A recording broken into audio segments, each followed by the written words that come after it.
All right. I wanted to welcome everybody to the show today. We're really excited to have you all on.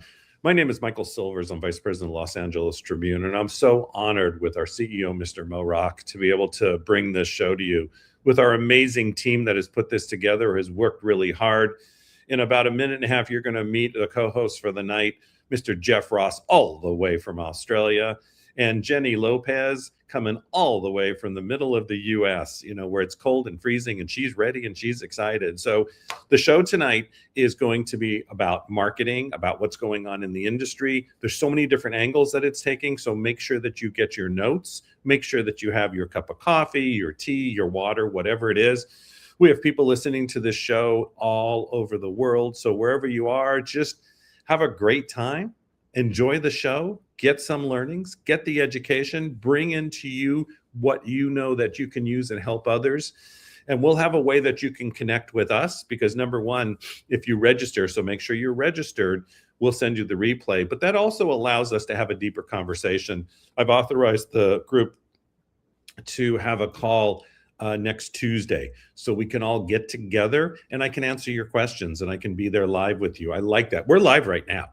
So you can ask questions through the stream. So make sure on your Facebook or wherever you're listening to this on Twitch, on X, that, on YouTube, that ask the questions. And if we get to them, great. If we don't get to them for whatever reason, Tuesday night, we will have a live session with myself. And usually I have special guests come along too. So I might have Joseph McClendon with me, or you never know who's going to be there. But now I want to turn the show over.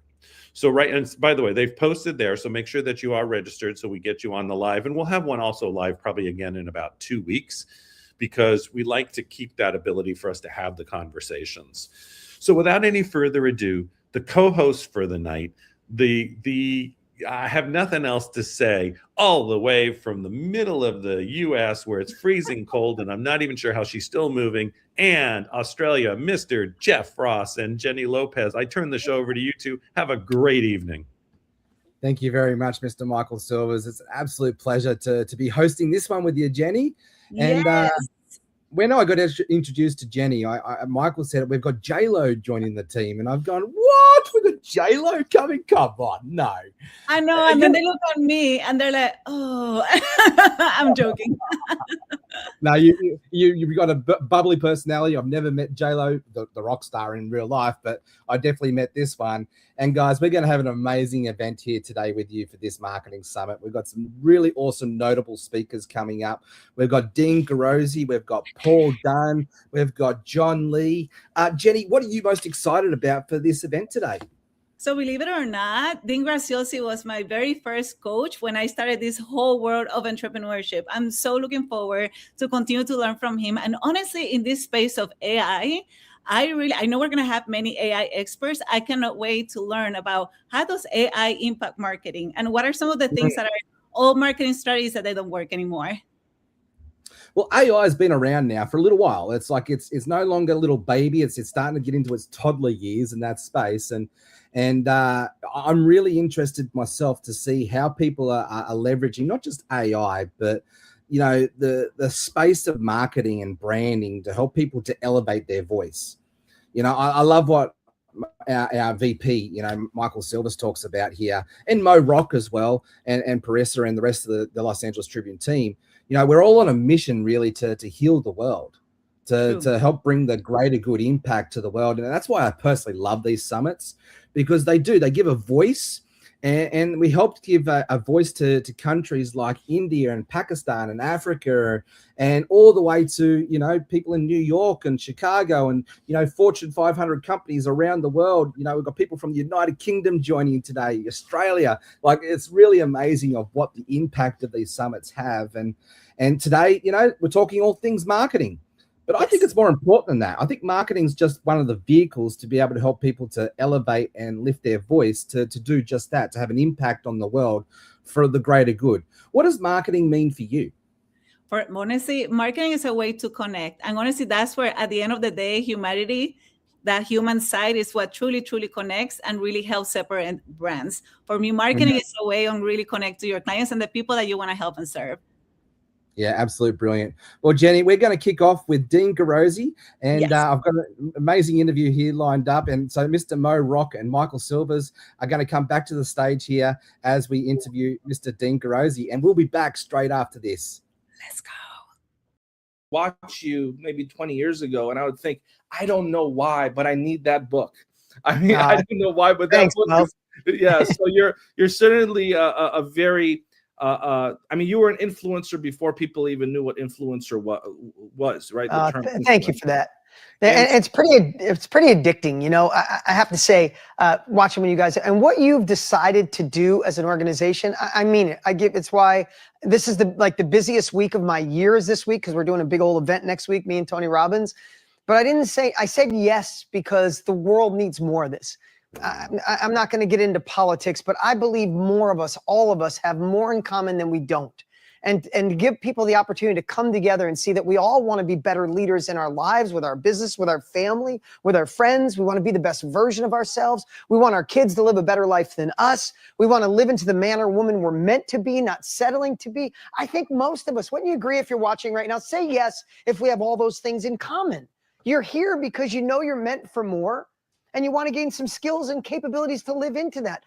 I just think the more people do what you guys are doing to bring everybody together, how can we not shift this world? Maybe I'm just overly optimistic, but I think the world has led to being so pessimistic that I think we can all be. I think we can be brave enough to be optimistic. I think we can help shift the world. So I just want to give kudos to you guys for doing this. Thank you, Dean. And what you just shared is exactly the motivation for why we do what we do at the LA Tribune as an independent media company with multiple different verticals. Everything we do is about empowerment and making the world a better place, not just following if it bleeds, it leads, not feeding into the division and the negativity, but to highlight leaders such as yourself that have dedicated their lives to leadership education, making the world a better place and empowering people. And so we want to kick it off by just starting with the fundamental question, Dean, and take it whatever direction you'd like, obviously. What does leadership mean to you? How do you define true, authentic leadership? Dean Graziosi. Well, I'll start with this. There's a lot of answers. You know, I've been blessed. I didn't go to college. Right out of school, I just didn't think that I was meant for college, and I started a firewood cutting business. And then I went into an auto sales and collision shop and started buying apartments. I've never worked for anybody in my life. I've been partners with amazing people, but I've never actually worked for anyone. But when I look back, leadership is easy to describe as being a leader, and people follow you, and you're being good at project management and all those types of things. But at this phase of my life, at 56 years old, and I'm responsible for hundreds of employees, but I want to be a great leader to my family. I want to be a great leader to my friends. I want to help lead our family into another world. And being a leader doesn't mean you're overpowering someone. Here's what I believe. I think being a leader has a couple ingredients. One, it's the ability to shine so bright in such a good way that you inspire people to follow. Right? Rather than a boss is different than a leader. You've seen those memes forever, right? A boss tells you follow me. A leader you want to follow. And usually, who do you want to follow? Don't you usually want to follow the person that inspires you? The person that leads by example? You know, I think true leadership comes down to the human condition. I would bet to say in my 30s, if you asked me, I'd want a leader that gets things done, that's good at project management. At this phase of my life with multiple companies and been blessed to do way more than I ever thought possible, my best leaders understand humans. They understand the human condition, right? It's like being a teacher. You might have multiple different students. You inspire different people in different ways, right? And I think that's how leadership truly grows. And I haven't shared this before, and not a lot. But I think leadership really boils down to, and I hope this comes out right because I haven't practiced this, and I don't have fancy slides here for you today. I'm just speaking from my heart. When people say, what are your values? And that can lead to what is the culture of your life or your company, but what are your values?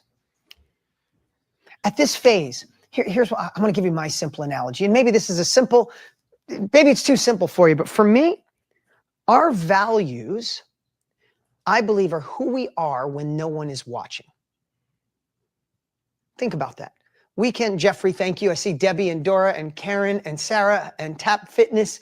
I see everybody here today. But think about that.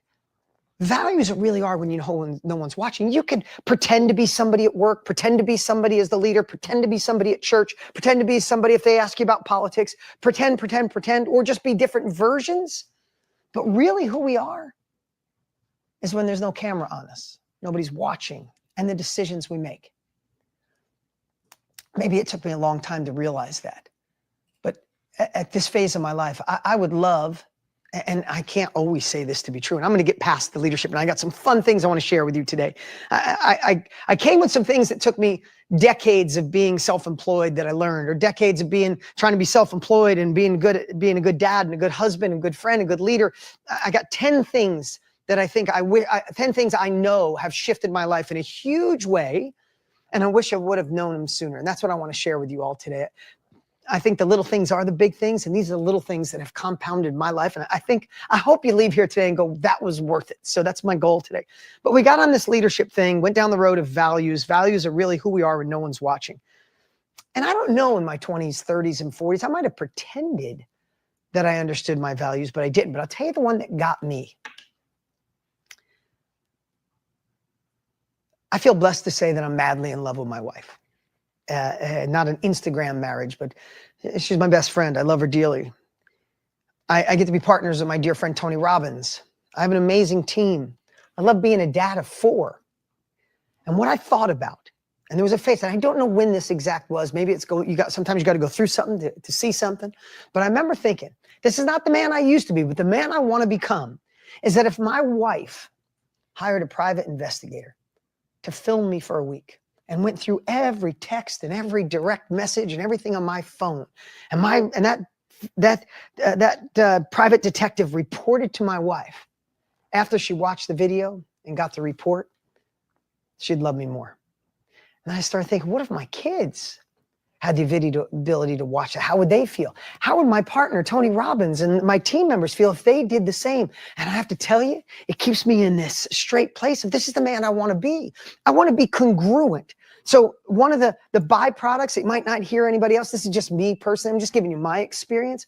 I want to be a congruent man. Catch me on video, catch me on the weekend, catch me at the mall, catch me on film. I want somebody to just say, that's who he is. And I believe that's where true culture comes from. That's where true values come. Not talking out of the side of your mouth. We all know the politicians that say one thing and do something else. We know we know all the crap. But isn't it there's few people that you go, that's who they are? And wouldn't you respect somebody even if you didn't agree with them, but they were just the same person all the time? Anyway, I digressed a little. That's my personal experience, my personal belief in that area. Yeah. Dean, I'm gonna jump in. Michael Silvers. I'm vice president of the Tribune, and first of all, Mary Glorfield says hello. She's been like a partner, business partner. It's been 14 years now. She's changed my life, and you know her. She has changed my life. But what you just said meant so much to me before you just jump into what you're going to, because I have grandkids too, and I have children. And I think it's what we're leaving them. I'm also different than I was 30 years ago. And I think it's that piece of leadership of what we're creating to create a better planet. It's part of why I'm here at the Tribune with the life I've had, is because it's making a difference, but what are we going to leave them? And so I love my wife dearly. I love my children. I love my grandchildren, and we get through those days. I appreciate so much what you just said and how you live your life. That is amazing. So over to you. Please take us through what you brought us. I know the audience is excited to hear it, and I am too. Well, awesome. Thank you for the kind words. I appreciate that. Now, here's what I decided to do today. This is not I'm not going to give definitely not a PowerPoint presentation, but definitely not even like a keynote. I just thought I want to just leave you some stuff that you can use in your life to grow, to find more time, to be a leader, things to look out for, things that can empower you. And that's what I put together today. So I'm going to go over, this might not seem like a traditional presentation. I just want to go over some cool things that have shifted my life more than any other thing. If that's cool with you, could you say yes in the chat? I want to know you're here. Tap Fitness, thank you. I'm glad I got to be a little part of your life. I didn't change your life. I just gave you a path, Tap Fitness family, and you took it. That's what I hope today. Here's a great thing for today. Take what serves you today and throw the rest away. How about that? All right. So one of the big things in life, when you want to shift, when you want to be another level of leader, you want to grow your company, grow your life, grow your family. What do we usually need? We need more time.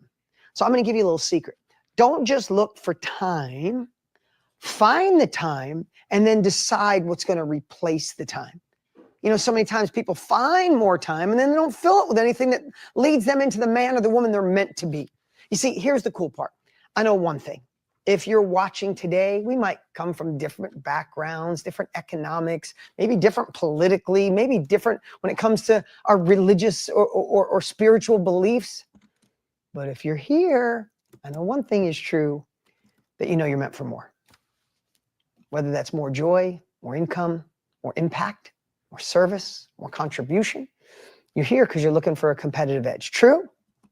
I think that's true. Thank you for, by the way, I love the chat because I wish we're all in a room right now, but the chat makes me feel like we're communicating. So thank you, Alex, Debbie, Jeffrey, your words have been beautiful. Karen Olson, what is going on? All right, so I'm going to go over this little exercise I've been doing for a while. We're going to go through it quick, and then we're going to get to these 10 things that I think could be real needle movers. So this is a little simple approach to finding more time in your life.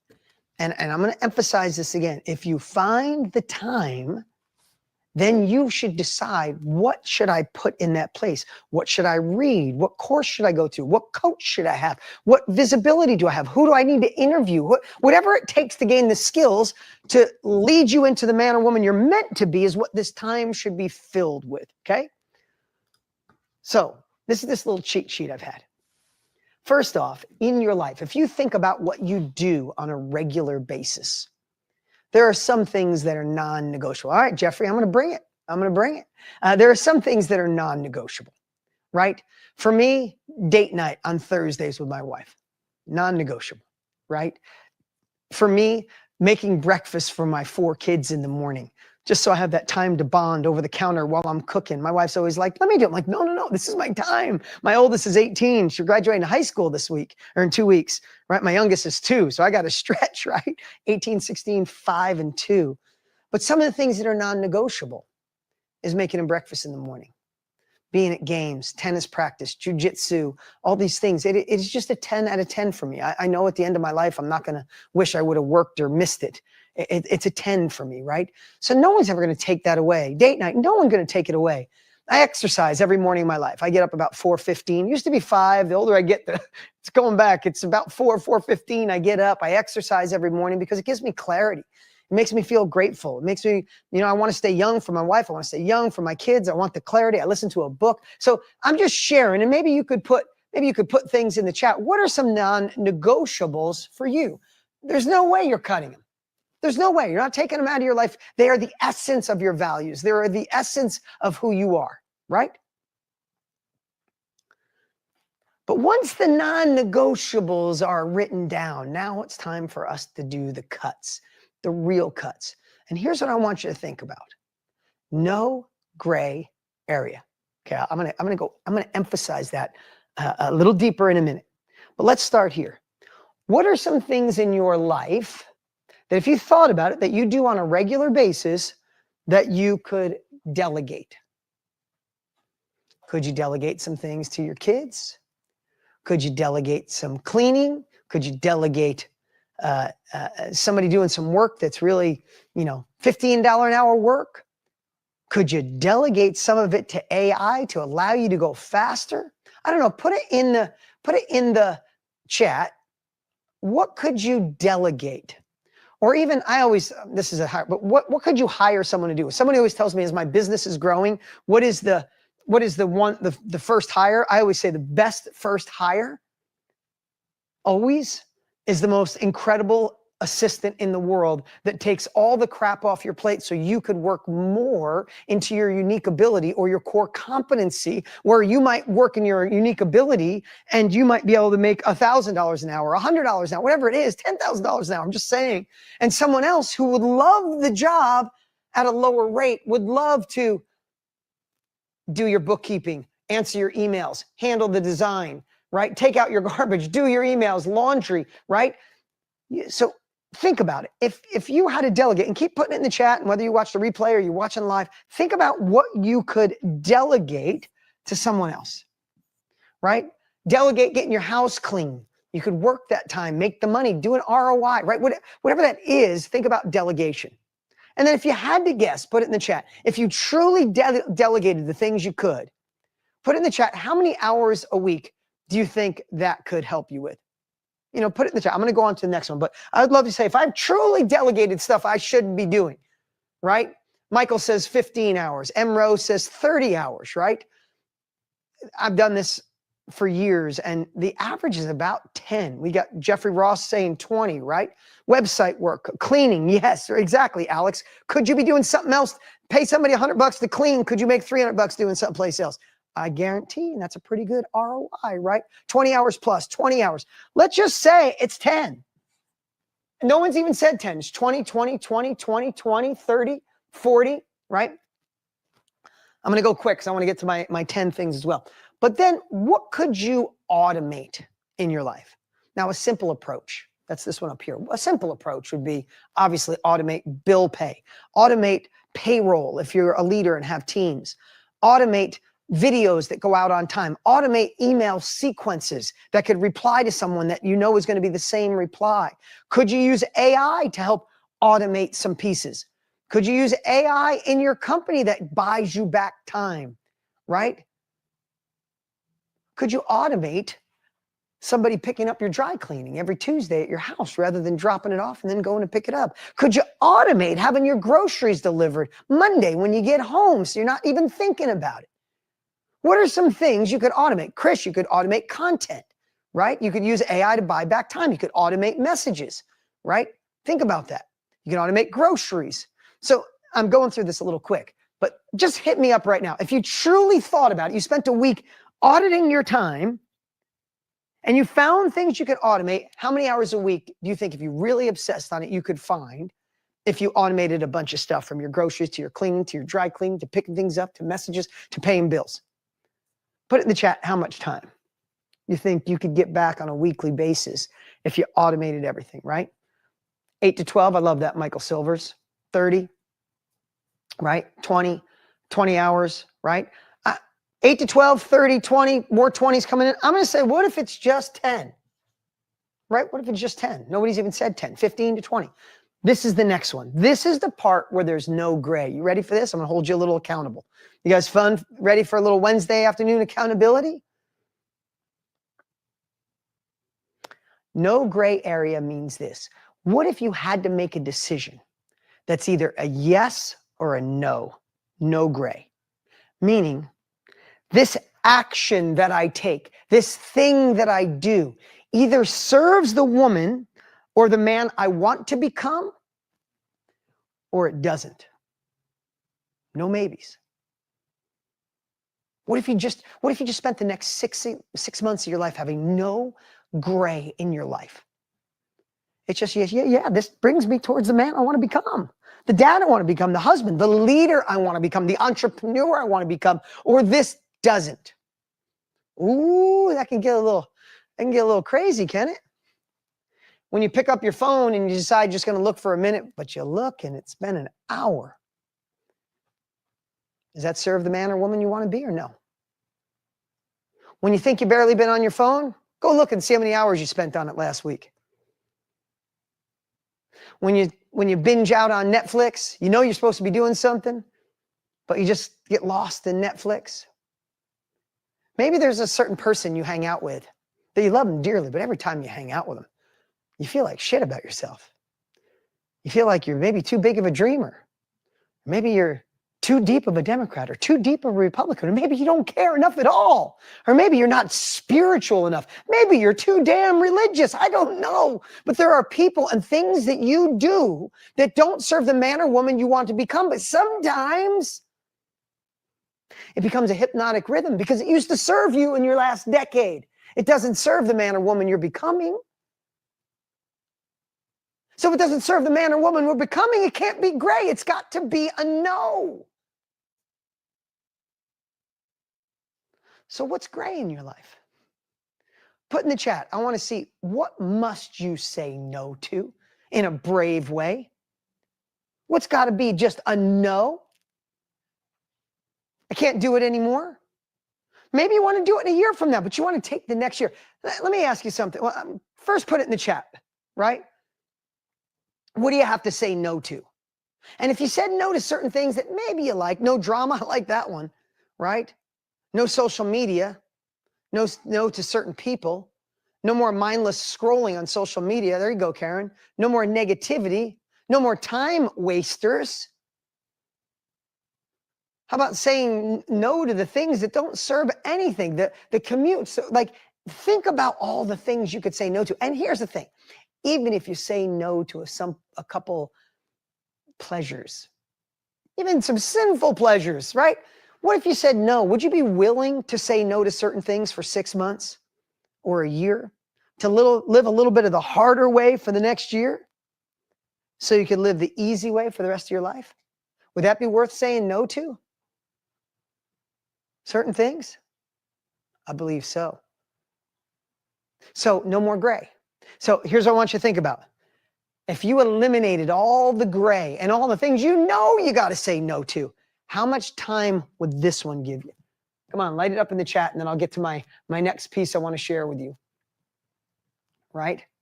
What would be, how much time do you think you could get back if you said no, right? I've been doing this for quite some time, and this is the one where people say a lot of hours, right? And it's coming in now, at least 8 hours a week, at least 10 hours a week, at least 20 hours a week, right? 10 hours for me. So let's just say it's 10. And let's say this one was 8, this is 12, this is 7. I've done this for so long, and when I average down, it still averages about 30 hours a week. What if it was half that? What if it was just 15 hours a week? What could you do with 15 hours a week? It's more like 30. But if it was 15, that was totally focused on gaining skills, on gaining capabilities, on reading that book, on meditating, on making sure the food you eat empowers you to get back in the gym, to get clarity, to read leadership books, to take that entrepreneur feeling you have to a whole nother level. What could 15 hours a week of focus energy do for your life? So is it worth it? Is it worth it saying no? I think the answer is a big ol' yes. All right. Thanks for letting me share that. I thought that was a great place to start. You guys enjoying so far?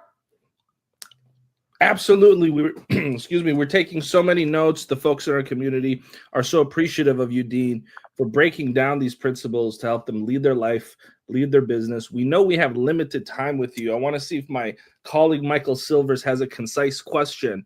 You have an opportunity here to pick the mind of one of the biggest names in the field of leadership, Michael. So pick a good question. No pressure, Michael. No pressure. A lot of pressure on you. You know, don't just come on and tell us how much you also love your wife and then throw it back to Dean. You know, ask a strong question, Mr. Michael Silvers, please, sir. You're on mute. You're on mute. There we go. It's the famous mute button. But I know you have a lot that you still want to cover, and I want to hear that because I know what's coming up. But it's also, there was that Gene Simmons talked about diversification, and you've done so much of that in your life. Can you just talk about how important that is to business? Just cover that a little bit, and then you can jump into that. Yeah. Those 10 things. Great. Here's how I feel about diversification. Diversification is smart if you've already mastered the thing you're trying to master. Diversification is called scattered brain. If you're like, oh, like if you're halfway in this one, it doesn't work. And then you go, well, that's not working. And you put your energy over here, and then you put your energy over here, and you get like a lot of things half done.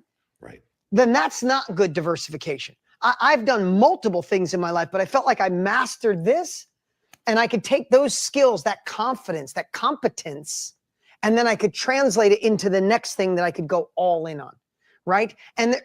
And there's always a foundational thing that you need to go deep on. And once that becomes successful, and sometimes you need 10,000 hours to get there. In today's world with AI and all the help, maybe you can do it in 5,000 hours, but you need to master the thing. When people say, I want to be passionate about something, sometimes passion doesn't come until you go deep on something, roll up your sleeves, get kicked in the mouth a few times, fall, get dirty, dust off. And as you're in it, you're like, I freaking love this. And it becomes a passion. You become you have the ability to master it. And then those skills can translate to multiple other things. So my thing is diversification is great, but if you do it too soon, you'll be the master of none. You dabble in a bunch, master of none. I hope that helped. Yeah. Love it. That helped. So you said you had some concepts that you want to bring to the audience. Is that correct? I do. And I'm gonna do these in lightning speed. So we got about a half hour. I'm gonna knock them out. Back to you. Here you go. All right. So like I said earlier, these are in no particular order. And I was just thinking, if there were some things I wish someone would have told me sooner in life, these are it. And I'm going to try to do all 10 in the next 30 minutes. So it's less than 3 minutes each. Okay. Number one, and here's what I want to share with you. These aren't breakthrough concepts. These aren't things that you've never heard before. You've heard all of them. Today, I want to be a reminder service and just say someone has been blessed to achieve more success than I could have ever thought imaginable, to partner with Tony Robbins, who I love dearly, who impacted my life 27 years ago, to be married to the love of my life and have hundreds of employees and all this cool stuff. This is the stuff I wish someone would have shared with me. Not the marketing secret or the hack on how to be a leader, but really the small things that are actually the big things. I heard somebody say once, small hinges swing a big door. So I want you to think of today, these are reminders of the small hinges that actually swing big doors. Now, last thing I'll say, if you've heard it before, and you go, I've heard this one, I'll ask, are you actually utilizing it? You know, you might say, hey, I know I have a gym membership. I know if you go to the gym 5 days a week, you can get in better shape, but are you actually going to the gym 5 days a week? So this is a good reminder service to say, I've heard it. Damn, I'm not utilizing it. Okay, so you guys ready? Number one, you've heard this one a lot, but it's a good time to reapproach it, is audit your inner circle.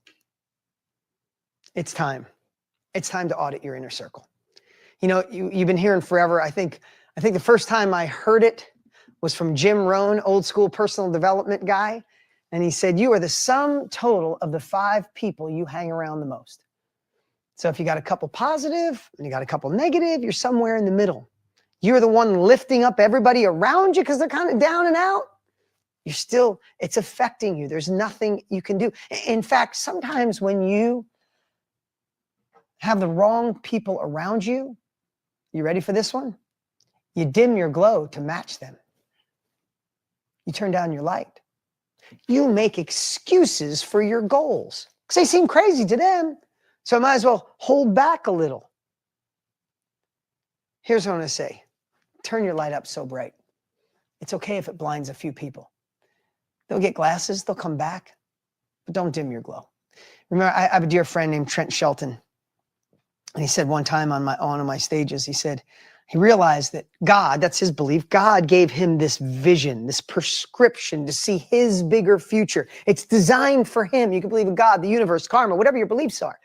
But you have a vision. These are your prescription. I see a bigger future. I see next level leadership. I see next level entrepreneurship. I see next impact income. But if you give your glasses sometimes even to your spouse or somebody, if one of your friends, they put it on, they go, it's not my prescription. You must be crazy. No, they just can't see through your lens. So why would you dare dim your glow to match them? So number one, audit your inner circle. Okay, I'm going to go through these pretty quick. Number two, solve bigger problems. You know, so many times people say to me, man, I can't wait to get successful. Problems just go away, right? For all of you, you've all had incredible success. You know, if the success go away, the more success you have? No, here's what I'll tell you. Don't, quote me on this one, don't wish for problems to go away. Wish to get better at solving bigger problems. If I'm in a room with super successful people, I've been blessed to be in incredible rooms. I know the most successful person in that room solves bigger problems than anybody else. Simple as that. Solve bigger problems, have more success. You know, I can remember when I first started in just being scrappy and selling firewood and fixing cars and buying rundown apartments. I can remember stressing over deals. You know, I don't remember. It's just 40 years ago, 35 years ago, maybe I made $1,000 or $2,000. I remember the stress, the energy, and the hustle to make it work. And now that I'm blessed to be in bigger companies, I realize it's sometimes about the same amount of energy to do a $10 million deal. I'm like, wow. Most people spend all their time on the small things. And that same effort applied to bigger things can move the needle faster than anything in the world. I joke with my wife, and some people might not agree with this, but my wife all the time, she goes, you need to stand up for yourself. I'm like, no, I just want to solve bigger problems. And now she's the same as me, so we laugh about it.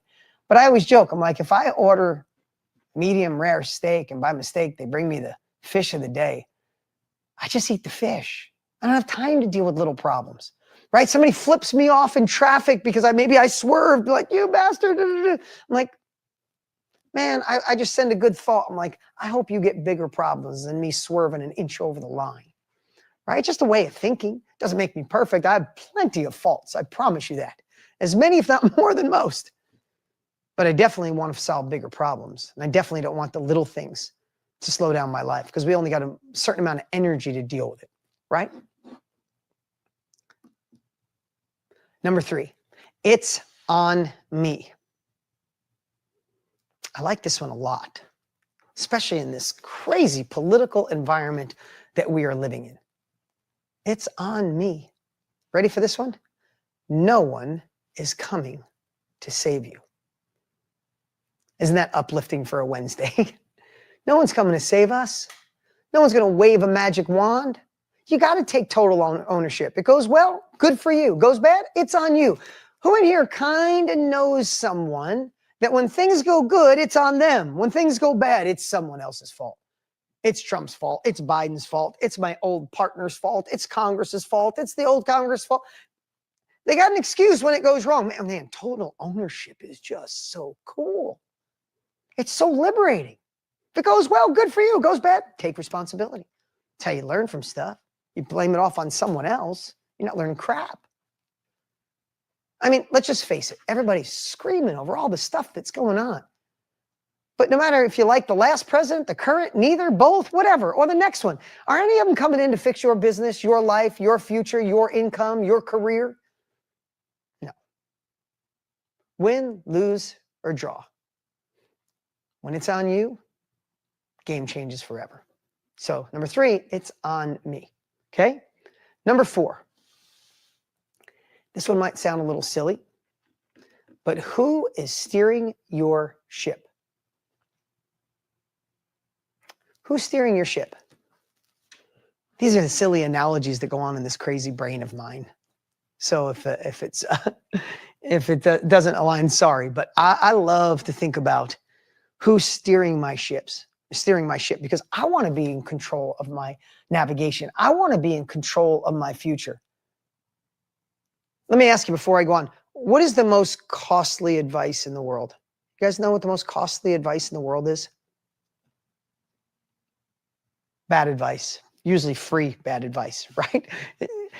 And I think of the opposite of that. If I get the wrong advice, isn't that somebody kind of co-steering my ship, the ship of my life? I mean, think about this. And I'm so glad to be here with the Los Angeles Tribune and what they're doing and having an event like this. Who would have ever thought? Amazing. I love it. Right? But can we be honest? Most of the media is for clickbait. Can we just say it like it is? It's not to inform you. It's to scare the shit out of you. So you click on it. So you open it up. So you read their stuff. So they have the most links. When is the last time you saw something good in the news? So let me ask you something.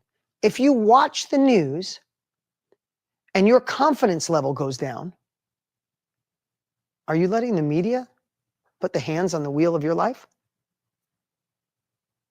Think about that. If you're having lunch or you hang out with the friends that always make you feel bad that you're a dreamer, aren't you letting them put the hands on your wheel? If you believe that old story that has already cost you too much, but you let that story come back in and play on repeat, and that story's telling you you're not good enough, you're not enough, you don't know enough, you should be happy with what you got, aren't you letting an old system, an old belief system, an old story dictate who you are in this world? So I love to think about who is steering my ship. Am I letting the influence of the wrong news, coworker, fear, self-doubt, imposter syndrome? If that's the case, get your hands off my wheel. And on the opposite side, can't we find things that empower who we are so we can grip the wheel stronger?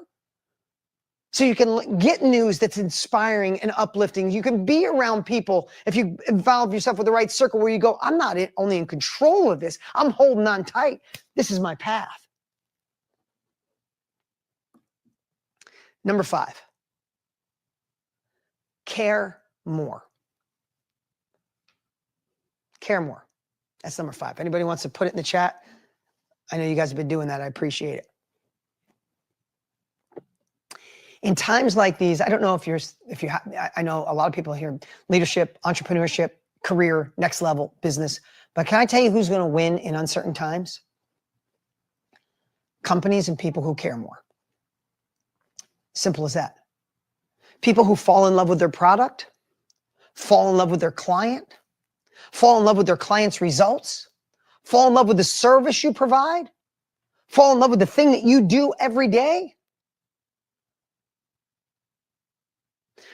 Those that thrive in a shifting world are the ones that over-deliver. They under-promise and over-deliver. They truly care through the whole journey of the client with you. Again, I don't know if you're self-employed or you're working, it doesn't matter. This handles more than anybody. You're going to see, especially with AI coming, AI is going to help everybody market a little better. This is my belief. Hear me on this one.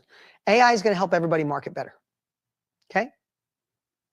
If AI helps you market better, then what's going to be the differentiator?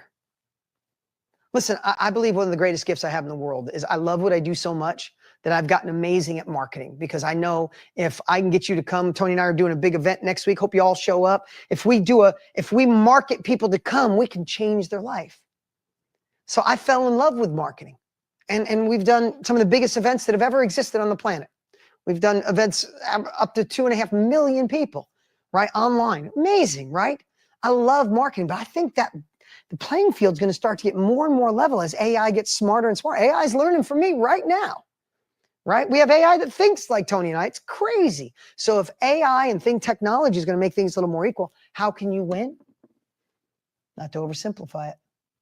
Care more. And the cool part, when you care more, sales seem to come easier.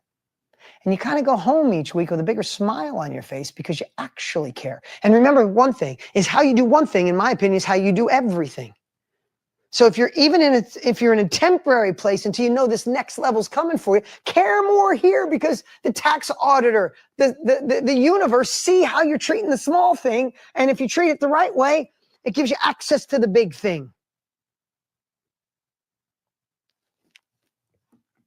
Number 6. This one's pretty simple.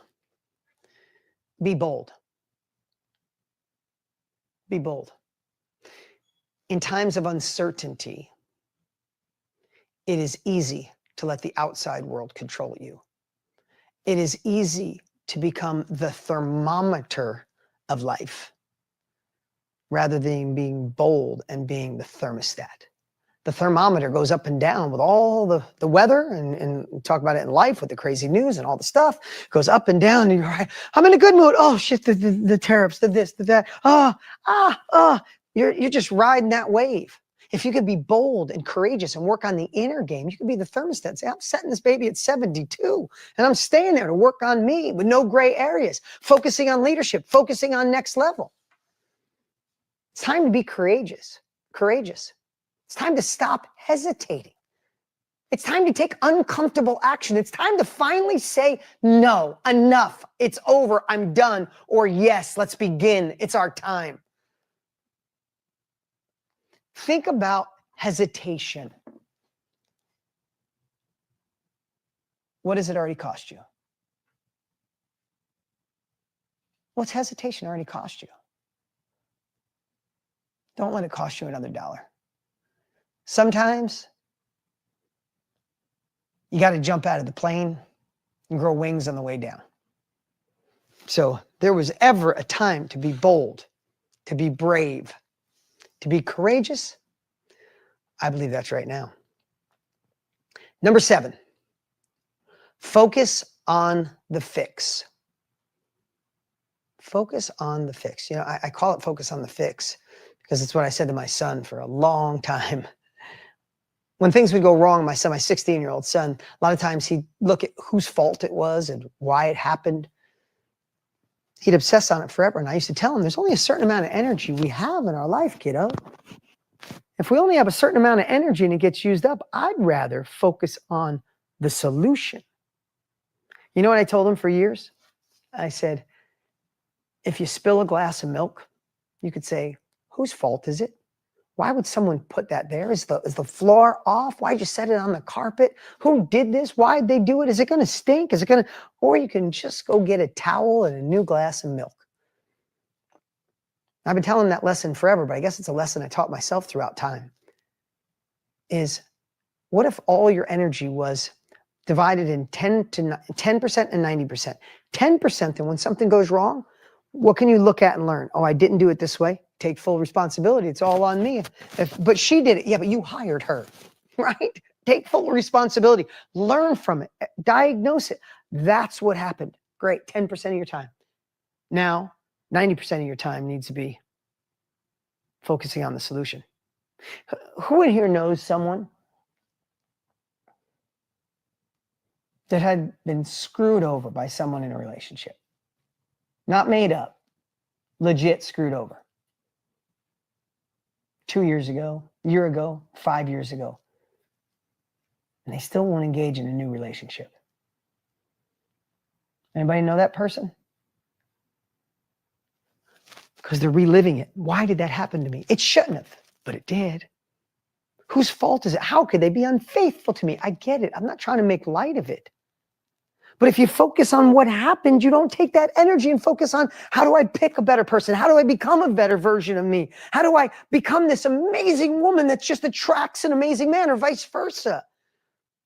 Focus on the solution. Focus on the fix. Let the past that went wrong burn down. Get the lessons from it and then light it on fire. All your energy needs to go towards the answer, which in turn leads to growth. Number 8. This was something I lived by, but it's something I really loved in a book called The World's Greatest Salesman with Og Mandino. It's a short little book. I recommend everybody read it. But he talks about the 10 scrolls. It's a really great story. And scroll number 2, maybe scroll number 3, is I will persist until I succeed. I'll persist until I succeed. I think the only word in the English language that can guarantee success is persist. I always share when people say, what's the definition of success? How do I become more successful? There's a lot of answers, the little things and the big things. I'm sharing 10 of them with you today. But if I had to break it down, make sure you're in an industry that's growing, not dying. Number 2, you need to model proven practices. Find somebody that's already done what you're doing and model what they've done. Start off where they left off. Don't try to learn on your own. And third, you got to keep going. You're going to fail miserably on the way. You got to persist until you succeed. This is one of the big 3 right here. This is big 3. Some of you in your past, some people that you might know, not to use a sports metaphor, but you gave up on the 5-yard line. You went all the way down the field, you worked your tail off, and then you're like, it's not working. And you gave up. You gave up one more step away from success. I love in the book, it says, when did anybody tell us that the prize is at the beginning of the journey? It's at the end of the journey. And the fact of the matter is, we don't know how long this journey is. And does the journey really ever end? Really? It's always a journey. And the way I look at it, he talked about in the book of like you're going around corners. And that corner to me is like the obstacles. You get around the corner and you're like, is this? No, that's not it. Fight. Get around the corner. No, that's not it either. Right? I don't know. Some of you might have to go around 3 corners. Some of you might have to go around 30. I don't know. But I know one thing. If you keep persisting, you keep learning, you dust off and keep going, around one of those corners, you go, one more, and that's you 2.0. That's your next level of life. I'm not trying to oversimplify it, but damn, can we overcomplicate it, can't we? Number 9, commitment over convenience. I said this earlier, but it's worth repeating.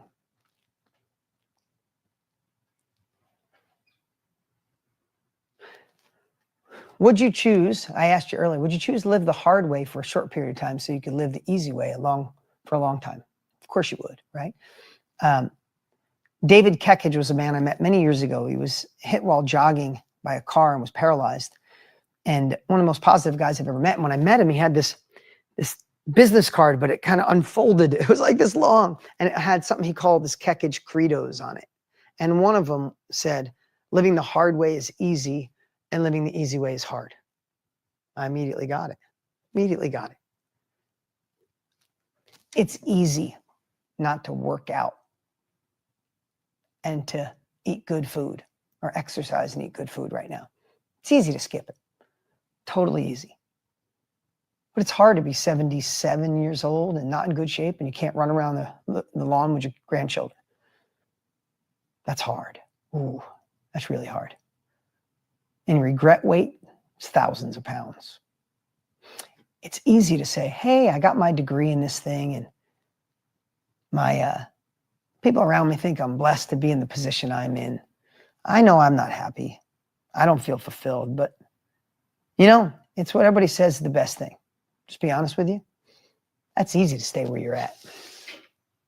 Really hard to get to the end of your life and know you missed it. I think the worst thing that could ever happen to us, could you imagine? I don't think God or whatever your beliefs are would be this cruel, but could you imagine getting to the end of your life and God or your maker played you a video of the woman or the man you could have been? Ooh, when I say that, does that feel like a punch in the gut to you, or is that just me?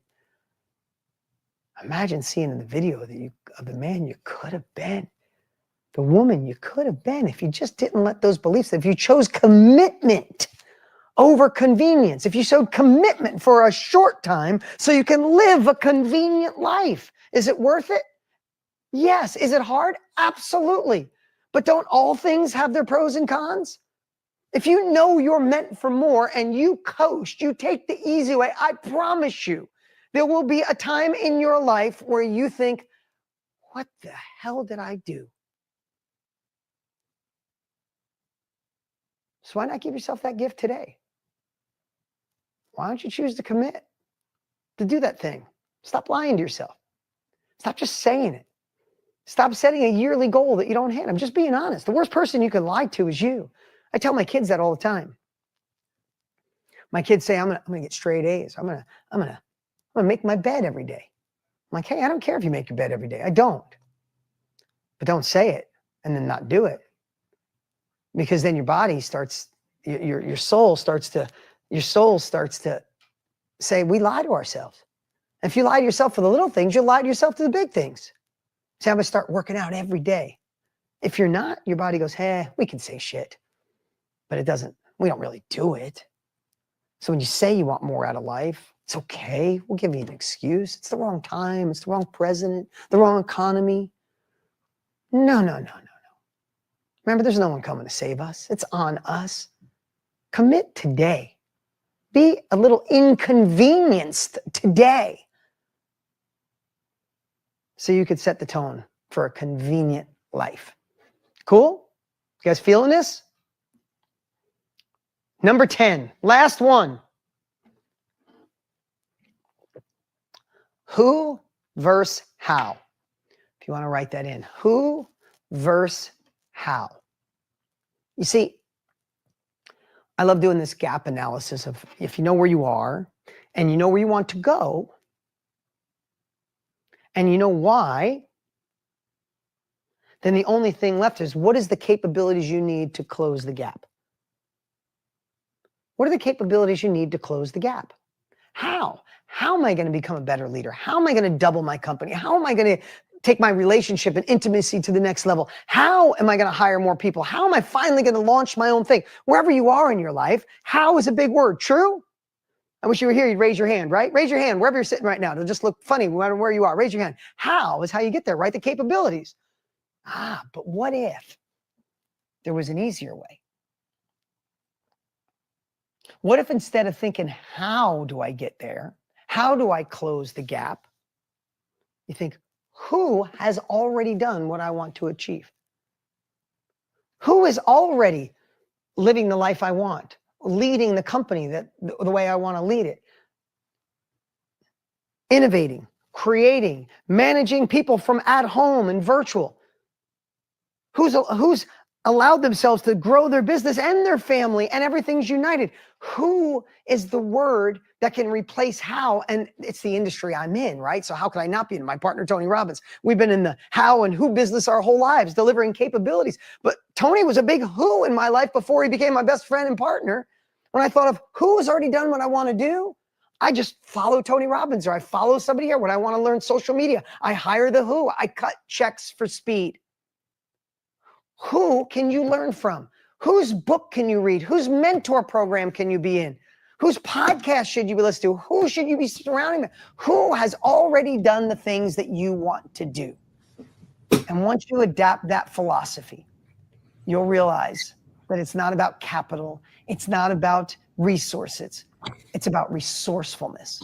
Find the person that's already done what you want to do and learn everything you can from them. Dean Graziosi, thank you. And our community is so blown away and grateful and thankful to you for taking time out of your busy schedule. Want to point out to our community, this is what over-delivering looks like. This is what it looks like when you're truly a professional. You show up, you over-deliver. Like Dean said, how you do anything is how you do everything. And so our community feels that, understands that, appreciates that. Earlier today, we had one of my very good friends, the former CEO of Blockbuster and 7-Eleven, Jim Keyes, who wrote a book, Education is Freedom. We've had some of the top thought leaders from around the world from a multitude of different industries. Mark Zuckerberg's father was part of this program, Dr. Edward Zuckerberg, and Gene Simmons, to go on. And one thing that all of them have in common, along with you, Dean, is the power of education. And joining us in this week-long public service program where we assembled some of the top thought leaders from around the world to educate the public. And if you heard Dean speak earlier, Dean doesn't come from a Berkeley MBA. Dean is somebody that has practiced autodidactic education, just like Leonardo da Vinci, just like Steve Jobs, just like Bill Gates. These are individuals that didn't leverage institutionalized education, but leveraged autodidactic education. Self-education. And Dean has been educating people for decades and helping people on their path of education for decades. And Dean, we don't have a lot of time. We have another amazing speaker who's just going to be joining us in a couple of minutes. But we here at the Los Angeles Tribune, every year when we do these leadership summits, we acknowledge two people that deserve a Lifetime Achievement Award for the work that they have done in the field of education and public service. And we want to honor you, Dean, because you have truly lived a life that embodies supporting autodidactic education for individuals with the Los Angeles Tribune Lifetime Achievement Award. And before we go to our next speaker in about a minute, we just want to give you the floor, Dean, to share some words on what this means for you, to our community, to the world. And how important is it for people to continue on their path of self-education, which is the reason we're giving you this award and the reason that we do what we do here at the Tribune with these programs. Dean Graziosi, please. Well, first off, thank you. That was beautiful. It touched my heart. And, you know, we all come from different backgrounds. And I believe self-education can become the new normal in our lives. And I'm not saying that it's going to replace traditional education. In fact, I think if self-education gets so good, it will force universities to grow. And I think they need to. I think a lot of university has grown in a linear fashion, and our world is growing exponentially. I'm not poo-pooing it because I didn't go to college. I want people to have options. And my way of learning was modeling other people, seeing somebody who's already done what I want to do and do everything I can to absorb kind of specialized knowledge rather than kind of general knowledge. And I truly believe it will shift our world in such an amazing way. And it's been such a great honor for me to serve others at this phase of my life. I think service is the #1 goal that I have. My partner, Tony Robbins, is in the same phase of his life. And I just want to say thank you for that beautiful award. It means the world to me. And it's been great. Your tribe has been so beautiful in their messaging. And I want to say thank you. Take what serves you, go put it in play. And I hope our paths cross at some time in the future. Absolutely. We look forward to reinviting you, and we know how busy you are, but hopefully we can get it back on your busy schedule to join us again. Dean Graziosi, ladies and gentlemen, Los Angeles Tribune Lifetime Achievement Award winner, Dean Graziosi. Hello and welcome to the Los Angeles Tribune. Since 1886, our name has been a part of the world of journalism.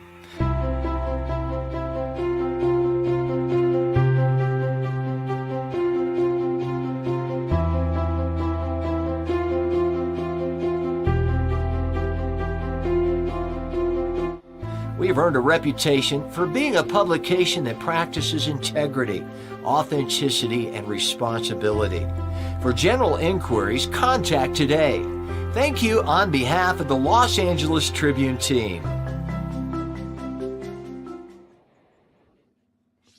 Wow, what an absolute pleasure that was to have Mr. Dean Grossi and get that Lifetime Achievement Award. That was pretty cool, right? Well, my name's Jeff Ross. If you're just tuning in, I'm tuning out here from Tasmania, Australia. We're an international crew. This has been broadcasted to countries like India and Africa and, United Kingdom, Australia and USA. Put a 1 in the comments if that interview with Dean, Mo, and Michael was just like on fire. I've got an amazing panel that's just about to come up too. But the thing that I took away from that conversation with Dean is, marketing, AI, it really is just a vehicle to help us to live a life that creates an impact for the greater good. And I reckon you're going to hear that as a through line through all of our conversations. So let me bring up our next panel here. And I've got some amazing speakers to talk about all things marketing.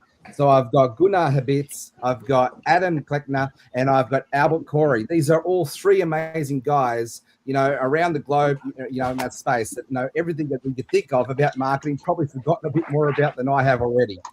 So, Gunnar, I'm going to start with you, mate. What I want all three of you to do is just to share a snippet of your story in 2 minutes or less to introduce yourself to our amazing audience. I find the stories are the best way to ground things and connect things.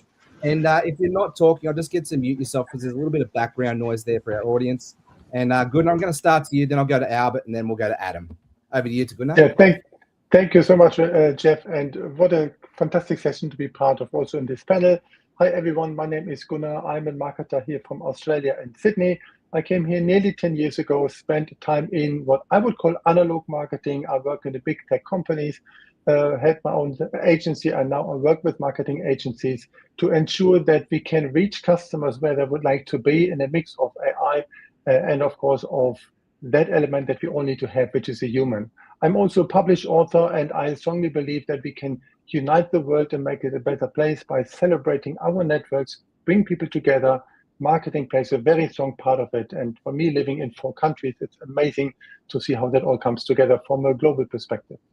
Well, thank you for joining us here today. And Albert, I'd love to hear a little bit about your story. And the question I'm going to segue into after everybody shared their story is, how do you see marketing really facilitating, bringing your best version of your best life together?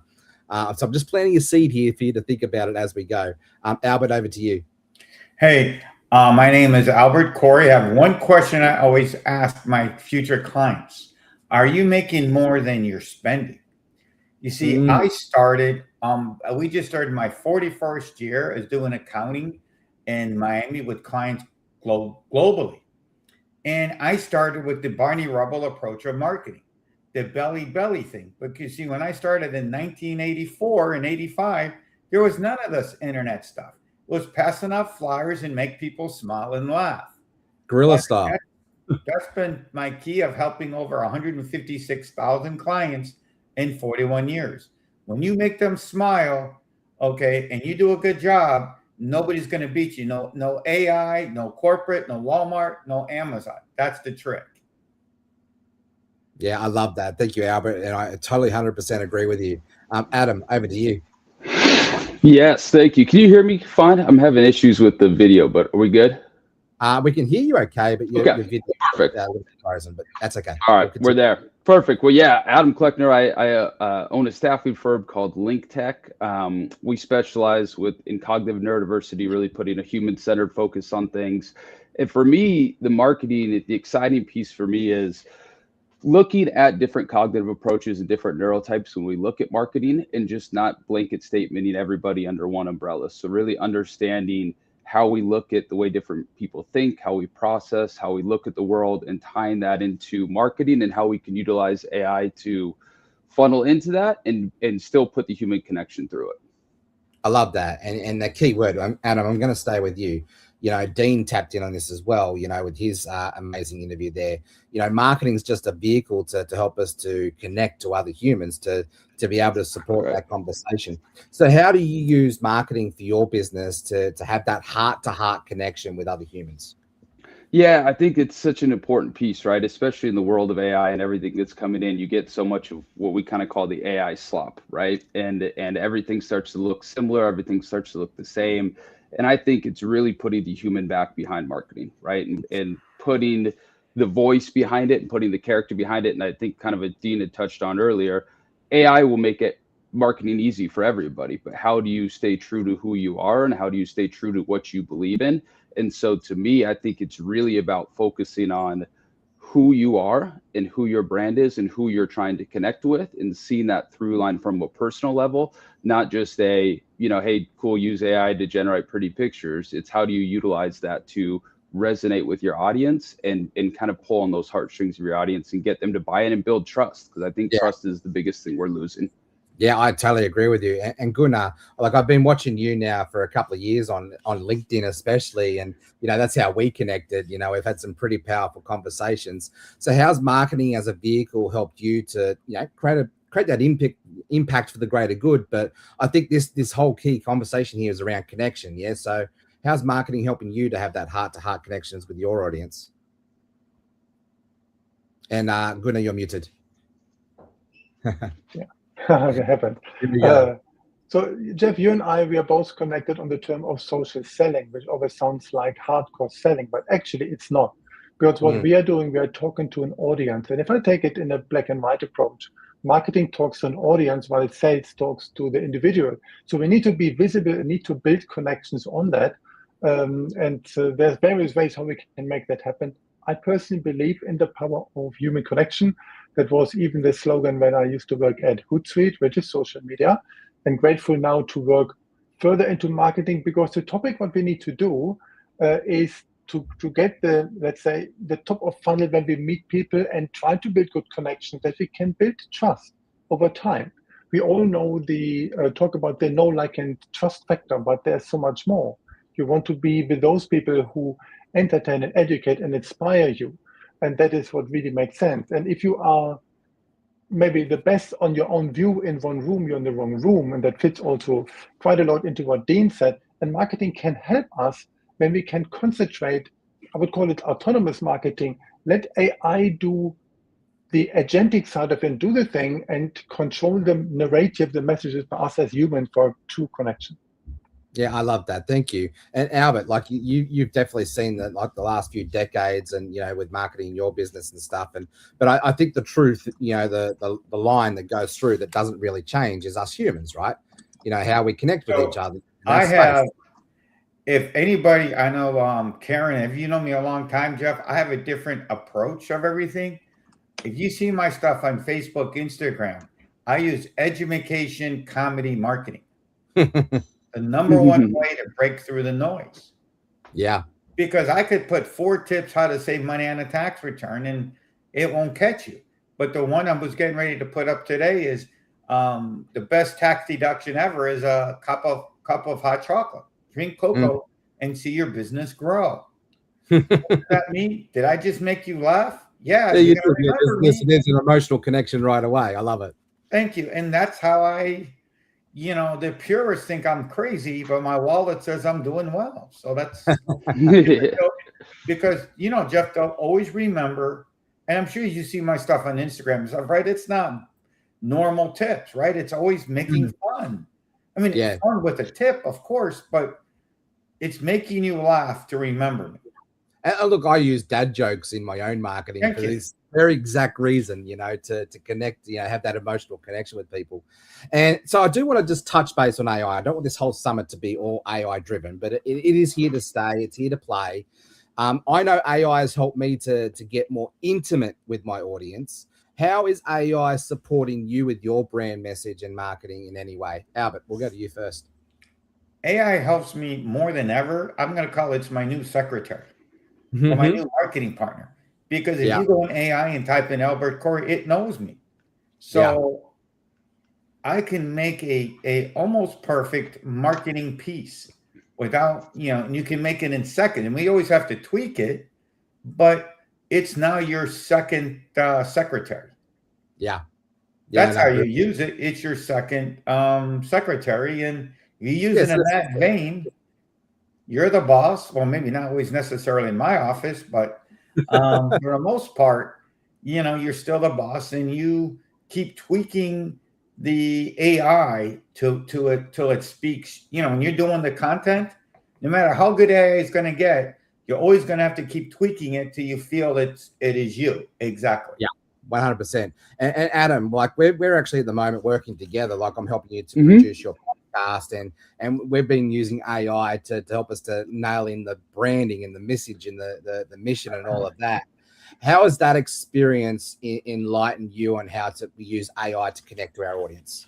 Yeah, I was actually just going to touch on Albert's, message there, saying it helps you connect to your audience, but I also think AI helps you connect to yourself, right? So what I'll do all the time is I'll have these thoughts, and especially my ADHD brain, there'll be a million of them all over the place, and I can dump it into AI and it help me make sense of it. And so I can get in kind of a creative mode where I'll go dump in ideas, and I've got ideas, drive my wife crazy, but I got ideas bouncing all over the place, and I can throw it into my LLM that I've kind of created for my narrative, who understands me and my voice and my tone, and it can help me polish that and figure it out on how it's going to deliver to my audience. And so while I do think it helps us connect to our audience, I think it also can help you connect to yourself and your own business and how you look at things. And so I think it's a two-way street. I think it's really beneficial for utilizing it to internalize your own messaging, figure that out, and then help you get that out to the world.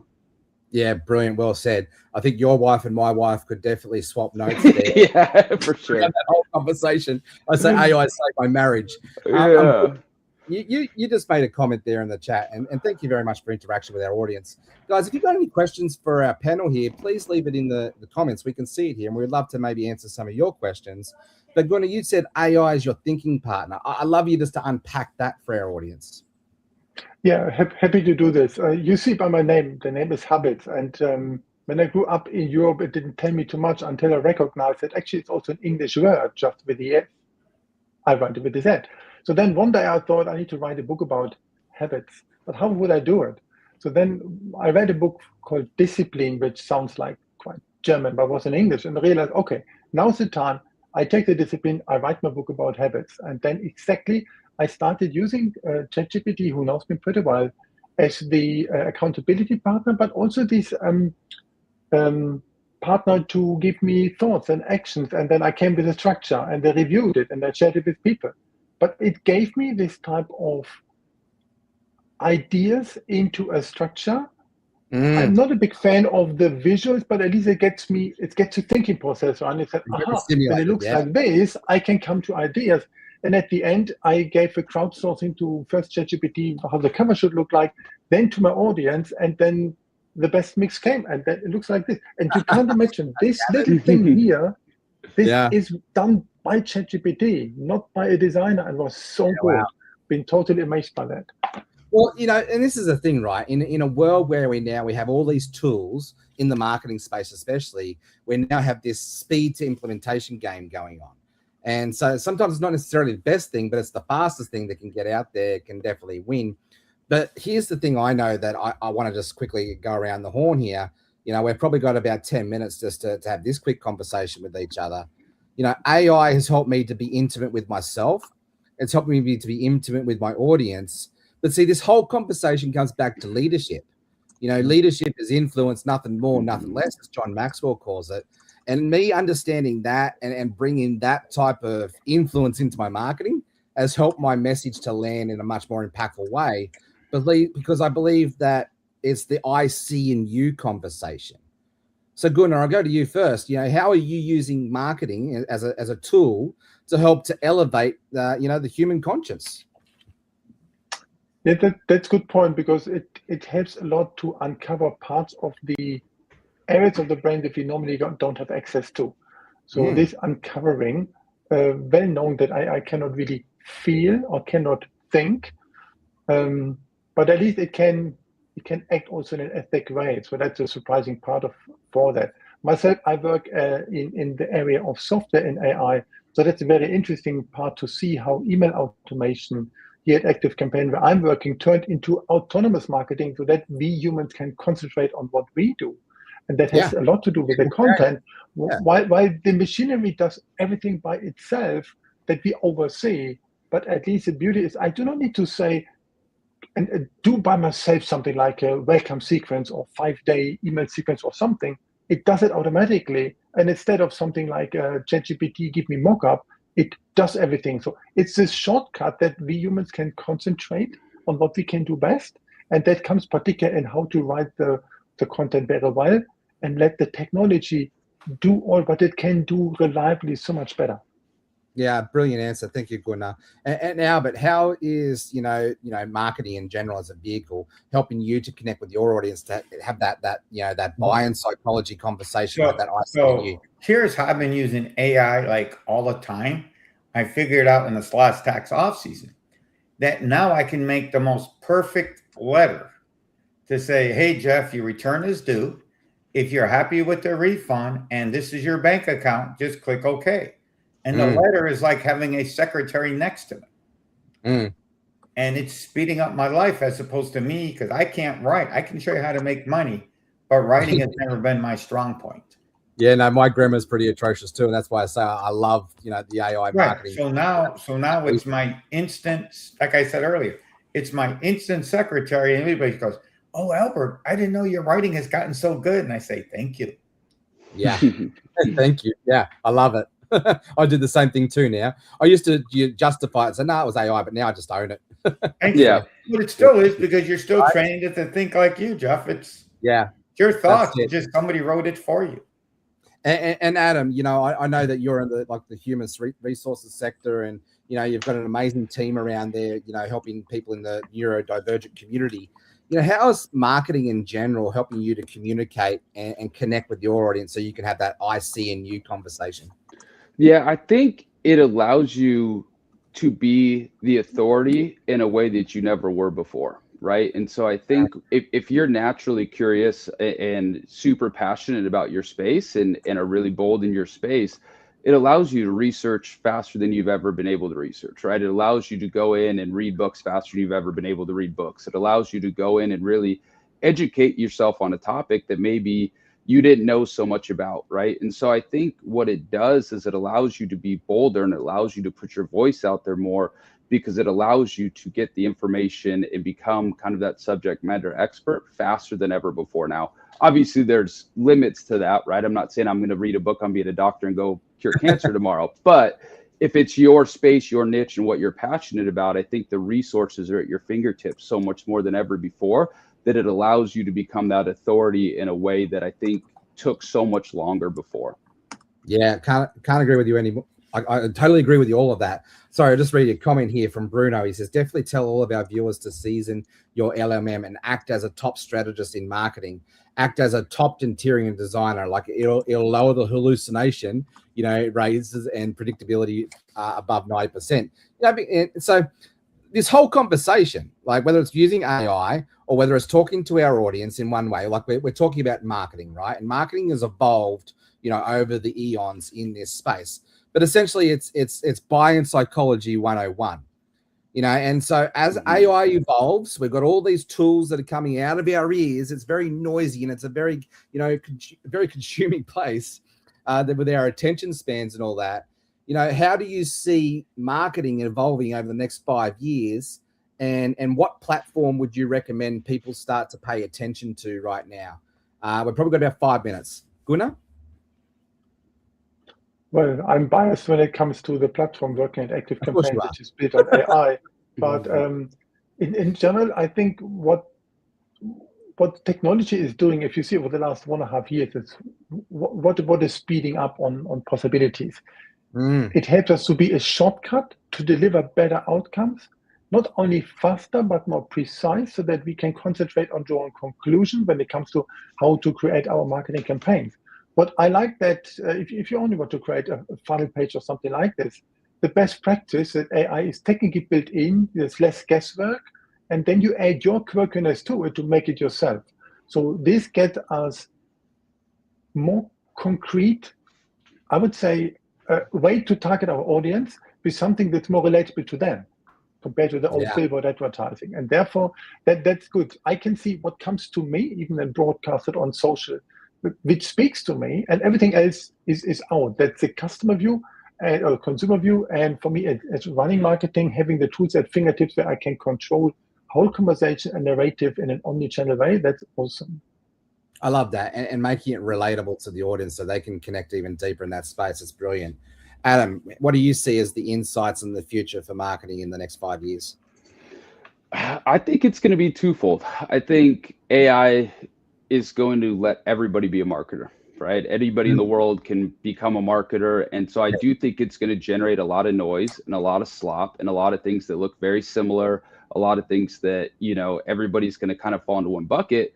On the flip side of that, though, I think it's going to allow you to separate yourself from the pack. And if you're utilizing it in the right way and you're utilizing it to draw out the human and to use it to connect to the human instead of just pushing out, you know, blanket content that means nothing to people, I think if you utilize it to impact your audience and to pull that human lever, I think it'll allow you to separate faster than you ever have before, too. So I think it's going to create more noise. But for the ones that do it right and the ones that utilize it in the human aspect and utilize it to build trust, I think you're going to be able to separate yourself tenfold like you weren't ever before. Yeah, well, we've actually seen a really perfect example in our little team. Like, we're about to launch 2 journals. I'm going to talk about that later. We've got the marketing journal that we're going to do a bit of a soft launch for later. But we've also got the Latin journal. And I've seen AI being in a way to, you know, take Spanish, Latin content and translate that into English. And obviously there's human support there to take it and repurpose the content. And it's been a brilliant way to expand on, on what would have just been normally known for just being Spanish and that's it. And having someone to try and translate word for word. AI is now speeding everything up in a way. I definitely can see that. Yeah. Albert, how do you see the future of marketing unfolding? And you're muted still, Albert. Albert, you're muted. I look at it as like I'm gonna go back to my old everybody calls me the Barney Rubble days.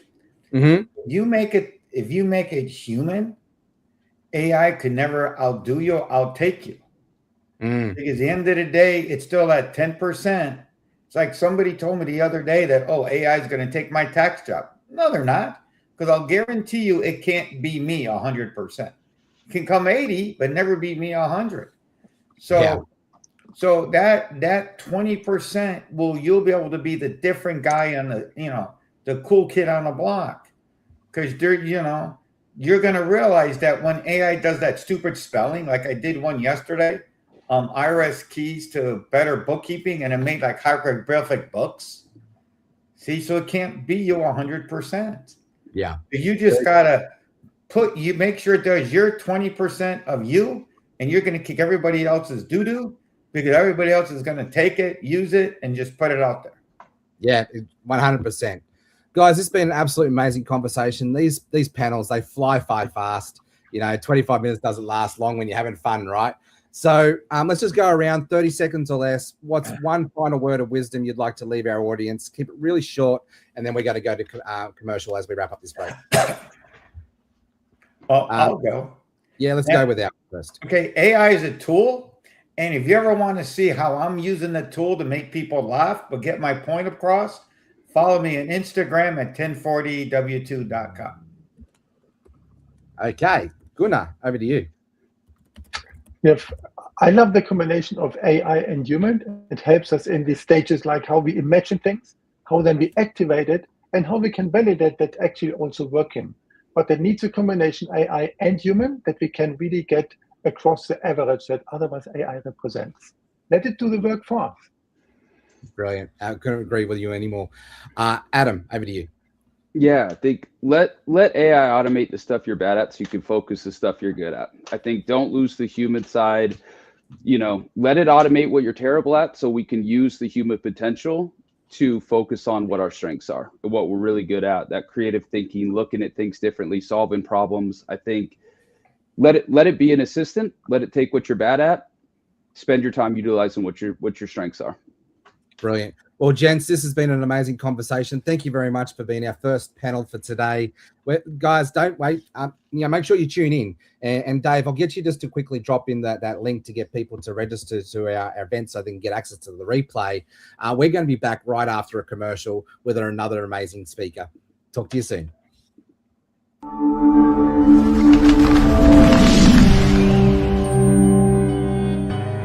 Welcome to the Los Angeles Tribune page.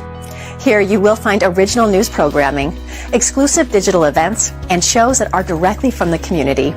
At the Los Angeles Tribune, we believe in giving a voice to the voiceless. We are proud to be the only national brand to empower everyday people to make a difference. Since 1886, our reputation has been built on truth and responsibility. Thank you for watching and making a difference. For general inquiries, contact today. Thank you on behalf of the Los Angeles Tribune team.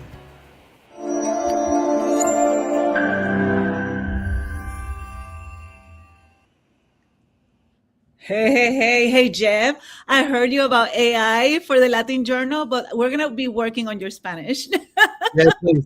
I think I need to get on Duolingo, right? We've got to teach me some Spanish. That is so right. That is so right. Absolutely amazing. Well, we've had an amazing start to this marketing summit, haven't we?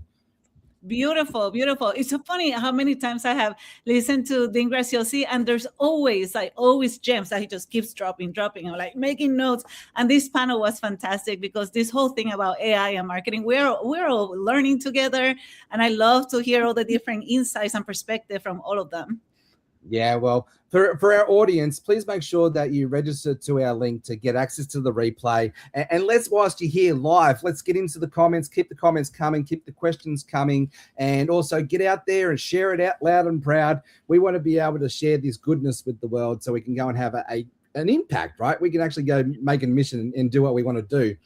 Jenny, so we've got some amazing speakers still lined up, but we've also got another event that we're talking about that's going to happen on January 31st. And I believe that you're heading this one up. What are you most excited about this event? Can you give us a little bit of a sneak peek of what's to come?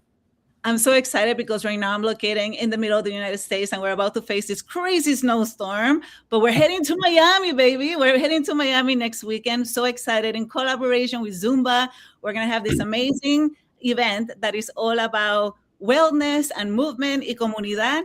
And it's going to be the first time that we're going to start launching this whole Spanish edition of the Latin Journal. And then we're going to be located at City Zero, which is the building that Beto Perez, and for those of you who don't know, Beto Perez is the creator of Zumba. He's going to be hosting us. We're going to be interviewing him. We're going to be dancing. I still want Michael to dance. He's not going to get away without just doing a little bit of a movement. I've got to see that. Incredible events. And then obviously we're going to be launching the Latin Journal that you were just talking about. I'm so excited. It's such an amazing, phenomenal new edition, a little bit of Spanish, un poquito de español, un poquito de inglés, pero very, very empowering for our community. Brilliant. And talking about journals, we're actually about to launch another journal here. I'm just going to bring it up on the screen here. And there's a bit of mystery. There's a bit of intrigue here. I can't mention the name who's going to be on the cover, but we've got a really amazing speaker who's about to be here on this.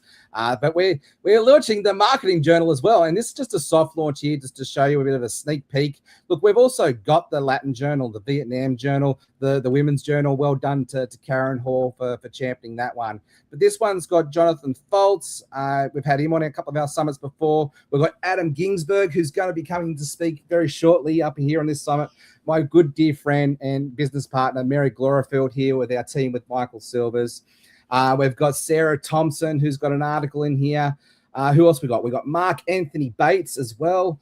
We've got Jonathan Mast, and we've got some more speakers to come, some more authors to come and put their article into this space. And if you'd like to be a part of this, well, reach out to us. Just drop your notes on our registration details, or get onto actually our event that Michael talked about that's coming up on Tuesday night. I'm sure Michael will introduce a bit more about that later on. And come see how you can come play with us. We would love for you to put your articles in one of our journals, whether it be the Latin Journal, whether it be the Marketing Journal. But I think we've run out of time for this little segment. I'm going to bring up Mr. Michael Silvers now, and we're going to do a quick handover and on with the show. Over to you, Michael. Love it. All right, you two, you've been great. You know, it's great because we have a lot of great speakers coming, and it's the education that you take. So I'm going to take just a little bit of time. You know, it's really funny too, is I have a jacket here and a jacket here. And, you know, whenever you talk to Dean, you know, I sort of a different look when I have speakers or when I'm talking to them. And then when there's a break in the audio or when I sound different, I used to actually have 2 or 3 computers. I don't do that anymore. I come from this, like, I don't do as many changes, you know, so I'm going to sort of make it interesting. So here's the jacket. Everybody like that? That's the one you saw last time. I want to thank everybody for being on. So this is interactive. I'm going to ask some questions, and I think part of that interactive makes a difference. And then we have some major speakers coming up tonight. So take the information. Remember, it's conversational. It's about education. And if you know, though, that you're enjoying this and you have enjoyed it so far, share this. So share the stream. The great thing about sharing the link is not only can they register, but they can we'll send them the recording. Plus, they also will be able to see our future shows like we have next week. So make sure that you register, because the fascinating thing about that, think of from a marketing perspective, we're going to be with the co-founder of Zumba.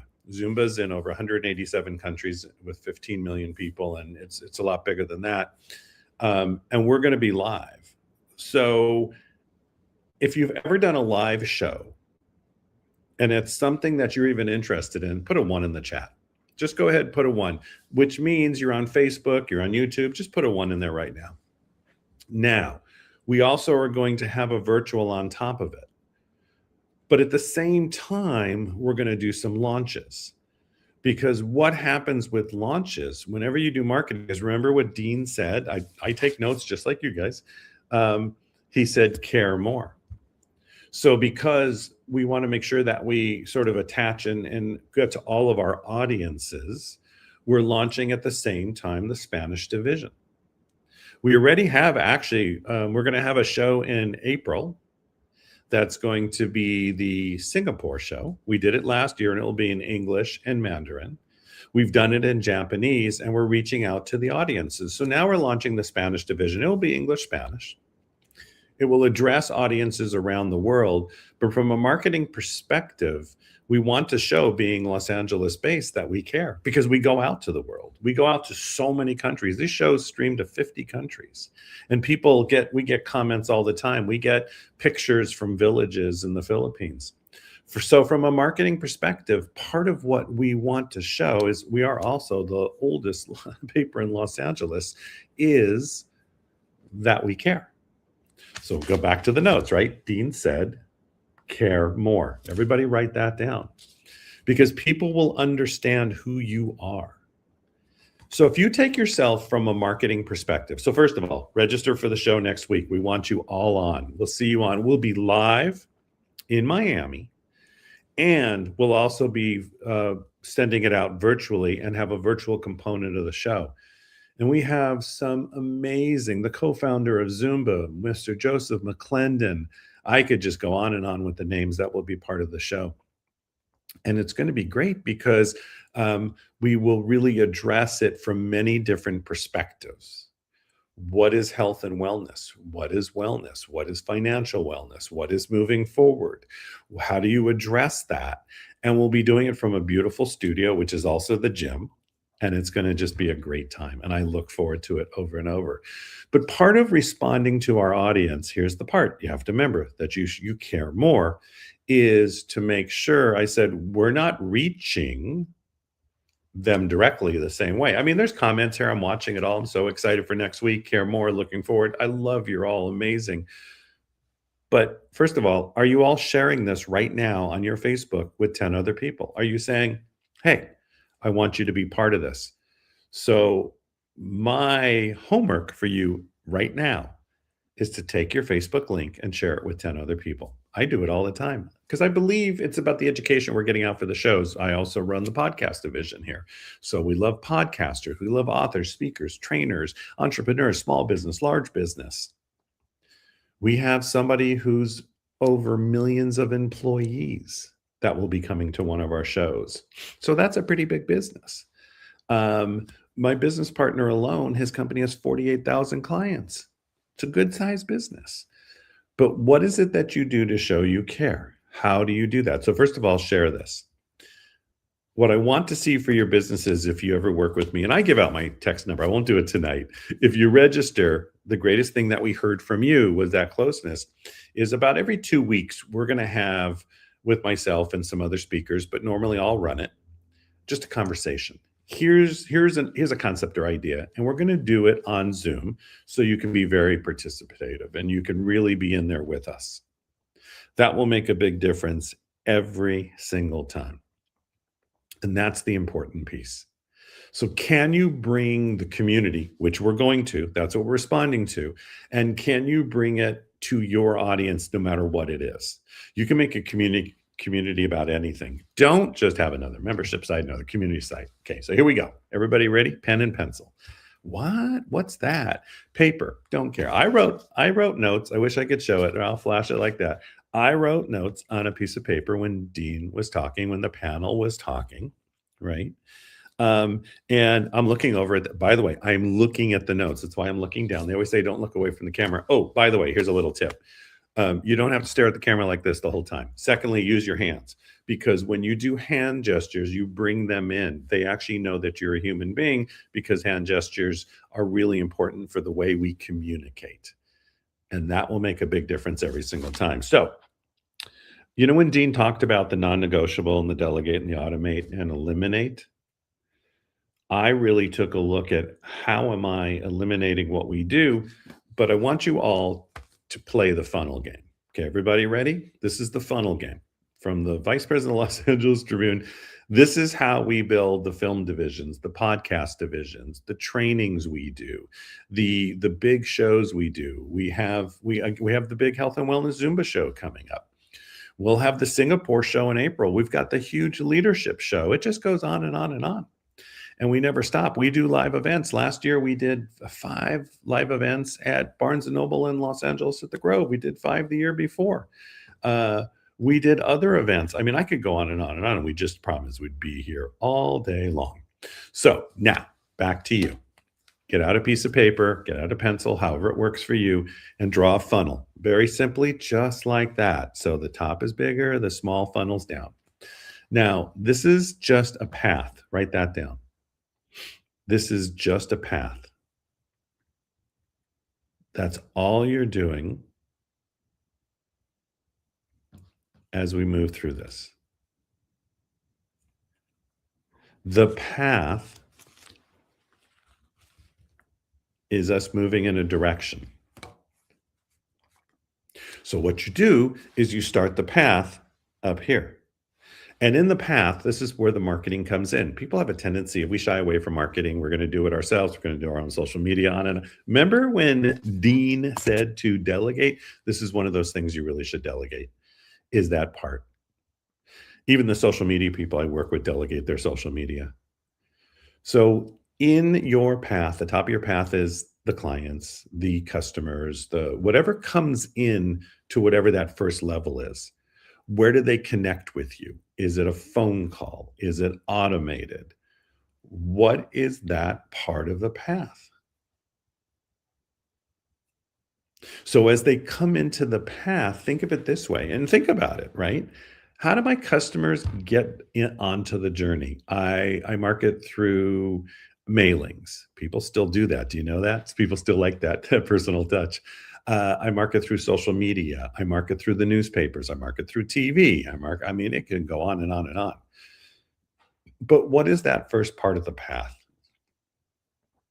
And as you're moving down the path and you're bringing them in, then what is the first connection? This is a critical piece, because how do you create the relationship with your customers? Do you connect with them by a phone call? A podcast? What is that they first get to know? It's the know, like, and trust factor. What is that part? Dean talked about, again, caring more. So if you think of caring more within, what is that first part of how they reach to you? What is it? Are they just on one of those phone loops where click 1 to talk with so-and-so, click 2 because we don't even care, click 3 because we're too busy? Whatever that is, think about it. think about how they connect with you. So now they've connected with you, right? And you have your marketing, what you think dialed in. What are you doing in that path with them? Are you selling them a product? Are you mentoring them? Are you bringing them into a group situation? Are you fixing something for them? Because if you remember the part earlier that was so critical and what Dean brought up, he talked about, and we did this all the time, solve bigger problems. Write that down again. So as you bring them into your path, it's about them, not about you. Make sure you write that down, because that's that critical piece as you move your business forward. Maybe you don't have a business yet. Maybe you're an employee. So be the best employee out there. To be the best employee out there, your whole job is to solve bigger problems. Because what you want is you want to be that problem solver, not the one who comes with the whine or the complaint or the drama, the story, but how is it that you truly solve that? So now we've got them into the path, right? They come into the path and we've done it through, let's say, your social media. So they have a connection, but they don't. Maybe they saw it somewhere. Referrals. This is where when they start to be on that first level and you have suddenly your first client, your second, your third, your fourth, that's where referrals are so important. Insurance people had this down years ago. They ask, every time they meet somebody, they're asking for, 100 new referrals. Do you ask referrals for your business? Are you confident enough in what you're giving to that client that you can ask for a referral? So write this down. Referrals are good because that's your raving fan. That's your client who will help you move forward. So everybody who's ever asked for a referral, go ahead and put a 1. You're on Facebook, you're on Twitch, you're on YouTube. Just go ahead and put a 1 in the chat. If you've ever asked for a referral as you move your business forward. There you go. Great. Fantastic. Now, as they're moving down the funnel, always remember it's the path of the client. So it's good to know where they're going. Where is it? And remember, not where you want them to go, but where are they going? What is it that they need? And how are you also receiving that feedback? So that's not for this conversation, but we will talk about that. I'll address that because that came up too. I'll make sure I address that on one of our Tuesday night calls. Remember, we do them every 2 weeks. And we'll talk about that, sort of how that looks and how that's important. Because a lot of times as you're building your business, we sort of lose that part of what the path looks like, especially when it starts to build really quickly or you have a big team and everybody's got a great idea. But who finally makes the decision? And it's great because you're all here and I see all the different countries on right now. And we're so happy to have you on.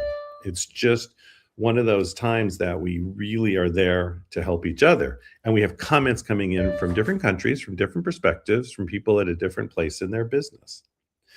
And it's just a journey. That's right, Gunnar. It's a journey. It's a journey, it's a journey, and it's a journey. And that makes the difference all the time. We could do this all night long, right? And I can be on these kind of calls because I was seeing if there was any more notes. There's a lot I wanted to cover, but we don't have the time.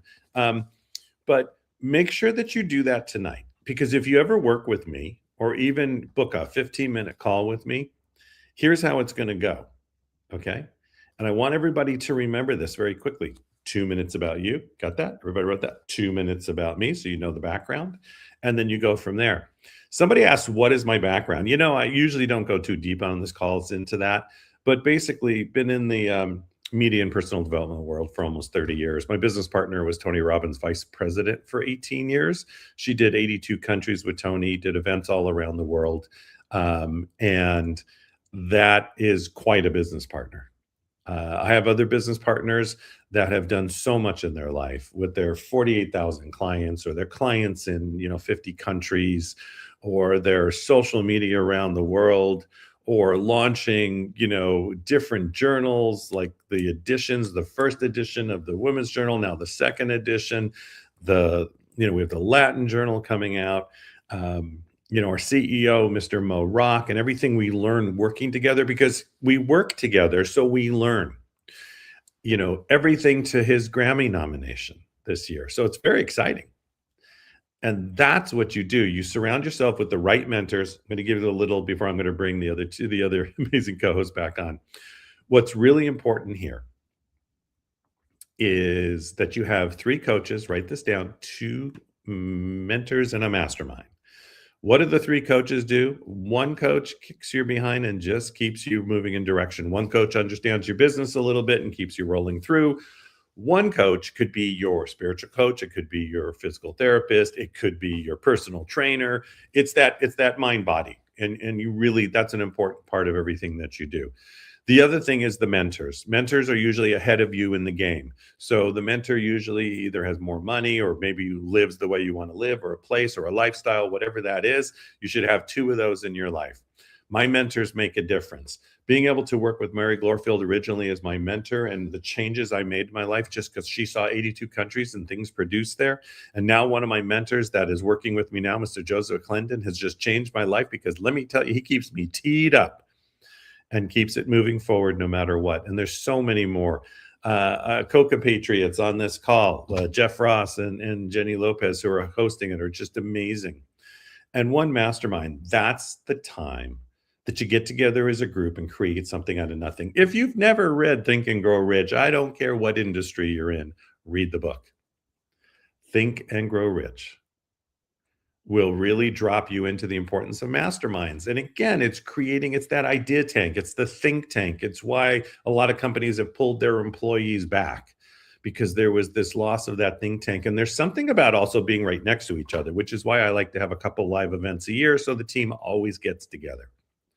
And I think that makes a difference with everything we do every single day. And I can't tell you well enough how important that is. So I want to thank everybody on the call tonight. Couple things. We have the Marketing Journal coming out. If that's something you'd ever want to be part of and take a look at, you need to connect with us. The best way to connect with us is we'll have links, but first of all, register for this show, right? And then you'll have ways to connect with us.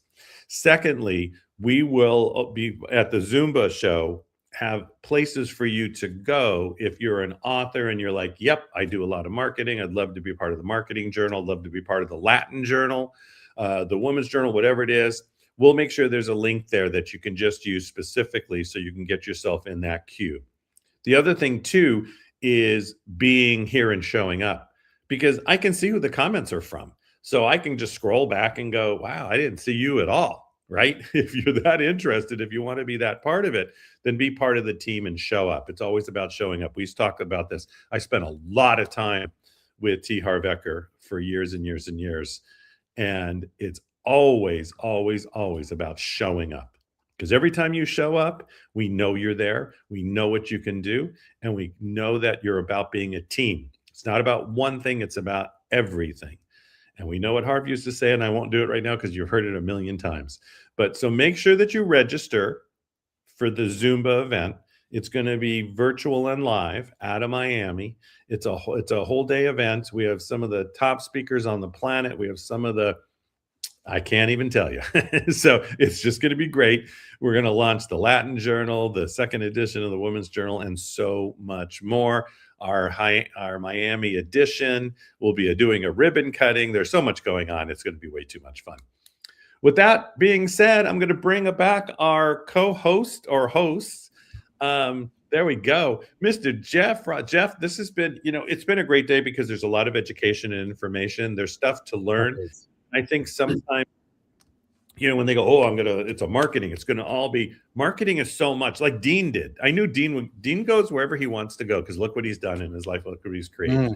But it's about that. When he said that care part, I was like, that's it. That's it. That's everything. That's marketing. That's leadership. That's everything. And that's everything I've gotten with you too. Like you say, two mentors, 3 coaches, 1 mastermind. And I've been working with you now for the last 18 months, going on 2 years.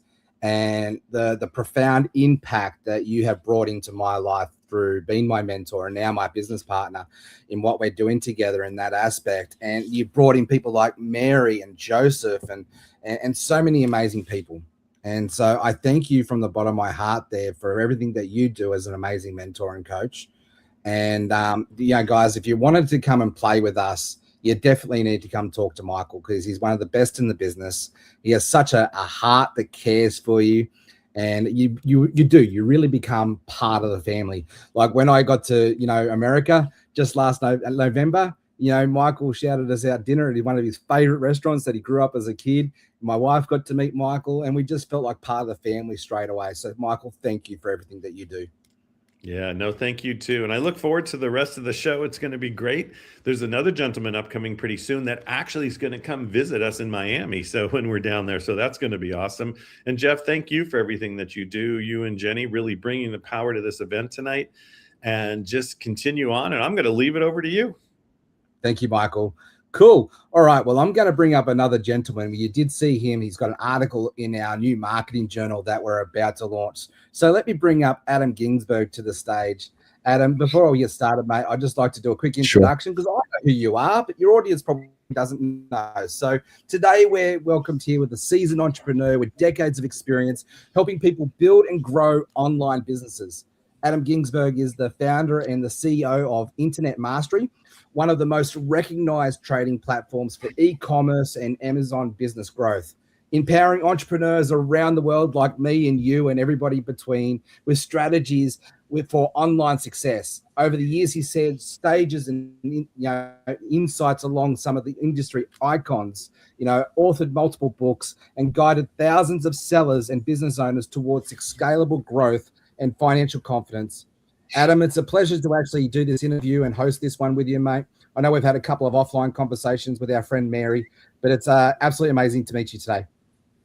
Well, Jeff, thanks so much for being here. I mean, I've actually been in the green room watching for a while, and just the topics that Michael was just sharing and what you were talking about with AI, I think it's so relevant for the audience. Just you bringing this to the forefront is phenomenal. I think about my experience, and I've known Mary for 2 decades now, and Joseph, and you've assembled such an incredible group of people that I think people who are watching for the first time and being introduced to them don't know how powerful they really are. So I'm grateful to be here with you. I'm excited to talk with you about marketing and answer whatever questions you have, and jump right in. Let's get into it. So I've been watching you for a little from afar. You probably don't know that now. And I've been an internet marketer myself since 2009. I've been mentored by Ryan Dyson, a few other people in that space. Mm-hmm. And in 2017, I got introduced by a name of Anthony Morrison, sorry. And I jumped into his e-commerce success. And it was very early on in the drop shipping sort of business model. And I applied what he taught me in that space, and I did $1.6 million in 4 months. Wow. Off of that. How have you seen internet marketing transform everyday entrepreneurs' lives and give them access to, online income streams to be able to help them to go, live the laptop lifestyle, really? Right. Well, first of all, let me say one of the things I love about it is that almost anyone can do it. Right. And we can't make income claims or promises, but we can say that if someone's open and coachable and willing to follow a duplicatable system, they can do it regardless of their background or their education or even how much money they have. So I think that what it does is it opens up the opportunity for just about anybody. I started in internet marketing just around 2001, selling on eBay. And from 2001 to 2004, I sold $20 million on eBay. And so I started teaching people about the whole e-commerce, eBay opportunity. But the whole world has evolved, right? Like if you think back then, there were no digital cameras, there was no PayPal, your cell phone was the size of your shoe, right? So even when the whole world has changed. Exactly. So, we went from eBay to affiliate marketing, to drop shipping, to Amazon, to AI. And I think the most important aspect is that people have to be open to change. One of the things you said in this last segment about AI, which I thought was so important for people to hear is just how rapidly it's changing. Right? So if somebody's going to want to get into the e-commerce space, they have to buy into e-commerce and not buy into the entryway that they're buying into. So you started with the drop shipping and affiliate marketing with Adrian, but or Anthony, but the world has changed and is changing so fast that if you're not willing to change with the times, then you end up with a box of rocks, and it just doesn't work anymore. So I think everyone can do it, but you have to be open to the possibility. It's a very valid point, because what I did back in 2016 and 17 doesn't really work today. Right? Yeah, of course. Things evolve very, very quickly. So, you've been, a pioneer in this space for almost 3 decades. Don't say that. That pains me. I started in my first internet company. This was so depressing, Jeff, in 1996, and I realized that's actually 3 decades ago. Wow. It goes fast. I started at 6, so it wasn't bad. No, it's amazing. Yes, I've been fortunate enough. Yeah. How is mastering marketing like the mastery of it all, right? Because they say 10,000 hours to get to that mastery level. Yes. I think with your experience, we probably have almost like 10 million hours. But how has mastering a skill like marketing transformed your life? Well, the ability to transform into other things that come from the marketing, right? So my background before the internet was in direct sales. So when I started on the internet, my goal was just to transform my in-person sales experience to using the internet as my medium. So if we're becoming an expert or a master at marketing, that gives us the ability to excel in every form. So whether it's AI or whether it's e-com or whether it's affiliate marketing, it all applies and it all moves it forward. So that's a base skill that you can use in every aspect of making money. Well, let's dive deeper in here to the skill set here, right? Because I think there are fundamentals when it comes to marketing. Like for me, learning the law of buy-in, that John Maxwell talks about, has really helped me with my own marketing, understanding the buy-in psychology. What would you say are like some of the fundamental foundational skills that our audience, if they're just getting started in the online marketing space, what are some of the skills that they need to learn? I think it's a great question. For me, my experience, just so you know, is working with people that are just starting. So I'm not the go-to guy to get you from 2 million to 10 million. I'm going to get you from $2 to $1 million. I think the very first step to remember when you're selling something online is that you're not selling to you. And too often people want to sell what they're passionate about, what they're excited about, what they like. But the reality is you don't have to like it. You just have to find something that someone wants to buy and is willing to give you their money for it. And so if you can remove yourself from that equation and your emotion around it, people say to me, but I'm passionate about this. And I get it, but your passion doesn't pay your bills. Money pays your bills. And the more money you have, the more passionate you'll become. So don't worry so much about finding things you like to sell. Find things that people want to buy. I think that's the first thing. The second thing is to stay away from the hottest trends, because by the time you figure out what the hottest trend is, it's not the hottest trend anymore. So if we can find products to sell online that are staples that people buy consistently over time, I think we're going to have more success. And I think that we move on to the next point too. I think I just echo that point. My success that I had early on was selling the stuffed toy elephant of all things. There you go. It became a trend, but I was the trendsetter, and exactly. Definitely wanting to make sure you find those products that can help you to become the trendsetter, not just follow the trends. I totally agree. I love that. And, when I started, I was selling pool tables, or billiard tables was what they're called where you're from, right? So, so they weigh 1,000 pounds, and, we have to ship them, and, it was a mess, right? But what I just nightmare. Oh, it was a logistical nightmare, right? So what I discovered from that process, though, over the years, is that the best selling products are the ones that are consumable. So it takes just as amount of effort for me to sell a bottle of, omega-3 or vitamin D as it does for you to sell a stuffed elephant. But they're going to buy that omega every single month. They're only going to buy the stuffed elephant once. And that took me a really long time to figure out. But once I dialed that in, and of course, products that are lightweight and easier to ship, but that's just from my own personal, experience. If we could find product that people want, that are in demand, that people are interested in, combine that with a product that is consumable. And by the way, it doesn't have to be a physical product. It could be a newsletter. It could be a membership site, right? It could be something that doesn't require any deliverability at all, but a trend or a topic that people are willing to be part of. And here's the best part, in the last, I'm going to call it 2 decades because I feel younger that way. But even since you started, about a decade ago, the technology, and let's just forget the AI for just a minute.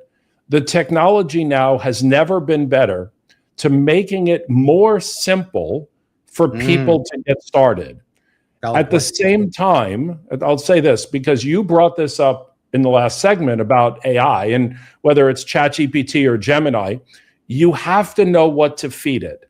Yes, sir. So as simple as the technology is for me and maybe for you, I work with a lot of people that when I say are technologically challenged, I mean have trouble copying and pasting, literally. Yeah. So it's not just about the technology and knowing how to use it. It's having a coach or a mentor. Michael was just talking about that. And if you have somebody that can guide you and help you, that's invaluable. That's almost worth more than the technology itself.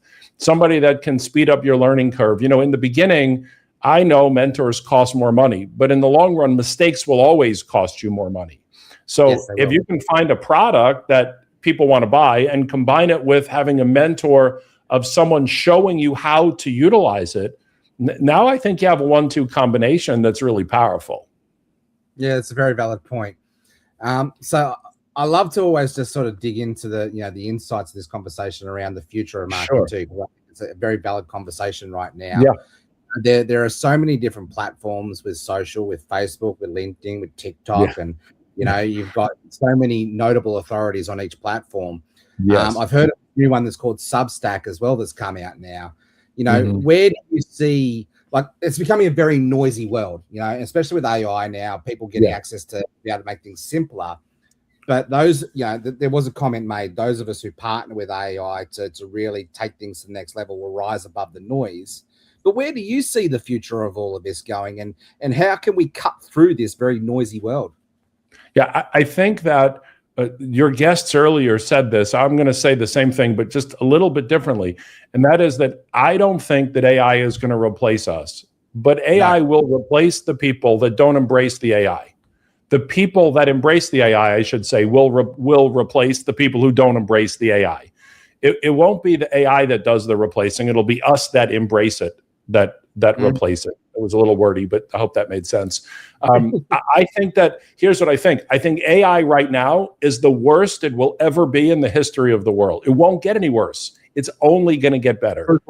And so we have to be willing to evolve. I mean, one of the things for me, I've been a ChatGPT adopter since the very beginning, and it knows so much about me that I have trouble using Gemini, for example, because I have to retrain the entire algorithm to get it to know me. But I'm the same. People want me to use Claude, but it's like, I don't want to use Claude because I have to retrain Claude. Exactly. That becomes the problem. I don't think necessarily that that we're going to have to. I think ChatGPT is going to be around. I think Gemini is going to be around. Of course, there's going to be some that will be around that haven't been created yet. But I think the most important thing is to be okay with the change. As I was saying earlier, okay with the change. If you know how to use one, you know how to use both, right? So if I know how to use ChatGPT, for the most part, I know how to use Gemini. Yeah. We look at, like, for example, Nano Banana. I'm sure you've been utilizing that. It's absolutely incredible. It didn't exist a year ago. No. And it's life-changing for someone in marketing. I've been able to actually put myself up, on a photo with, Hollywood stars, actually on Hollywood Boulevard. And like, unless you know the little signals, like the watermark at the bottom right-hand corner, you wouldn't be able to tell that it's not real or fake. You would not. In fact, one of the things, and just think about this, it's as bad as it's ever going to get right now. So a year or 2 or 3 years from now, it will be indistinguishable. I do a lot of advertising on Facebook. So I have Internet Mastery, and then I also own a telehealth longevity clinic, and we do a lot of peptides and hormones. So I run a lot of ads that are AI generated. And these AI generated, the UGC ads now, you just give it a script, you tell it what you want it to say, and you tell it what you want the B-roll to be. And if you're not sure, you ask ChatGPT and it will write the script for you. So you don't even have to be creative anymore. Yeah. You plug that in. I just wrote my first book. I just wrote my first book using AI. But it was like not totally using AI. I had a conversation back and forth, and it helped me bring the structure and all to it, and the stories. And that's the whole point, right? So you still have to be part of that. We were talking about that with the taxes earlier, right? That it's not going to replace tax returns because you still have to know what all that stuff means, but it's going to help smooth it out a little bit. So in terms of these videos, right now, I think it's still distinguishable. If you go on Facebook, you know that video is made with AI. But give that 2 or 3 years from now. I mean, look at where it's come in the last 18 months. Yeah, give that a year or 2 or 3. So a small business owner that's in the real estate space, a small business owner that has a social media presence has got to have AI integrated in it. My wife and I were in Orlando. Yeah, go ahead. My friends Bruno and Stacey here, they're actually commenting on the board. They're actually teaching real estate agents how to leverage AI because they've found a niche for them. These real estate agents need to know how to use this amazing tool. And so 100%. They've created a whole business out of it just by doing that. My wife and I were in Orlando this last weekend for a wedding. She needed to get her hair done on Sunday. The salon opened at 11. So she sent him a message on Instagram at 9:30. And she chatted with an AI agent who was able to schedule her an appointment for 12:30. It wasn't open, but the AI agent booked the appointment for her during off hours. And if she had contacted a different place to get her hair done that didn't have AI, she would have just moved on to the next one. So the understanding of where it's at, knowing that you have to figure out how to integrate it into your niche is really important. But can we take a quick step back for just a minute? Do we have a few minutes? Yeah, of course. We've got about probably 5 minutes left. Great. That's great for existing business owners. But I like talking about the people that are not in business right now. So if somebody's watching and, we got a lot of crazy stuff going on in the world, there's an opportunity in this economy right now to create a home business and make money, get some good tax benefits, and be able to take advantage of where we're at. There's 150 million, 160 million prime buyers in America now. So selling on Amazon has never been better in terms of an opportunity.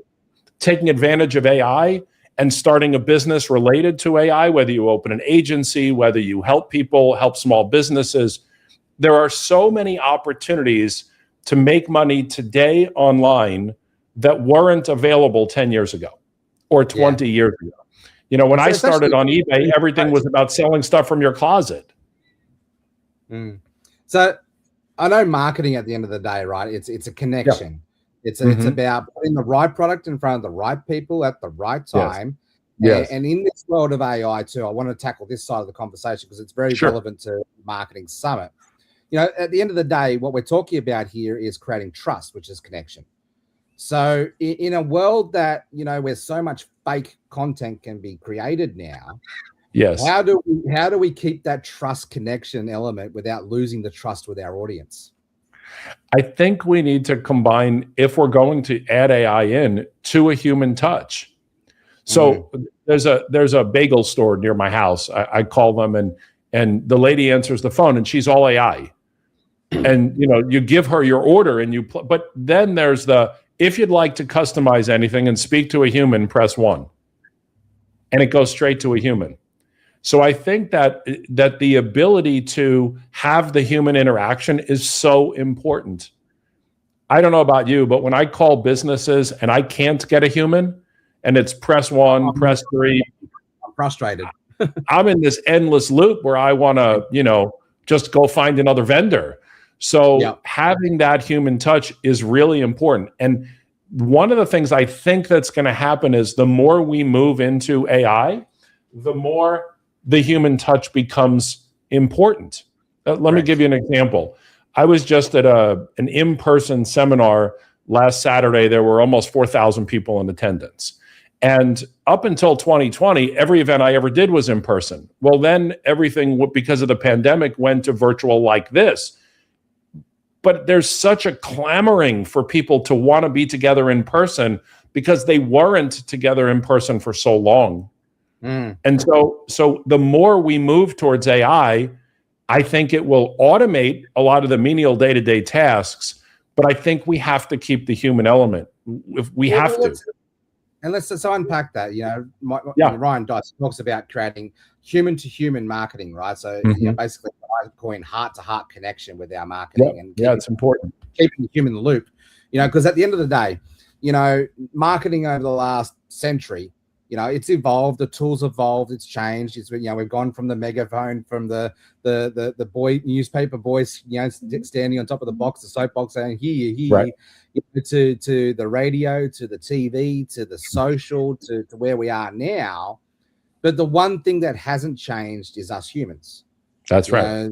The way that we connect with each other and the way that we react and respond with each other. Look, at the end of the day, we're all walking, talking skin bags full of human emotion. And so how do you get into how do you help your people understand that? Because I think that's an important skill to develop, especially to become any really good internet marketer. How do you help your people to understand the buy-in psychology and the marketing psychology of this conversation? So we look and focus on products that people want and need on an everyday basis, and being in touch with that reality. And again, not looking for the next greatest thing, but for the things that people want now, wanted yesterday, wanted last month, and wanted last year. And I think that when you focus on products like that, they're going to still be you're going to need toothpaste next week. You're going to need shampoo a month or 2 or 3 from now. Like, there are just certain things that they're not sexy. Who wants to sell toothpaste or shampoo? But I'm happy to take your money if you want to buy toothpaste from me. So as long as we're focused on those everyday products, I think that really helps. When we think about Amazon, for example, Amazon's a very unique marketplace other than Walmart, other than eBay or Etsy or Shopify, because of the prime buyers, where product can be purchased today and delivered today, or purchased today and delivered tomorrow. That in and of itself keeps the human element in play, because I want things now. I'm a human. When I buy something, I'll pay $1.50 more if I can get it today or tomorrow than if I have to wait a week to get it, which is what the fulfillment by Amazon system is all about. So from a human to human perspective, the faster I can get my inventory delivered or my purchase delivered to me, the more it seems like there's human interaction there, even if there's not. Well, I'm starting to see now in my circle that, good old fashioned, I don't know what's old fashioned because it never should be, but good old fashioned customer service. Like, it's starting to be paramount. That's what's separating everybody else out from everybody else. Absolutely. And I think that's a good thing. Yeah. So if you could distill your entire message, like the entire, conversation about what you're about, into one principle that everyone could commit to, what would that be? I think, can I give you 2? Yeah, why not? I'll be generous. All right, let me give you 2. One, I wrote a book called Outside Influences, Catalytic Concepts for Understanding How Life Really Works. And the concept of this book is that in life, you don't control anything. And as soon as you realize you don't control anything, you recognize you control everything. We've all been at the right place at the right time and missed it. And if we know what we missed, then the next time we're in front of it, we don't miss it again. And if we combine that with what sounds like a counterintuitive concept, but really works in synergy, is this: it's never about the bus. It's always about the bus driver. So we can blame other people, we can blame situations, but if we can take accountability and responsibility for what we do and move that forward, you know, when we fail, we blame everyone else. When we succeed, we take the credit. But at the end of the day, we're still the ones making the decision. So I've learned a long time ago, and I share this in every event that I do, and that is that my responsibility as a coach and a mentor is simply to make suggestions. That's it. All I can do is advise you on what I think is best. But you have to, and if you're watching, you have to make the decision as to what's best for you. And if you make the right decision, you accept the reward. And if you don't make the right decision, you learn from it and make another decision. So I don't know if that's the answer to the question you're looking for, but those are the philosophies that we go by. I love that. And for someone who's in our audience is just getting started, because I love that you work with the newbies, you know, for someone who feels stuck, what's the first practical step you would have them take this week? If it was me and I was giving someone advice, can I like promote myself for a minute? Am I allowed to do that? Yeah, as long as we're not doing a hard sell or anything like that. But yeah, why not? There's no absolutely no hard sell. It's we have this 5-day Amazon challenge. It's $1. People are welcome to come and hang out with me for 5 days. It's all live, and we just show them step by step what to do. But I think that as a generalization, a general rule, I hope that wasn't too hard of a sell. As a general rule, I think the first thing to do is to decide. You have to decide that you want to make a change, because if you don't change, then nothing changes. And if you don't decide you want to make a change, then everything is going to stay the same. 6 months from now, you're going to be in the same financial position you're in today, but you'll be 6 months older. So you have to make a decision that you want to move forward, whether it's with an Amazon business, whether it's with AI, whether it's with real estate. I don't have an opinion on which one is better, because everyone is different for everyone, and everyone can do everything if they wanted to. And I believe in unlimited human potential. So I don't think any one way is any better way. You just have to decide which path you want to go down and then focus on that. What they say, saying the best time to plant a tree was 40 years ago. The second best time to do it is now. That's right. I like to, like when I think about marketing, I also think about branding. Branding is the story people talk about you when you're not in the room. Yes. So let's wrap this conversation up. We've got 2 minutes before we move on to the next segment. How do you want to be remembered as a mentor or a business leader? How would you like people to remember you when you're no longer here? Wow, that's a very interesting question. I would like to be remembered as someone who cared, as someone who gave a lot, as someone who was inspirational, even though I don't feel like I'm a motivational type person, someone who cares. I want to be remembered as a great parent and a great spouse, and ultimately someone who just gave more than they received. Yeah. And I definitely get that vibration and that message from you, Adam. It's been an absolute pleasure having you here and share from your heart and service. I look forward to another interview with you down the road.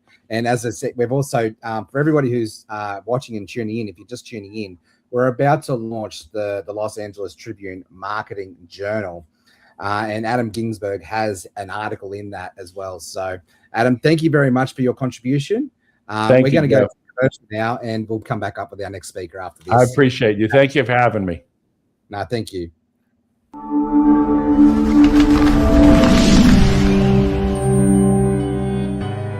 Welcome to the Los Angeles Tribune page. Here you will find original news programming, exclusive digital events, and shows that are directly from the community. At the Los Angeles Tribune, we believe in giving a voice to the voiceless. We are proud to be the only national brand to empower everyday people to make a difference. Since 1886, our reputation has been built on truth and responsibility. Thank you for watching and making a difference. For general inquiries, contact today. Thank you on behalf of the Los Angeles Tribune team.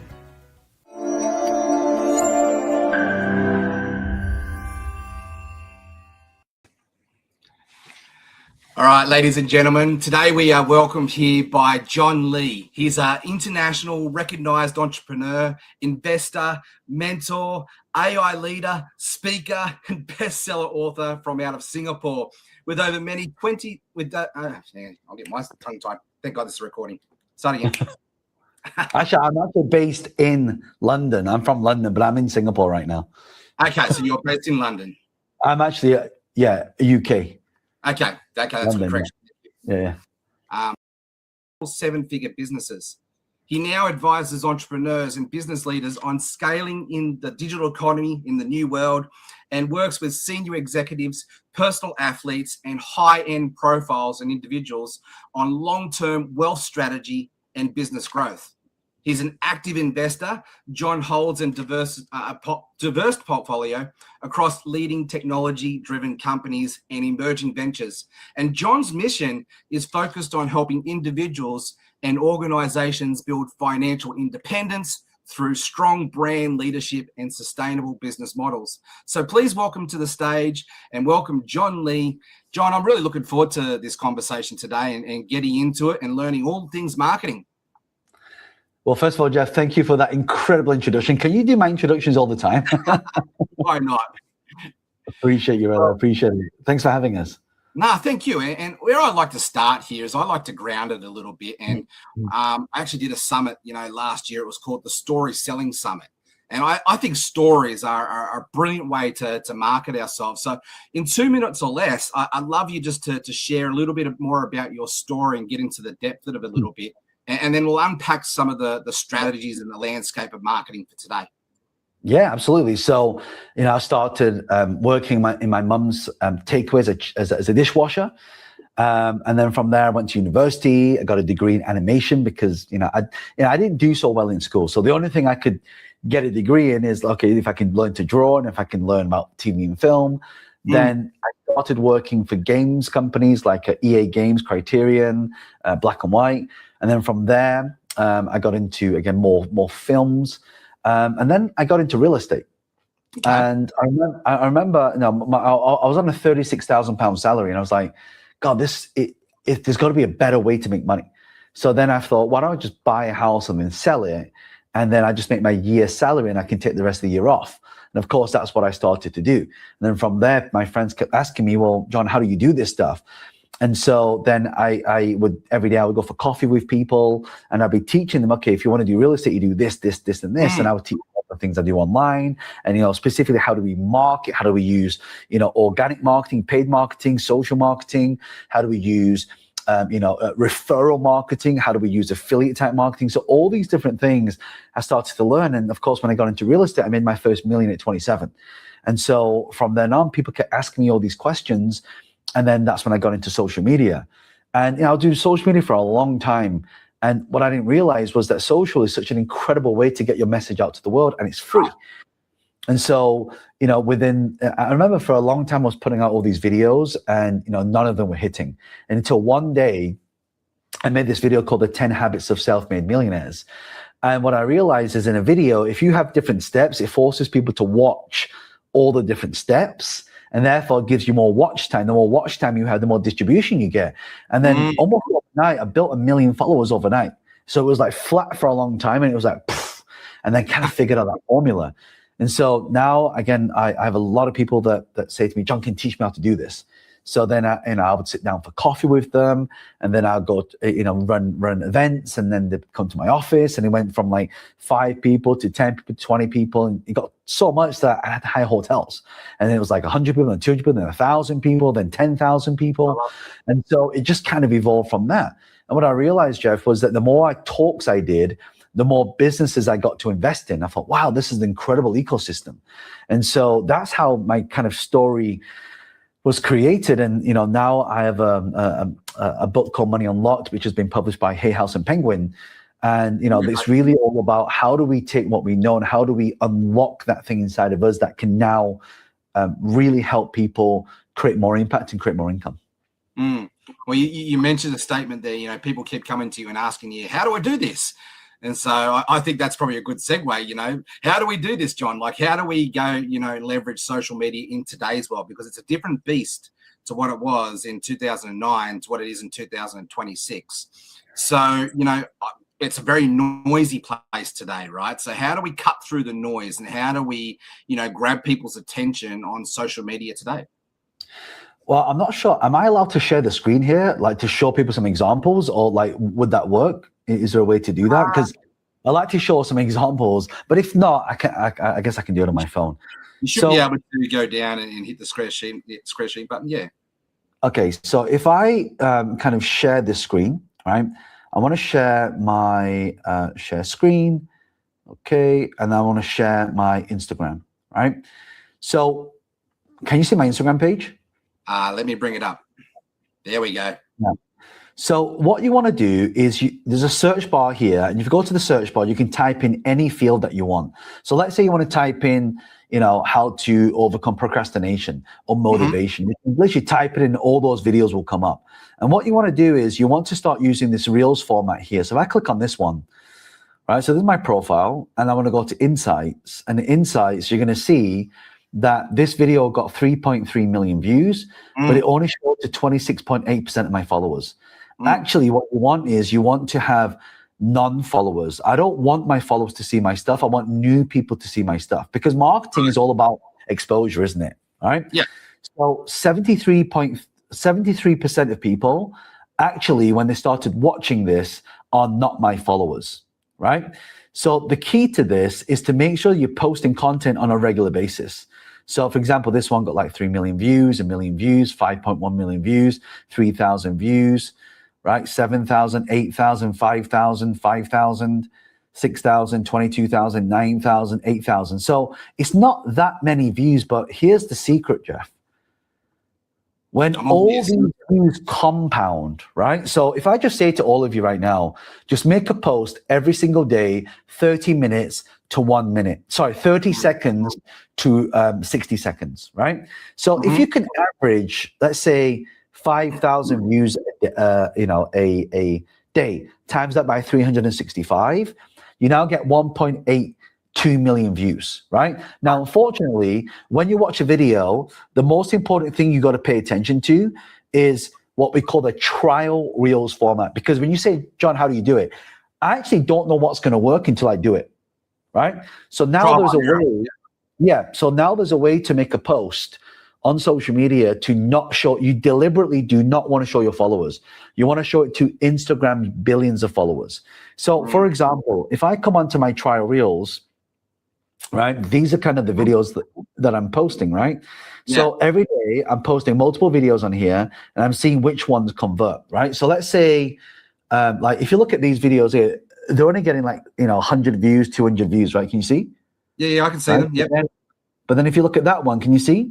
That one's got 24,000 views, 165,000 views, 1.1 million views, right? Right. So what's the difference between the bottom 3 videos and the top 3 videos? So what I do is I analyze, and there's something on these videos that's called a retention curve. So when you go through these videos here, you can see it's short to 99% non-followers, right? But if I scroll down, you're going to see a retention curve like that. Here's the secret, right? If I scroll, and you can see the first 3 seconds, right? So 1, 2, 3, there's 51% people watched it, right? And that's why it got 1.1 million views. So what that means is you need to optimize your video for the first 3 seconds. And if you can do that, you get millions of views. And here's the thing. In marketing, what's the point in marketing? Well, we only market for 3 reasons. 1 is to create a brand. 2, to generate leads, and 3, to be able to monetize, right? So if I look at the word monetize, like sales, like if that's money, what's the step before it? Well, deals, right?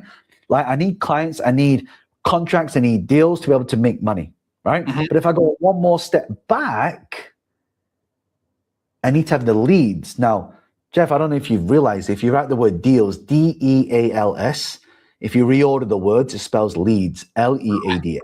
Right? Yeah. So that means if we want to get the deals, we need to get the leads. But if you want to get the leads, you need to get the views. Mm-hmm. Right? So this is how the formula works. And so my job is to create as much, because you have to realize, all these companies right now have to realize what companies they're in or what business they're in. They're not, if like I was with a lot of accountants and lawyers and doctors, and I say to them, you're not a law firm, you're a media company. Yeah. Right. Most of these companies now have to realize you're now in the media business, Yes. social media, right? Print media, right? All these things, they play a big part, because why? We want the awareness. Awareness times attention equals income. And so that's how you unlock money. You unlock it by being everywhere. And look, I've been a social media marketer myself since 2009. I've made millions of dollars off the back of Facebook marketing and all that sort of thing. And I'm now starting to see a shift from, offline print media, billboards and that sort of, TV ads, and especially in Asia, right? A lot of big companies now are investing quite heavily into influencer type marketing because they realize that's where, people are. Everybody's got a phone now and everybody's, on here scrolling along. So this is like the TV of the 1950s, and now social media. But I've always loved to ask this question because I always get different answers. Where's the best place to play at the moment? Like I see that you're on Instagram, Gary Vandertuck talks about, TikTok, and he talks about Substack and all of that. Where would you say is the best place to play now? So the best place is omnipresence. Mm-hmm. I love that answer. Right? So here's the thing, you've got to be everywhere. Yes. I'll give an example. So I can post the same video. Let me go and share the screen again. So I'll share the screen. And let me share the Facebook. Okay, so this is the Facebook tab. So if you want to bring that up, so this one, if I click on this post here, forget ChatGPT, right? I want you to look at the stats on this. This one only had 1 million views, right? But 7,500 people liked the post. Now, why is likes important? Because anyone who likes the post, you can now retarget. But it also had 20,000 comments almost. Yeah. Right. So the way we play the game now, Jeff, is we're going to put a lot of organic content, find the ones that work, and then we run ads against that content. So we're not guessing if it's going to work or not. It's guaranteed to work because it's already worked. We're just basically putting fuel on the fire. Mm-hmm. Right. That's step number one. Step number two is, okay, now that we know how many people have interacted with it, we now look at behavior marketing. So when we're marketing something, we want to position it in the right way. If you look at someone like, let's take Red Bull. If I say Red Bull to you, what do you think about? Give me wings. It's an energy drink. Yeah. Energy, right? Energy drinks never existed before. No. They never existed before. But now they do, right? Because Red Bull said they was, right? Because they were just like any other drink. When we're branding ourselves, we have to make sure that we are not branding, we're actually positioning ourselves, right? When's the last time you saw a Rolls-Royce advert? Good question. Right? Do you know the only time you see a Rolls-Royce? When it's parked next to a Gulfstream $50 million jet. So now the Rolls-Royce seems like, oh, you know what? I'll bought the jet. I'll just take that as well. $500,000 car. Yeah. Right? So it's the positioning of our products and services that make it valuable. And a lot of people don't realize this. Marketing is not just for lead generation, it's also for positioning your product or service. For example, when I coach a lot of celebrities and public figures and CEOs of companies, that's a positioning tool. Right? Well, what I'm picking up though is more branding conversation than positioning, right? Because the statement is if you get good at marketing, you make $1 million, but if you get good at branding, you'll make $1 billion. And so you're using marketing, the channels and social and all that. But this is more of a branding conversation, is it not? No, but I'll give you an example. Why do I write a book, right? By the way, do you think the book's going to make me a lot of money? Not really. No, it's a loss leader. Because anyone who's in a publishing deal, unless you're like J.K. Rowling or unless you're, you got films and things like this, it's different. It's content. It's out there. Right. People engaging in it. They're consuming it. Yeah. Right. So if you noticed all my content recently, it's all about AI, right? Mm-hmm. So I'm positioning myself as even though my background's in real estate, right? So when we're positioning is, okay, when we think about, I'll give an example. I was just in Sydney, right? So I just flew from Sydney. I'm currently here in Singapore right now. I'll be flying back to London. So we just had a person reach out and say, oh, I heard John's keynote at the 1 billion summit in Dubai, because prior to Sydney, I was in Dubai, right? So my keynote was in Dubai. It got seen by 120,000 people, right? My keynote was specifically on social media and AI stuck together, positioned as not using it, but monetizing it for business. So one of those people saw me. Then she said, John, I know you're coming to Sydney. I want to come and see you. But we sold out, so she couldn't attend. So then she spoke to Fran. You just met Fran a second ago, who's my business development. And now they're going to pay me a very large keynote fee to go and speak in front of their audience of thousands. They're the top real estate company in Sydney. Right? Now, that's a branding force positioning. What is the positioning? So here's the thing. If you're going to market, you may as well recruit. Yes. Right. And what I mean by that is the reason I wrote the book is for positioning, because CEOs of companies will read that and then they'll get me into the boardroom. Then I'll be speaking in the boardroom and they go, wow, this guy sounds really good. Let's give him a board seat. Right. So actually, there's a company going public in October that I've been advising for the last 8 years. So they're going to work for about 100 million. And in return, I get shares in that company. Right. For that. So the key to this is when you position yourself, I'm not positioning myself as a social media guru or an internet marketer. I'm positioning myself as an equity advisor in a company for growth and scale. Therefore, I get a lot of allocation. So you're leveraging marketing more as a tool than anything else in your strategy, in your game plan, to lead from awareness to engagement to leads to sales and the ultimate in that space, right? Because a lot of people here and struggle in the social media land is they just focus on the views and the metrics, and they don't focus on the strategy and the back end of it, and they end up just getting frustrated with what I call vanity metrics. You're getting the likes, there's no substance and actually conversion. I'd love you to dive in and talk a bit more about how do we take from traffic into sales. So I use a formula called the 3 C's, right? CCC, content, call to action, conversion.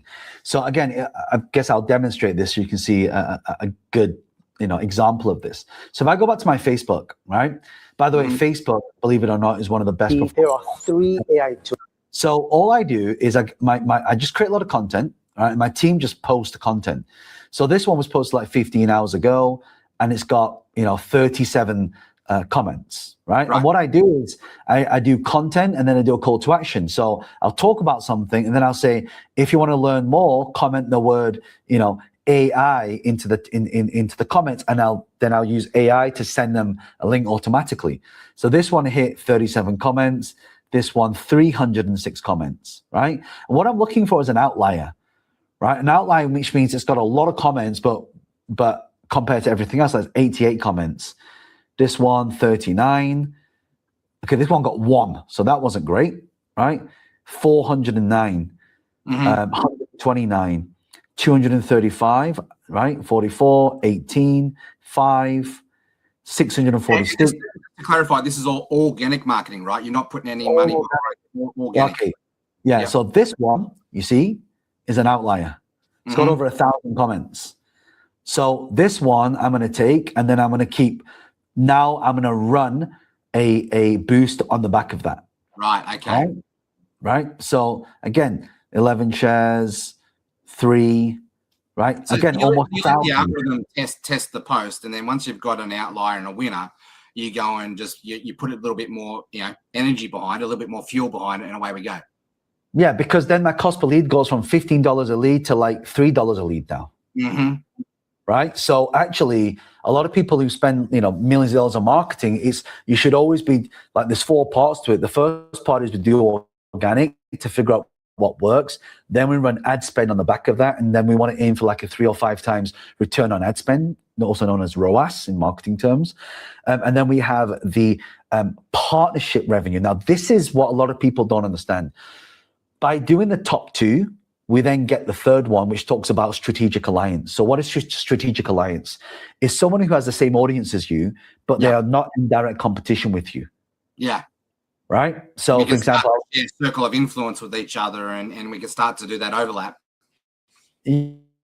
Yeah, it's like, my daughter and I have a strategic alliance. She loves pizza. We were in Italy. She's like, Daddy, I want to go have pizza. So she eats the middle of the pizza and the crust, she throws the crust, and I eat the crust because I love the crust. Right? Yeah. So we have a strategic alliance. We don't want both the pizza or both the crust. So we want to look for who wants the pizza and who wants the crust. Right? And so that's what I'm always looking for. So I'll give you a good example.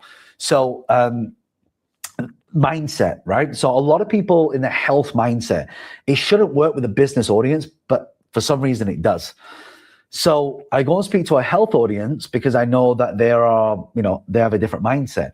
But a lot of these people in health and optimization and people who are like monitoring their sleep, they're high performers.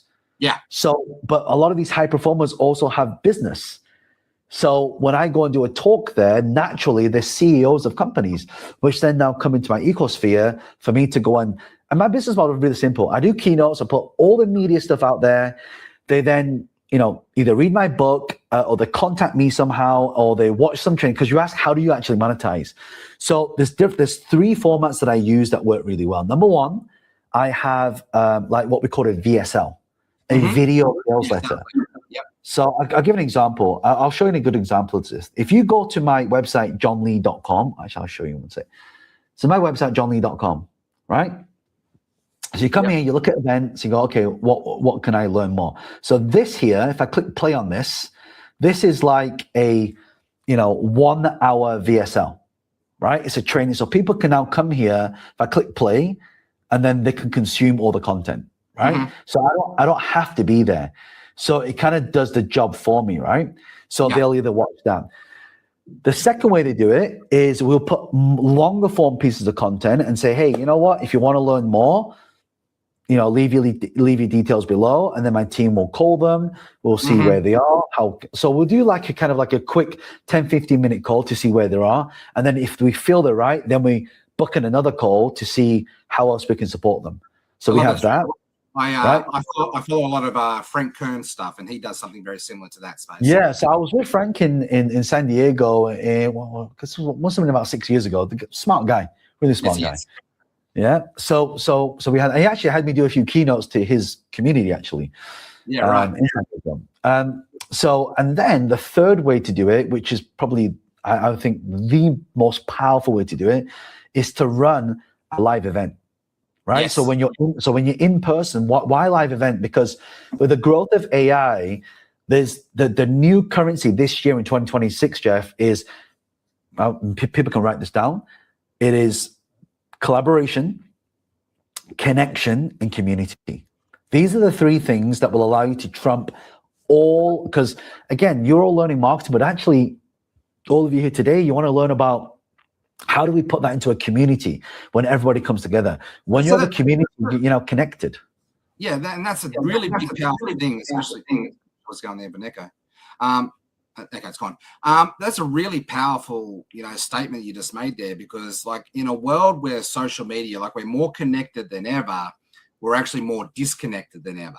So the ones that can actually come in there and create community and create sense of belonging and connection, I believe are going to be the ones who win the game moving forward. So what are some of your strategies there to help people feel seen, heard, valued, and create community where people feel like they belong?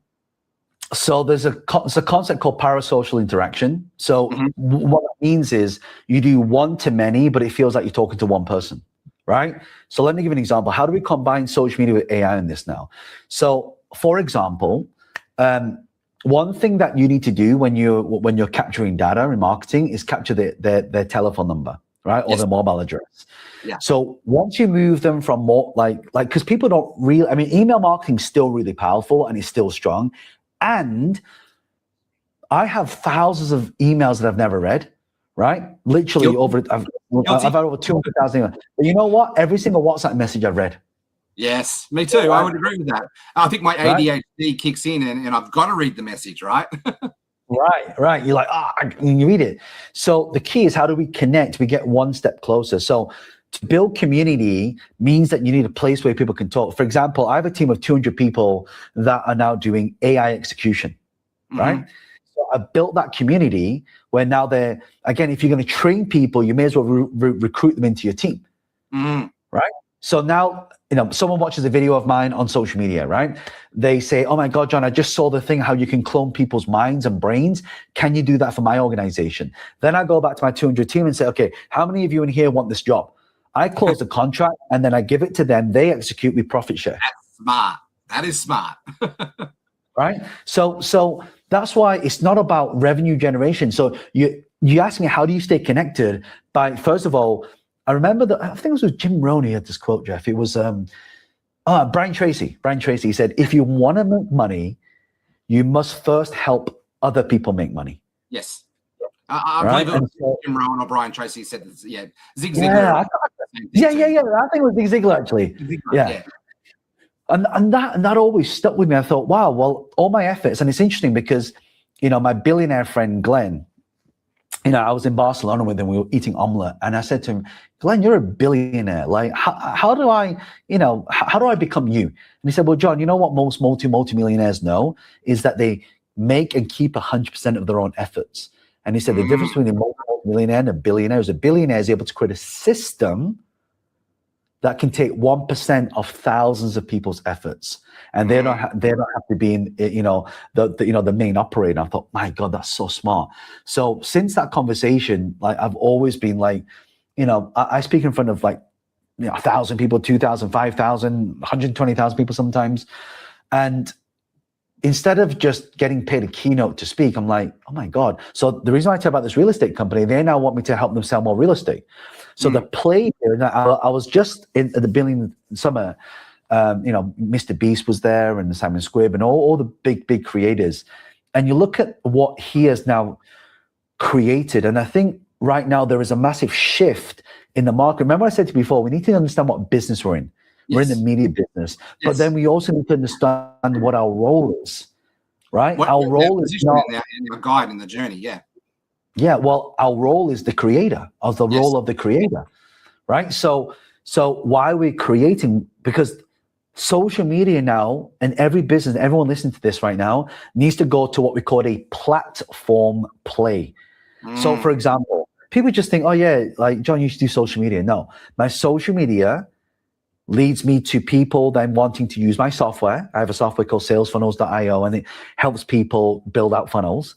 Then I've got my AI execution team. I'm now building the KPMG of AI consulting. So then I can move agency work into that, right? Then we have masterminds. So for example, we just ran one in Bali. Peter Doll, who's incredible human being. The guy is just one of the biggest. Someone's got this huge heart. So he just raised close to $1 billion. So in that's now become our little Y Combinator accelerator. So he funded I think we had 30 people there, and 2 companies got funded on the spot. So now we have early access, early allocation. Then we have my investments for real estate, right? So then we have. You created a real ecosystem here, and it's just it's self-serving. It feeds itself, and away it goes. That's absolutely correct. Brilliant. We're about to run out of time. This has been a brilliant interview, and I know I've taken a lot of notes away, and one to definitely go back and watch. But if our people want to reach out and they want to connect with you and they want to get into John Lee's ecosystem, how can they do that? Well, first of all, I would say, if you go to any social media platform, just type in John Lee and you'll see my blue verified account. So follow that. If they go to YouTube, they can just type in John Lee Success as well. If anyone wants to read my book, you can go to Amazon or, Hay House or Penguin, type in John Lee Money Unlocked. But also, if people want to go a deeper dive in this, we're actually running a 3-day event on social media and AI. They're the dates, and also they're the times. 2 p.m. GMT time, UK time, 9 a.m. Eastern, 6 a.m. Pacific. I know it's early. I always say that early bird catch the worm. A friend of mine wrote an incredible book called the 5 a.m. Club, and I got to interview Robin on this. He said the Hour of Champions.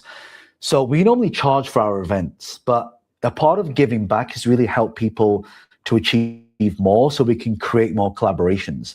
So for your community, Jeff, and for also the Los Angeles Tribune, if you take out your phone, scan this QR code, and you register now, you'll get a completely free ticket to attend. It's a virtual event. We present it live, and we go into detail on all of these different strategies on AI and social media. So they just need to take out the phone, and then once you open the camera, the link will pop up. So you just click that link, and then you'll go to a page that looks a little bit like this.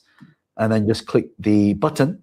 Just click the button there, and then you should be able to enroll for free. So that's my gift, because I love the work both you and Michael are doing as well, of really educating next generation of entrepreneurs, and that for me is just incredible. So I appreciate you. I love what we're doing here with the Los Angeles Tribune. Like, this has been, broadcasted now into countries like India and Pakistan. Like, we've had people send photos of, with like a family, like people, village sitting around a campfire with their phone, like sitting up there, tuning in. And then we've also had photos of people from Fortune 500 companies, CEOs and all that sort of thing. So I love the message that, the mission that the Los Angeles Tribune's on here to bring insights and thought leadership like yourself, to give accessible to the world that most people probably wouldn't be able to get access to.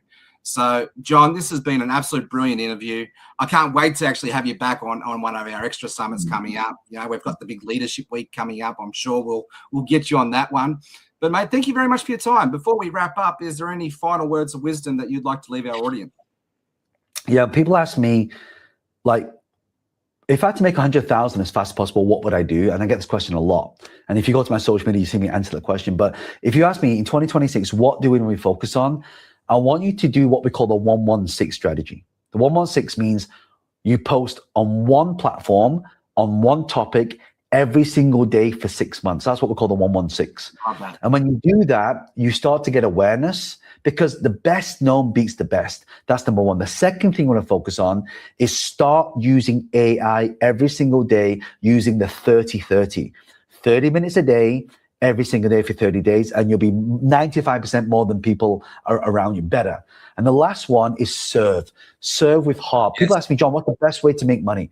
Help people. Like, go to a business, redesign the website, give it to them for free. They go, oh my God, that's amazing. How'd you do that? Then you charge. So these are my 3 things that people should focus on this year if they really want to achieve more success in their life. Absolutely love that, mate. Well, thank you very much. It's been a brilliant interview. And guys, we'll be back right after a commercial.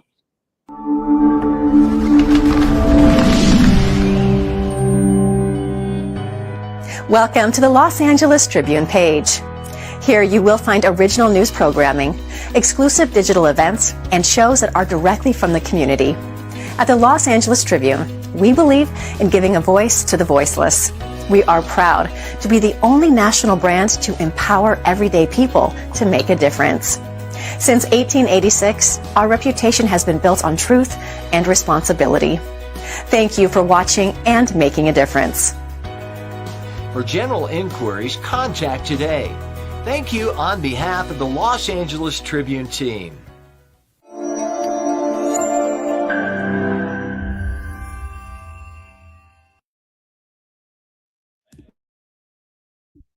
All right. Well, we are so happy to be here tonight. Thank you for joining us on the Marketing Summit. Before we begin with our next segment, which is our panel of authors, I wanted to briefly introduce myself and tell you about the Global Women's Journal, because as the editor-in-chief, we have had some exciting things going on with the Global Women's Journal, and we just recently launched our 2nd issue, and I am also a founder of the Latin Journal, which we are so excited to have the launch coming up with that. We've been waiting for almost 2 years for this launch, and it's so amazing to have Zumba joining us. So we are so happy to have them with us. We're going to be having an event next weekend, a health and wellness event in Miami. It will be live and virtual, and we will be so happy to have you join us for that. So I'm going to bring up our women, and we are going to introduce you to only a few of the authors from the Global Women's Journal. So if we could bring them up. Thank you so much. Yay. So I am an emotional intelligence leadership coach, and each of these women are also a business leader and an entrepreneur, in addition to having an article in the Global Women's Journal and being best-selling authors. And so they have so much experience with marketing and with selling and with promoting themselves. We just learned about promoting ourselves on social media and how we're going to, be more effective with that. Thank you, John Lee and Jeff Ross, for sharing those ideas. And don't you just love the energy? I mean, when Jenny Lopez gets on, don't you just want to dance? And you just already love her. You know, you feel like, yeah, she's the kind of person that I would want to collaborate with and I would want to work for and with, and have her help promote me and teach me, you know, all the things. And so it's a wonderful community that we are a part of. And so I wanted to start with Barbie Ray, introducing Barbie. Barbie is an empowerment coach, and she empowers caregivers. She has worked in the corporate world. She has also become an AI expert. She's also a marketing expert. I mean, if you want to know about Barbie, it's like, what does Barbie not do? Windows. Windows. We found one thing. Oh my goodness. But Barbie is incredibly talented. And so we're so excited to have you join us, Barbie. Tell us a little bit more about yourself. Wow. Well, thank you, Karen. That was quite a biography. You know, I am known as the Grim Reaper's favorite chew toy because I have faced death more than most people have. And after a very long stint with 2 spinal surgeries and a year and a half of paralysis, I figured that the only reason I was still here was to help people. And so I have dedicated my life to trying to help people. And what I found is that it's amazing. Some people need help. They need encouragement. Some people need help with understanding how to run a company. And I own a corporation. I own a collision repair business. But I also found that I ended up doing AI because so many people needed help with AI that I wrote a course and I just released it. In fact, we just went live last week. How to Train Your AI. And it's a 350-page step-by-step guide for CEO leaders and anyone who has stepped into AI and is lost. So this is literally 9 modules and 350 pages of step-by-step on how to incorporate AI into your business, everything you've ever needed to know, and how to future-proof it because SI is coming and it's coming quickly. So it helps you to make that step into SI. And if you don't train your AI does not do what you need it to do. So. Yes, and we're going to get more into SI in just a minute. As Barbie throws out these little teasers. You're like, wait, I want to know more about that. So don't worry. We will let you know more about that in just a minute. All right. And Gail is not only a best-selling author once, not just has she contributed to the Global Women's Journal, but Gail is also an educator and a publisher. And she just recently published, I think, her 5th, or is it your 6th book? Nope, just 5. Just 5. The 6th is in there already, I'm sure. It's probably in the works on the computer right now. But it's so exciting. It is. I knew it would be. Anyway, Gail, tell us some more about you as well.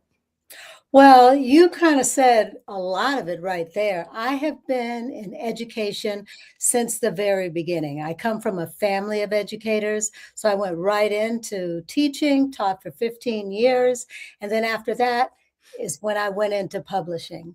And I spent the last 30 years in publishing and decided after all of that time that I was going to follow my passion, which has always been writing. And that was the premise of getting started, putting these books out there. And I've never been happier, to tell you the truth. So that's what I do now. And I've taken the content from my books on the road, so to speak. So that's what I speak on. So that's awesome. You can see in the upper right corner her Winnie's Many Pearls of Wisdom. And she sent that to me as a gift. And it was so fun. And her writing is so authentic. So is Barbie's. In fact, all of our women, that's one of the things that you will love about reading their stories. In fact, I'm going to show you. You can see our little picture in the back of our backdrop. But here's, I'll put it in front of my face. There's our latest issue of the Global Women's Journal. And so before we go on, I want to have you each just tell us a little bit, just give us a teaser so that everybody will want to go and read your article that is published. So Barbie, we'll start with you. Tell us just a little bit about your article. Well, my article is on communication, and for leaders understanding the difference between how women communicate and think, men communicate and think, and how AI communicates and thinks. And guess what, guys? All three are completely different worlds. And it's so much fun. Yeah, I love that. Understanding the brain of the male brain, the female brain, and the AI brain. Oh my goodness. Yes, that's going to be an excellent. It is, not only is it full of insights, but humor. Barbie is a humorous motivational speaker. And so it's always fun to have her add sprinkles of humor throughout her messages. How about you, Gail? Tell us about your article, because Gail talks about creating a legacy with our words. Oh, absolutely. And it was actually the article that inspired me to write my book, Many Winnie Pearls of Empowerment, because Winnie Pearl is my mother's name. And so I consider myself to be the champion of change. And so my article talks about how I encourage change and encourage just anybody, not just women, not to be afraid of change, just to face those fears as well. And then, of course, with Many Winnie Pearls of Empowerment and that article, I just spawn others to just create their legacy now.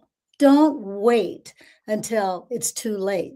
Just start recording everything and put it into your legacy bank. So yes, start now.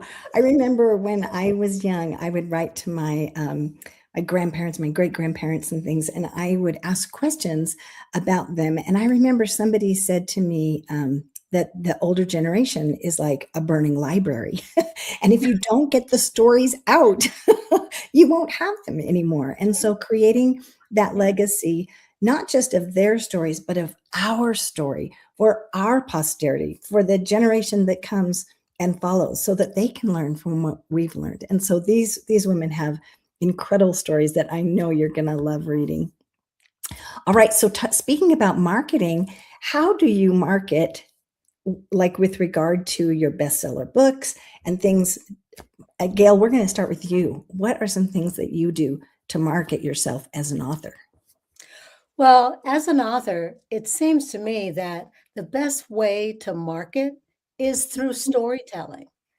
And that's really how it started, because my earlier books had a quote, my original quotes for every week of the year. So each one of the books, they had 52 original quotes. And I even started to put those quotes into my signature, into my email signature. So people would look at that and they say, wow, this is cool. This really resonated with me. You should write a book. And then that's how it got started. So then as I produced my book, then I would go to social media. It started on LinkedIn, and then it went into Facebook, and then of course my YouTube pages. But I would focus on those quotes and then tell a story behind those quotes. And in that way, it's not like, hey, buy my book, buy my book. It's the greatest thing ever. It's like, I want to find out something new. And they found out more about me, more about themselves through the storytelling. Yes. Oh, yes. That storytelling is so powerful. And that is what helps people to know, like, and trust us, is through that storytelling. So how awesome that your article in the Women's Journal propelled you on to write a book. And a lot of people do that. They'll start with an article and then they'll realize, wait, I didn't tell all the things that I wanted to. I didn't have enough room. And so they just expand it into a book. And that's a beautiful example of that. How about you, Barbie? How have you marketed yourself as an author? Well, first, I'd like to say, I think we're talking about it right now.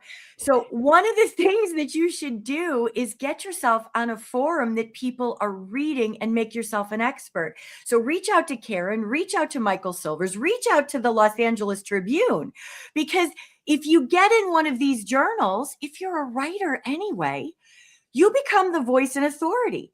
And if you need to learn how to use your AI to help you write, work with a strategist like me or someone else and get your message out there.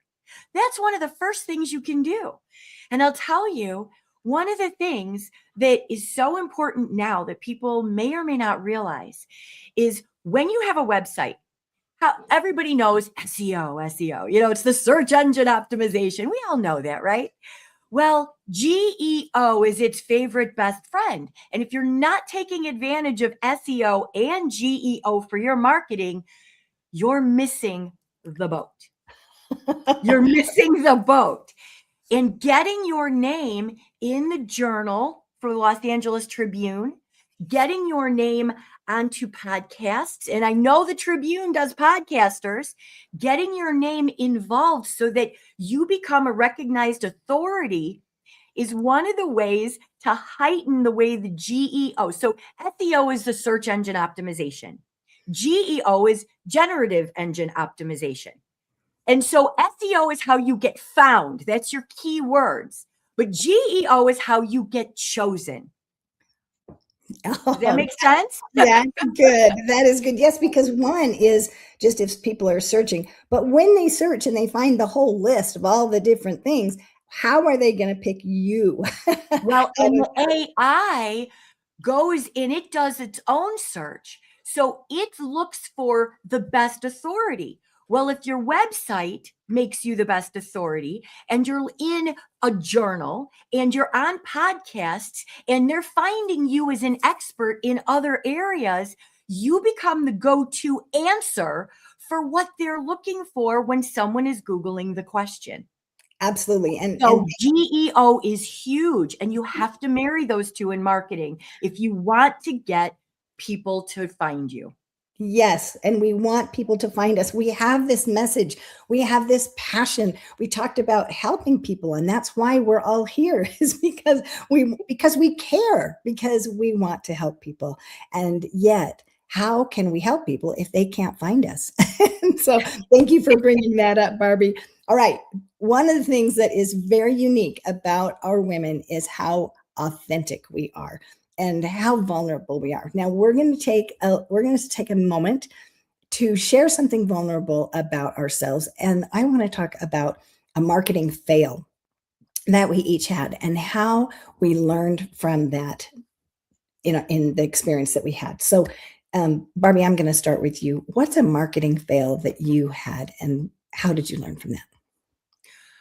Well, when I bought the collision repair business, I had been in marketing. And so I thought, okay, I'm going to do all the marketing things. I'm going to get us out there in, the local Clipper magazines, because then people will have coupons, and I'm going to get our name out in this magazine and that. Well, you know what I realized? Guess what? When you're in a car accident, you're not looking in Clipper magazine. If you want an oil change, you're in Clipper magazine, not if you're in a car accident. When you're in a car accident, you need somebody that's in your brain, a repetitive thought, somebody that's connected. And if you've never been in a car accident or you haven't been in one in ages, all the clippers, all the ads, all the normal things, they don't work. Right. So it was a marketing fail, because what I failed at that moment to realize was, who are you going to turn to in the most stressful moment of your life? Well, it isn't going to be somebody you read about once with a, in a little clipper. A coupon. A coupon. Thank you. That is a brilliant insight. And that reminds me so much, because regardless of whether it's a car accident and you're in a car collision of some sort, we all have clients that need to know us before we are needed. So we need to come to their mind. They need to see us on social media. They need to hear our message. They need to hear it from different angles, because today it might not apply, but later that might be just the thing that they need. But if they know us for that thing, for that brand thing that we are, continuing to talk about and share messages about, then we're known before we're needed. How about you, Gail? What's a marketing fail that you've had? had that Well, you you learned? know, it's so hard to talk about your failures, right? But Yes. they say failure leads to new learning, right? Yes. Yes. So, I would have to cite the fact that when I first started marketing my books and my speaking, I went on social media, of course, and I had all of this content, and I wanted to put it all out there just as I had written it. So I have all of this content that lasts like 4 minutes, 5 minutes. And the main thing, you have to know your audience. And these days, attention spans are like a gnat. It's like, you know, if you don't hit it right there, if you don't have a hook, if you don't get in and get out, then your message it goes nowhere. It lies flat. And it took a long time. It took probably 20, 30 videos. And I'm looking at it, it's like, you know, why didn't I have so many hits? And then I put some frivolous thing out there just really quick, and it's like 1,000 views. And it's like, why? But it was a message. Number one, I needed to target my audience. And number two, it's not necessarily my message, it's their need. So Right. once you figure out what their need is, then you tailor your message to that, and you make sure that you're hitting it, you know, at the right note, and make sure you don't hold that note too long. It might be the most beautiful note in the world if you hold it too long. Too long. Coming from a singer, yes. I love that, Gail. You know, talking about it like it's, you know, the attention span of a gnat. Yep. Yep. So many times we have so much lived experience, right, ladies? We have gone through so many things. We want to help people that are, you know, further down the road and say, here, learn from me what I've learned so that you can miss the potholes. You know, watch out for that thing over there. And let me help prevent this problem that you might run into. And so that can cause us to have lengthy videos that when we start recording. But absolutely what you just said, you know, the attention span is short. We can make another one. And knowing the needs of our audience, those are so important. Okay, well, so you also, each of you touched on you reframed, both of you, very effectively, your failures into wins, because that is the way we learn best, is through failure. That's how we create new synapses. That's how we create new neurons. And it's so exciting to have this learning going on. And so in that learning, I want to ask, what is one of the most effective things that you have learned besides what you have told us so far? And I'm going to start with you, Gail. Well, visibility is key. One thing that John, who was on before we were on, and he said he used that 1-1 strategy. Make sure that you are visible. You're posting, and not necessarily posting, because, you know, as they say, that social media, you're just renting the space. But when you really connect with your audience live, that has been just more successful, because they see you, they take in your character, they know who you are. And then that's where the networking starts, because they refer you to other people, and then other people want you to come in and speak. So just being visible, having these live events where they're live networking events, and for no particular objective, just to get with people. And you just never know where that's going to go. And then the other area too is the website, just constantly revamping the website. So you are reaching out to the right people and meeting their needs as well. Yes, absolutely. Those 2 points about the visibility are so important, because, for example, if you are applying for a job, one of the first things that people do is they'll go find you on the your website or social media. They want to know what is your online presence, and they want to learn about you that way. And so absolutely that visibility is extremely important. And it communicates before they actually interact with you. and helps them know, do they want to interact with you? Do they want to know more about what you do?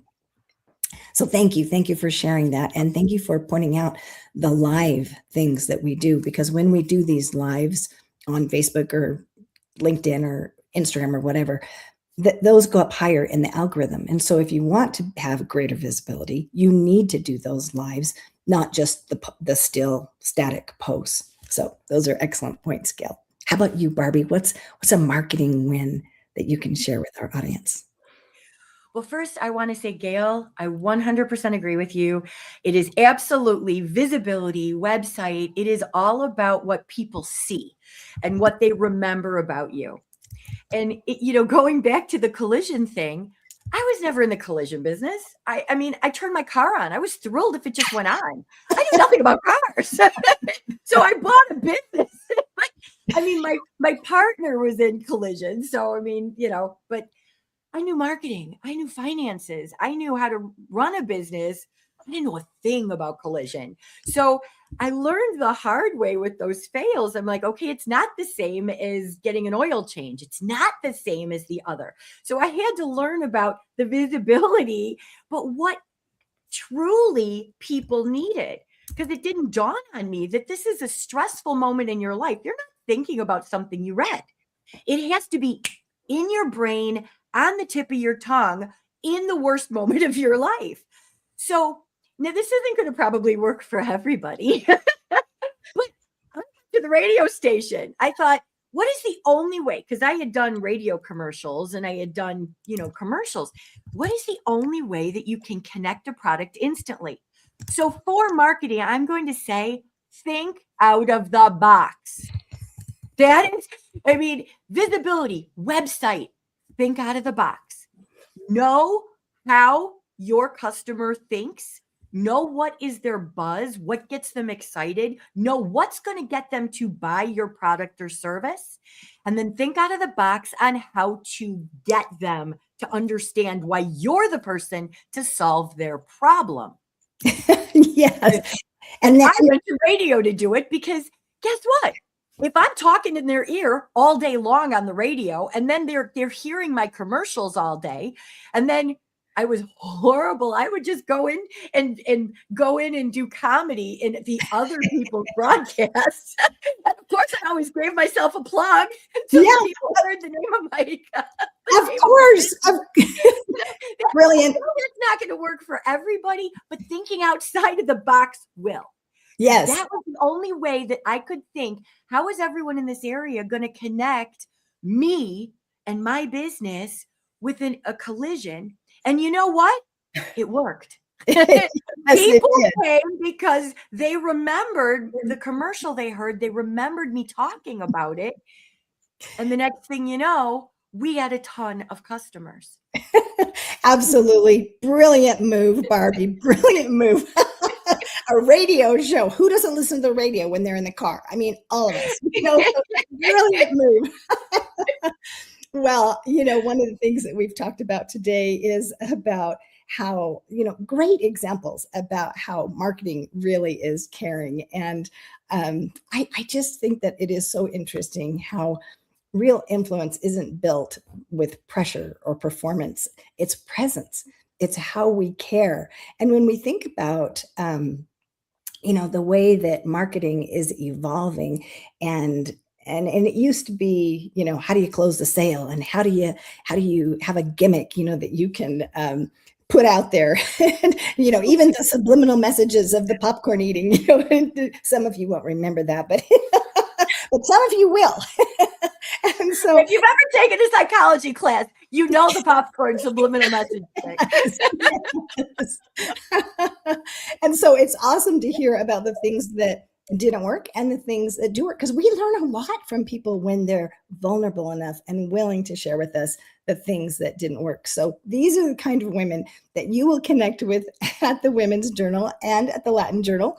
And this is what we have to offer: a shared community where we share the things that we are learning. And it is just so exciting to hear this kind of energy, this kind of momentum. And what this is all based on is trust. As an emotional intelligence leadership coach, That is the foundation of all relationships, is trust. And that's how we build that trust, is by sharing and by connecting and by having those authentic, vulnerable moments of connection with each other. So I'm so grateful for Barbie Ray and Gail A. Larson for being with us tonight, and for the other women who weren't able to be with us, Sarah Barthel and Cheryl Mazel. We missed you tonight, and we look forward to meeting with you again next weekend at the Health and Wellness Summit with Zumba. Can't wait. And again, I'm Karen Hall. Thank you for being with us on our panel today. Thank you, Karen, and good to be with you again, Barbie Ray. It was a pleasure, Gail. Always is. Oh, we're back. Hello and welcome to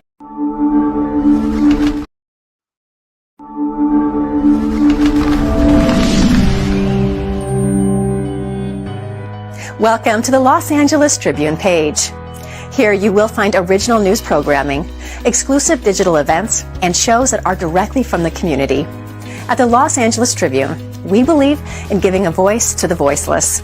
We are proud to be the only national brand to empower everyday people to make a difference. Since 1886, our reputation has been built on truth and responsibility. Thank you for watching and making a difference. For general inquiries, contact today. Thank you on behalf of the Los Angeles Tribune team.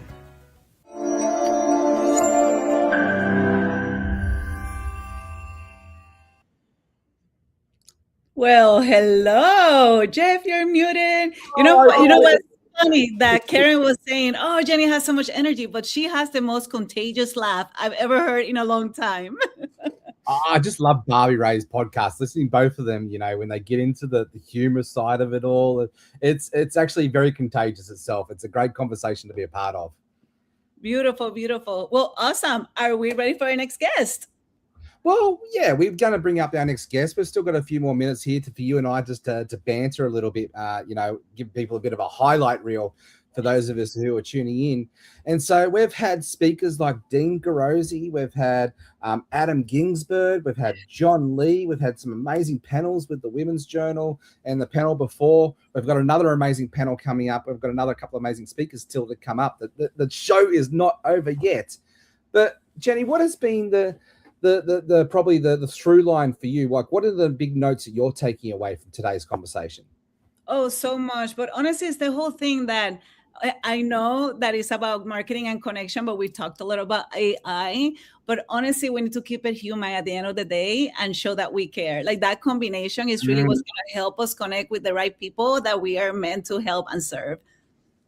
Yeah, and that's been my heart through everything, that the intention of what we've got here with the message is to realize that we're still human to human interactions, and to create community, to create a sense of belonging where people feel seen and heard. And there's been such amazing wisdom throughout that.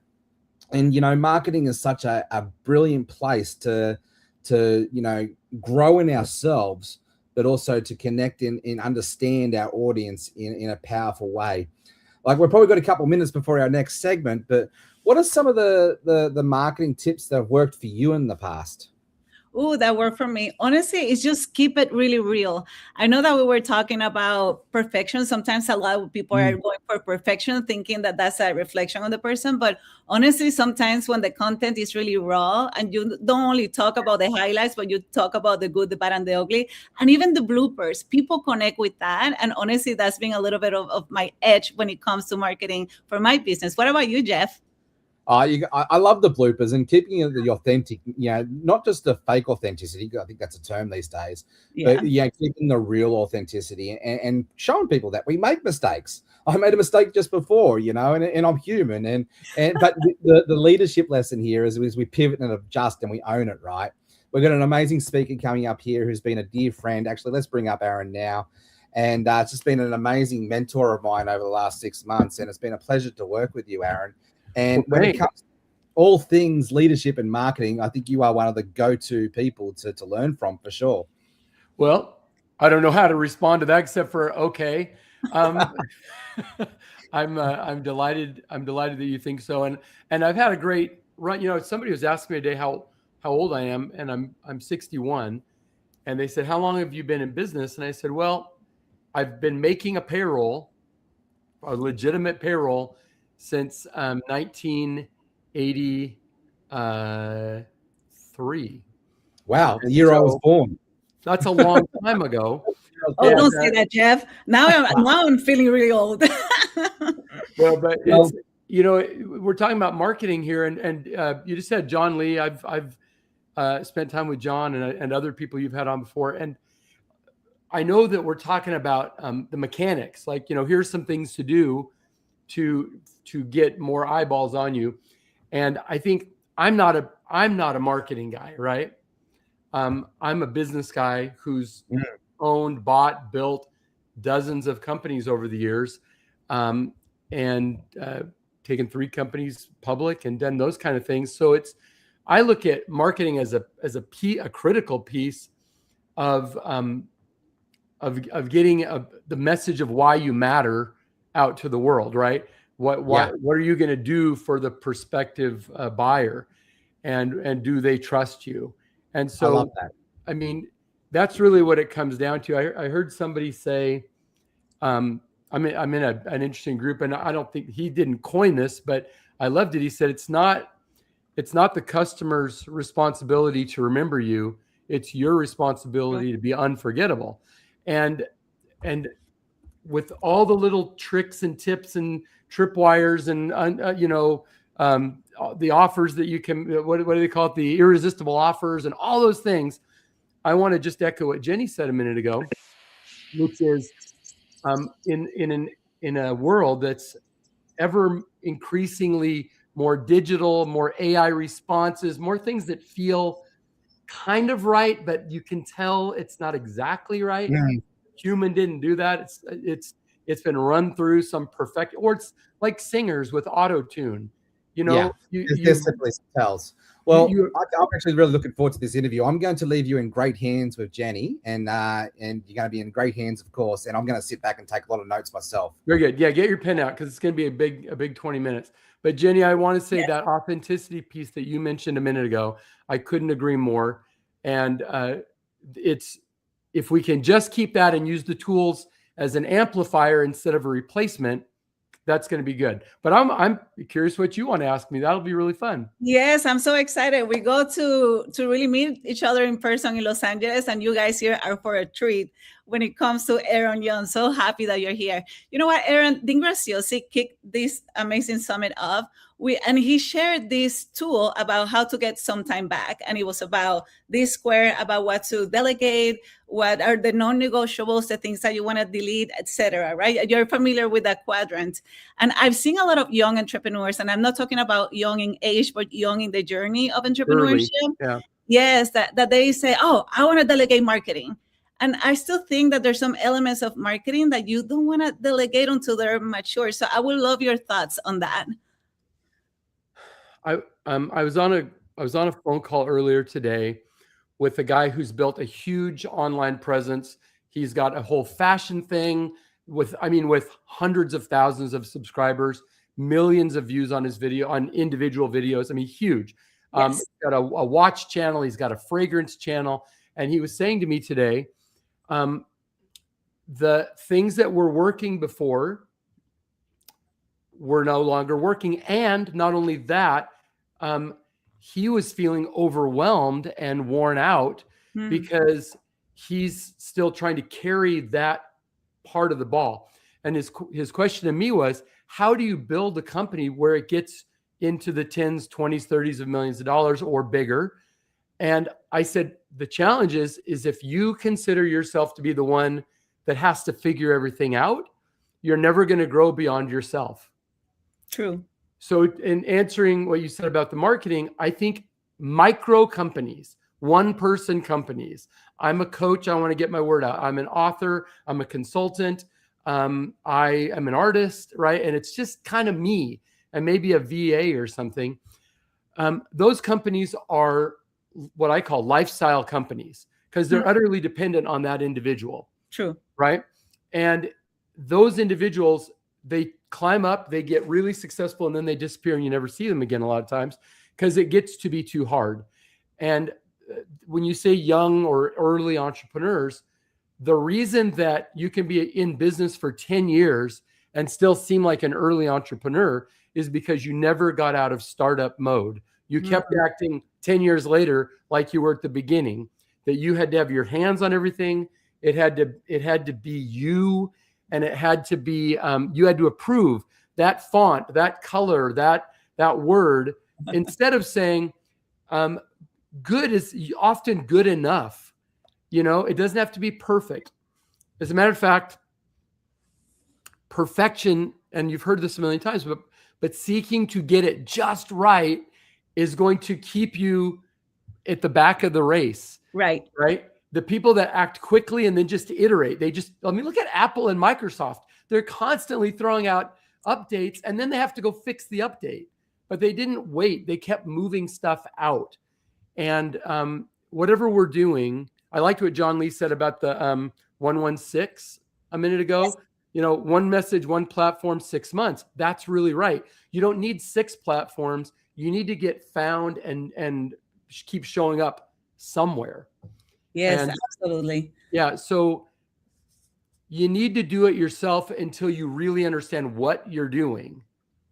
And once you've understood what to do, then you proceduralize it and give it to team. And if you are the talent, and Jenny, I know you are, and often I am, then we show up and do our little part that we're really good at. And the rest of it goes to people who are experts at things that we struggle with. That's how you grow. But that's how you grow. That's how you scale a company. Yes. Many people are very, very satisfied to just make a nice living with their time. They're not really trying to build a business. They're trying to make a living. And that's okay.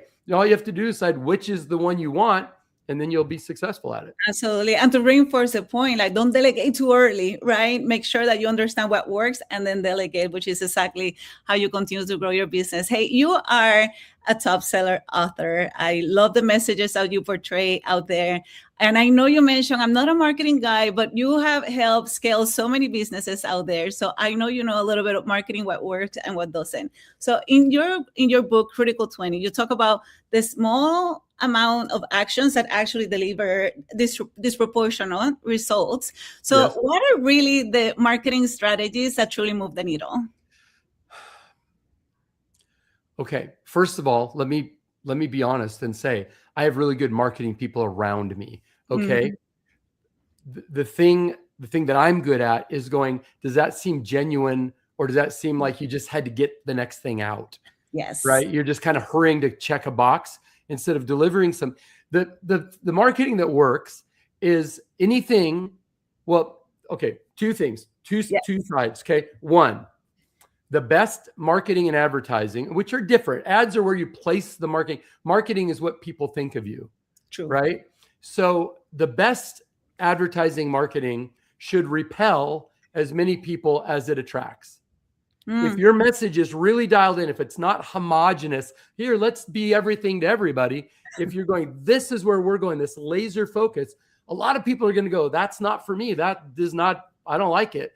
And then a lot of people are going to go, that's precisely what I'm looking for. So we want to be honest and specific.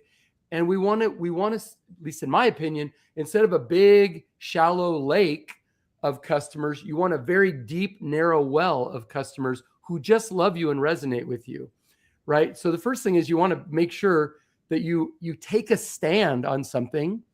And then the second thing is too many people make it about them and what they can do and how long they've been in business and how many awards and all the TV shows. And the client couldn't give a rip. The client only wants to know, what am I going to get if I work with you? How is this going to take some of my pain away? How is this going to help me be more successful? As long as we keep the customer always in mind and don't get hung up on impressing them with us, right? They'll be impressed if we do a good job. The main thing is make sure that when they see your marketing, they go, oh, they understand me. They get me. Yes. That's what works. Yeah, it's not falling in love with you and your message is falling in love with the client and the person, your audience, the person that you want to help. Beautifully said. You know, I'll just tell you, there's a quote that says, never let what you want to say get in the way of what the audience needs to hear. Ooh, write that down, guys. I'll tell you, I got that years ago sitting. I've known Les Brown for a long time, and we were talking about public speaking. He said, just remember, Aaron, and I pass it on today, but I want to give attribution to Les. But the point is, yeah, we need to make it about them, not about us. Not about us. Yeah. So let's talk about your other book, Unshackled. So that's the one that, oh yeah. Do you want to so people can see it? Go grab it so people can see it. Awesome. Yes. And this is all about, and you can probably like describe it better than me, but the way I see it is the freedom for the founders, right? Can you tell us a little bit about the book? So I said a minute ago, there are two kind of businesses fundamentally. Yes. There's a lifestyle business. There's a business that transcends the owner or the founder. Okay. I am a very curious and interested guy, but I'm kind of lazy. So what I like to do is figure out something that seems like there's a market for, and then organize it, and then get all the people doing stuff, and then build systems where we can keep track of, there's no ambiguity. Everybody knows specifically what to do, specifically what they're being measured on. We keep scoreboards. We know what's going on. We create intentional culture so that culture, think about Disney. Yes. Walt Disney had very specific ways of developing the Disney culture. Right. And when he died, the board kept asking, well, what would Walt do? Because he built such a culture. And now if you go to work for Disney as a maid in one of the hotels or a fry cook in one of the restaurants, you still have to go through what's called Disney traditions, where you learn the culture. And what happens is if you build an intentional, healthy culture, then it holds everything together, even when the owner is no longer there. They're on vacation, they're off sick, they're dead, whatever, it stays together. And Unshackled is really about how do you own your business instead of being owned by your business. And love that. If you like that, the book is a good $20 to spend. And, I love it. And this book is now being used all over the world. All kinds of companies. Amazon Corporation has adopted our software based on the book that is a project management software in all the divisions of Amazon now. I mean, how cool is it that these tried and true principles that I've just been learning over 40 years of and reading other people's books and trying stuff and organizing, it works. It's not the only way. It's a way that's been very good for my companies over the years. I 100% agree with you that really culture is the key. You have no idea. So I've been as an executive leader for many, many decades. And then I always got the feedback at the beginning of my career, like, oh, Jenny, you just focus on the fluff stuff, that fluffy stuff. And for me, it was the culture. And like, hey, you have a strong culture. You have an incredible engaged team that delivers incredible results. So I 100% agree. And guys, you have to go and get the Unshackled book and learn all these amazing things. So through that lens, right, let's think about the founder's freedom. What is one marketing, or maybe you can share about how having a bad marketing strategy can keep the founder trapped? Okay, well, all right. So when somebody says, hey, Aaron, can you come and be an advisor to our company? Yes. I have a number of paid advisory jobs where people pay me to help them. And I've gone in with this same material before I wrote the book. It was just my way of doing things. And I worked with some big hospital groups and companies that the names of these companies. Okay. Some of them are huge companies. And no matter what, I'm always asking, what are you willing to give up so you can build what you want? And a lot of times you get a company, let's say an entrepreneurial company that is, maybe they're doing $2 million a year and the owner's taken a lot of that money out after expenses. I'm coming to your answer, but just let me set this up. Go. They say, we need to grow. I need to hire a couple of great people. And I say, well, okay, you're sucking all the money out. So there's nothing left to grow. So are you willing to take a pay cut so that we can hire that person, that next right person? So we can do that advertising campaign. So we can build a marketing plan. So we can create a culture. Are you willing to sacrifice something? And you know what they almost always say? No. Guess what? They don't grow. The way a bad marketing campaign will keep you trapped is that if you're delegating your brand message, if you're delegating your values, if you're delegating what you stand for and stand against to somebody else who thinks they can make a better story that they think through their lens, having never owned a company, right? They think they can make it cooler or better. If you abdicate the core of your message and you end up in a bad marketing campaign, you're throwing money out the window. You're giving up the opportunity to get new sales and to bring in the team and to continue to scale. If you give up, if you abdicate the most critical part, remember the company is an extension of the owner.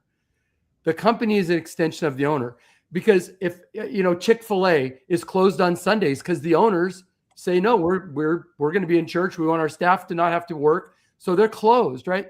If you go against the standards and the beliefs and the values of the owners, you're going to create conflict, and the conflict's going to create this sort of death spiral.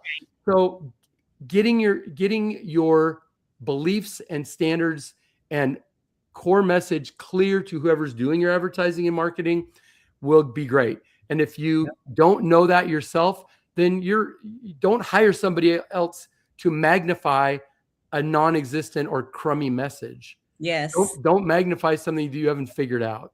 Yes, man, you have no idea how many wisdom nuggets he's throwing there. So make sure you're taking a lot of notes. I have a question. I know that you said you work with a lot of big companies, and I'm sure you have worked with startups. So for those people who are tens of thousands of them, I mean, we have 48,000 customers or something right now that are business owners. Yeah, it's a lot. So for startups, right, that are starting to work on their marketing or their brand, what would be a recommendation of being like that? This is your first marketing investment. What is that? What would be your first marketing investment? Yes. What I'm going to say is silly. I mean, it depends on your business, right? Okay. But I mean, you want to have good art. So you need to start off with good photography. You got to start off with making your product or service look professional and not schlocky. If it looks like it just came off a photocopier, or it's out of focus, or, I see people with headshots that want to be speakers, and they talk to me, and their headshot is like them against the wall, and the shadow of their head is all against the no wall. lighting. And I'm like, that doesn't look like somebody we want to put on in front of our 300 people, right? Even if they're the greatest expert, right?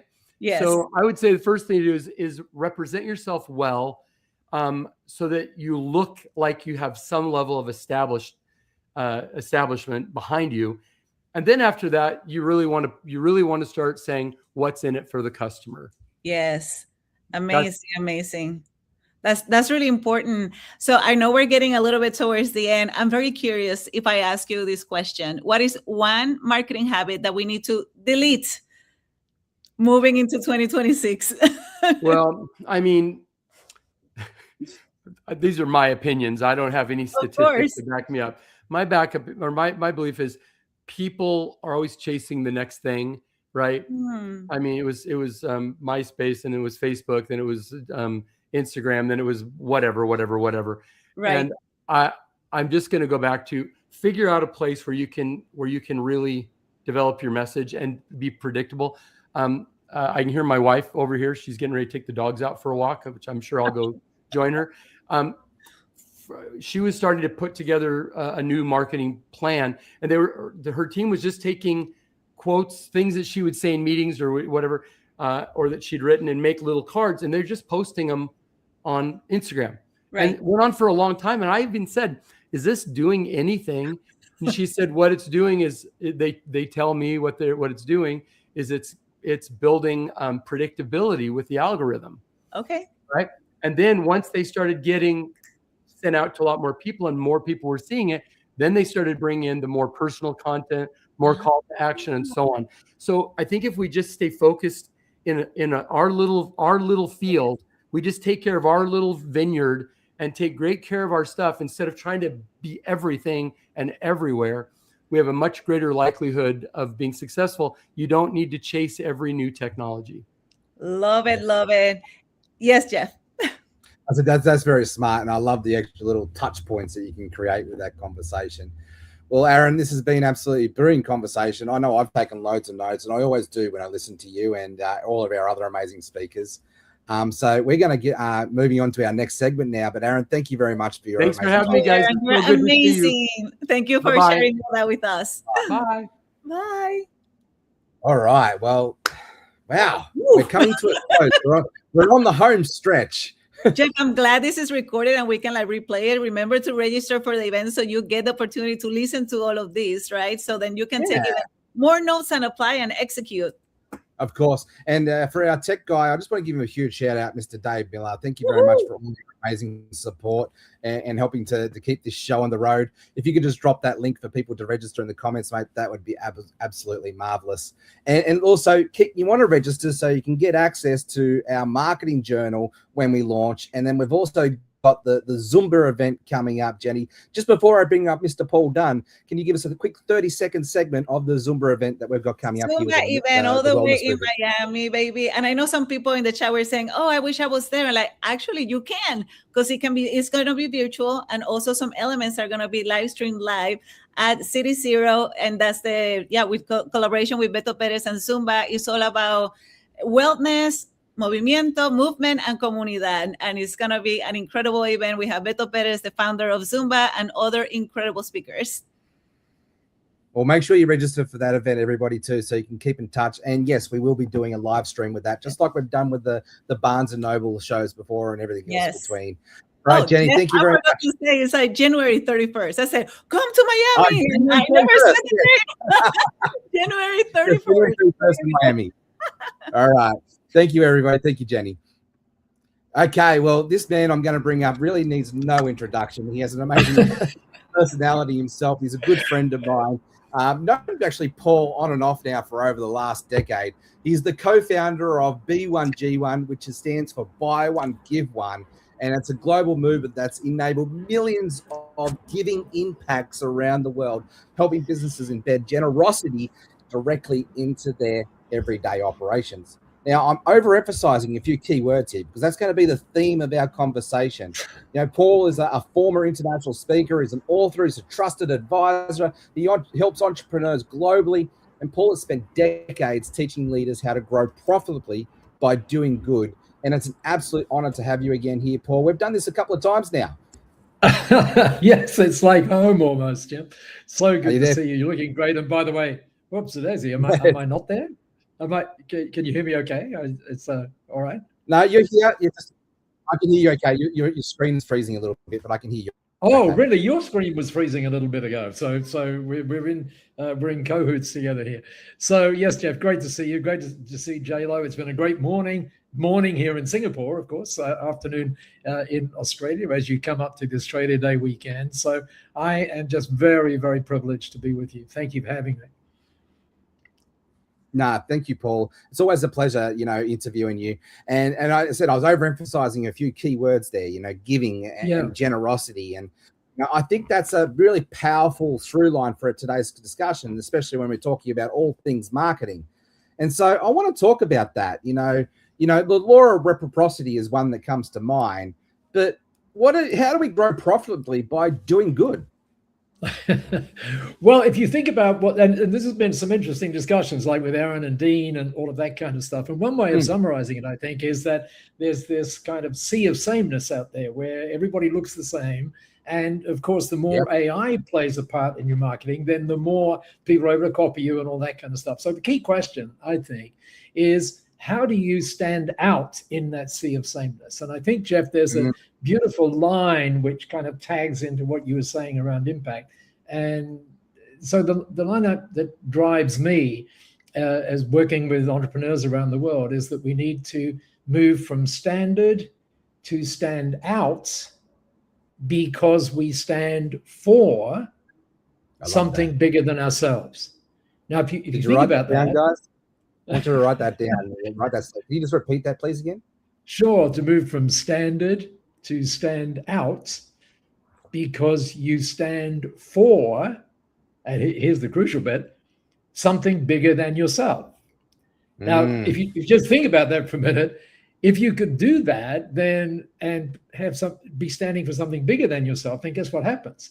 You become more attractive to the marketplace rather than you trying to push with stuff. So people are much more likely to see you because you're standing out from that sea of sameness. And one of the ways of doing that, of course, is with B1G1. And you mentioned, we've been creating some. Oh, by the way, I've got to tell you this just really quickly. Everybody should get their calculator out for this one because Aaron said, here I am, 61 years old. 3 days ago, Jeff, I passed my 30,000th day on the planet. So you can all get it. I'm going to have to do the math for that one. Yeah. It's great. But anyway, since 2007, then in B1G1, I don't want this to be about B1G1, but just quickly, collectively now around the world, we've been with the thousands of people that are part of that. We've actually come to 392 million impacts that have been created by the entrepreneurs that are part of this. And so I think you broke up there, Paul, but I think you're saying 90 million. 392 million was what I was saying. I don't think we've got a very. Whoops. Wow, Was 392 million giving impacts. Wow. Yeah. So, there's been so much great advice here that already, that we need to move from me to we and all of that kind of stuff. And what this particular process does is help you do that. And it helps you, and Aaron and John were talking about engaging your teams and all of that kind of stuff. So go figure what happens when instead of just having a revenue goal, we have an impact goal, if that makes sense. It's totally different, and it really engages people and not only makes a difference in the business, but makes a difference in the world as well. The other word I think that's really important here, Jeff, and I came upon it through listening to a podcast from a guy called Grant Lee, who is the founder of Gamma. Many of you would know Gamma.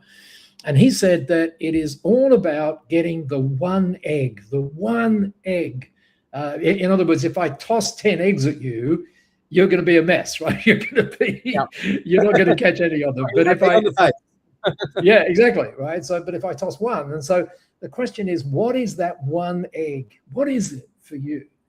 And after I listened to that interview, I went away and thought, what is the one egg for me? And the one egg is a very simple 3-letter word, and it's joy. And so when you do this, what actually happens is you create more joy in your business than you ever could imagine having created. And isn't that nice? And I think all of us on here could agree that. Well, Ken Honda talks about this in his book. He does indeed. Right? He does. Yeah, he does. Joy leads to that generosity attitude.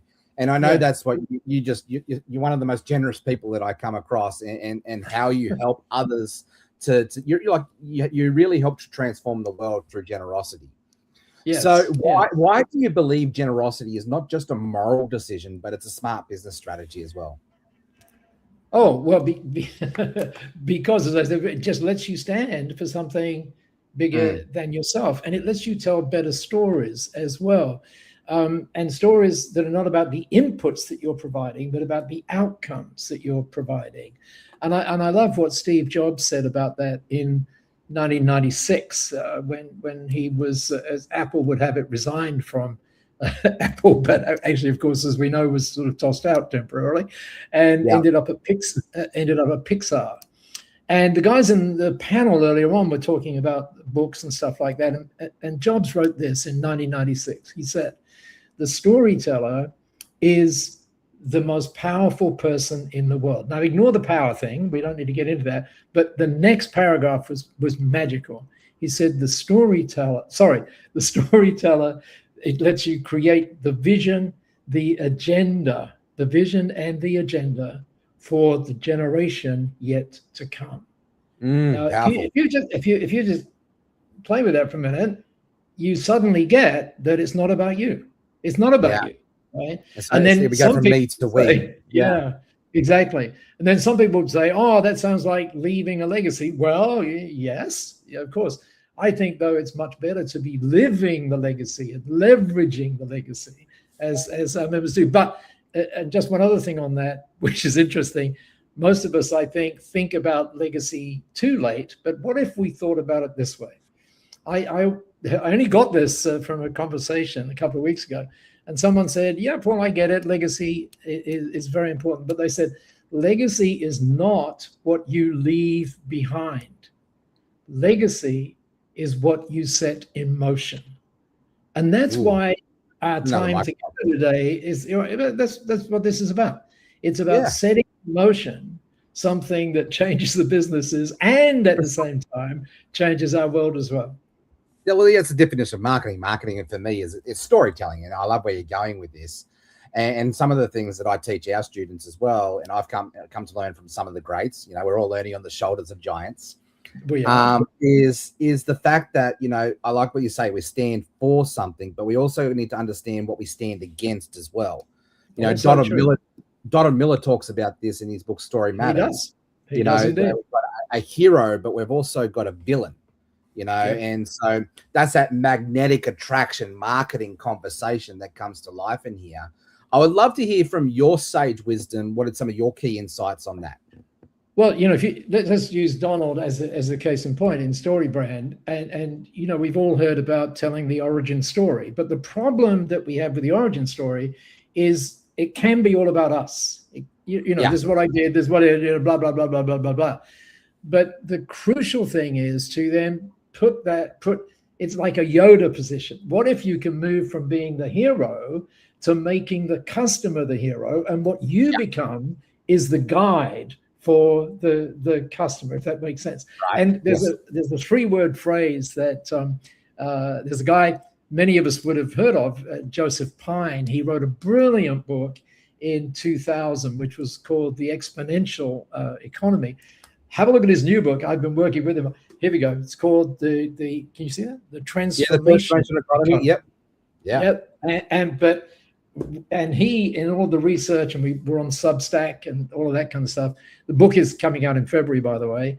And he said, I've just figured out what the purpose of every great business is. So have a listen to this. He said, the purpose of any great business is to foster, this kind of deep, to foster humanity flourishing. Wow. Well, Ryan Dutch talks a lot about this too. He talks about, essentially marketing. There's the journey of transformation. I like to equate it as, we're helping people take them from Sucksville to Awesome Town. And so, what you're explaining there is part of that equation to help to foster the transformation of that. I think it's beautiful. Yeah.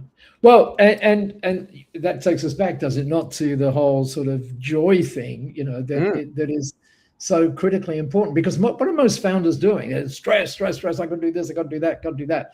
What if you flip that and that takes you right out of that sea of sameness? Because you're not only doing that for yourself, you're doing that with the people that you're privileged to serve as well. So it becomes this beautiful circle. Yeah.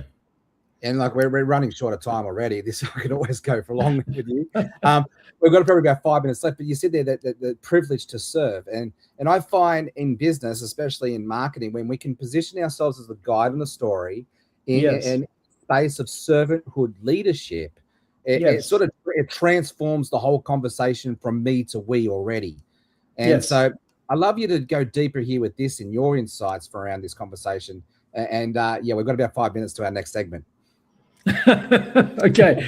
Well, I think go ahead. I think there's incredible depth that's already been there. Okay, in our time together today.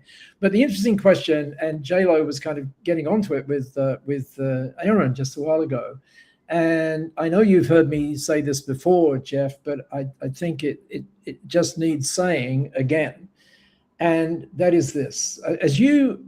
Meaning you listening to us now, and I'm so glad you're here, by the way, then if there was one thought that kind of built all this together, it's kind of like, what are you thinking of? What's going on up here? What's driving you every day? Well, some people would call that your vision, right? They would call that your vision. And that's probably where it starts. So here's a little sentence that I think might help you put into action all of the wisdom that you've heard on this today. And it goes like this. When your vision becomes more powerful than your memory, your future becomes more powerful than your past. Once again, when your vision becomes more powerful than your memory, your future becomes more powerful than your past. And if you put that together with moving from standard to stand out because you stand for, and that's what the vision is, right? You stand for something that's bigger than yourself. You will be amazed. Not only are you making a better contribution to the world, but that's reflected back then in your business in all the sorts of ways that you could imagine. And what that does is just create more joy everywhere. I love that. And so to help our audience to create more joy, I know you wanted to share something here with them to help them to create an impact. And I'm just going to bring that up on the screen now here for us. Oh, okay. Okay. That's so kind of cool. You wanted to talk about this, thank you for being here and just talk about the good work that you're doing with the good impact that B1G1's doing. Did you put the link in the chat, Jeff, or is that right now? Okay, pop the link in the chat. Whilst we're talking about it, I'll put the link in the chat for everyone. Okay, so this is this is a way of me saying, on behalf of Jeff and everybody at the Los Angeles Tribune, thank you for being here. Thank you for being here. You didn't have to be here. Thank you for being here. And you can see what we're going to do is you can see there are 3 projects on that thing. When you go to the link that Jeff is giving you, when you go straight to that link, you will get this thing that you see on your screen. It will be vertical for you, not horizontal. And all we want you to do is simply choose. What would you like to have happen today? Would it be 24 days of clean water? Would it be 3 days of education? Would it be planting some rainforest, 8 square meters? By the way, you don't have to go plant. We do that for you. And we also make that happen for you. So I'm really looking forward to finding out what you're going to choose to make a difference just by being here. Well, I just put the link in the comments there. And one of your friends, Doria Cordova. Doria's here. Oh, no kidding. She's just commenting on there as well. And so I've just put the link in there for everybody. It's a bit.ly link. It'll take you straight to that page. And Paul, mate, absolutely love everything that you do and your beautiful wife. I had the opportunity to come meet you in person in Japan, but it wasn't to happen. It wasn't exactly the right time. Yeah. No, but we'll make it happen another day very shortly, very soon. What's one final word of wisdom you'd like to leave our audience here for our Los Angeles Tribune Marketing Summit? Yeah, that's a very good one as well. I think that vision one is probably where it's at. But I think if you could think about it, so many people think about being on purpose and all of that kind of stuff. But what I want you to think about is not just words, but actually doing it. And so bringing together impact on purpose. And then you get this wonderful way of measuring things, which you can then share with others as you saw just a moment ago. And then to wake up every morning, joyfully and putting it into action. And Jeff, thank you so much for all the joy you bring. I mean, everybody look at Jeff right now. Look at the radiance up there. Yeah, beaming. Right. What a good place that is to be. I read Jim Collins' book, Good to Great. He talks about the Ikigai sweet spot. And, ever since I found that, that sweet spot, you find so much joy in that purpose and in that delivery of life. And, if this to me is not work, this to me is of service. And I've got some brilliant mentors around me that just, exude that servanthood leadership. And it's amazing to be a part of the Los Angeles Tribune community here with Mr. Mo Rock and Michael Silvers. And all of the guys, just finally on that, you talked about the thing, and just very, very, very quickly, I'm reminded, I told you about the 30,000 days, right?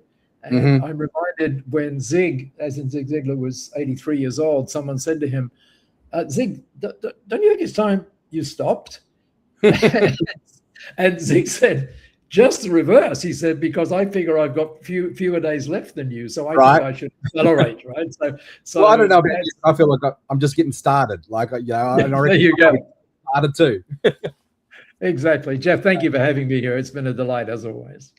As always, Paul, thank you. And I look forward to having you on again soon and on one of our many other summits. And we'll have to get your wife back too. Oh, Masami would love that too. Yeah, she would. All right. Yeah. Well, we'll be in touch. Thank you, Paul. We'll see you on the next one. Thank you. Thank you, everybody. Bye. All right. Well, we're going to go to commercial just quickly, and then I'm going to bring up my co-host, and we've got another amazing panel to wrap up this amazing marketing summit to kick off 2026. Hello and welcome to the Los Angeles Tribune. Since 1886, our name has been a part of the world of journalism.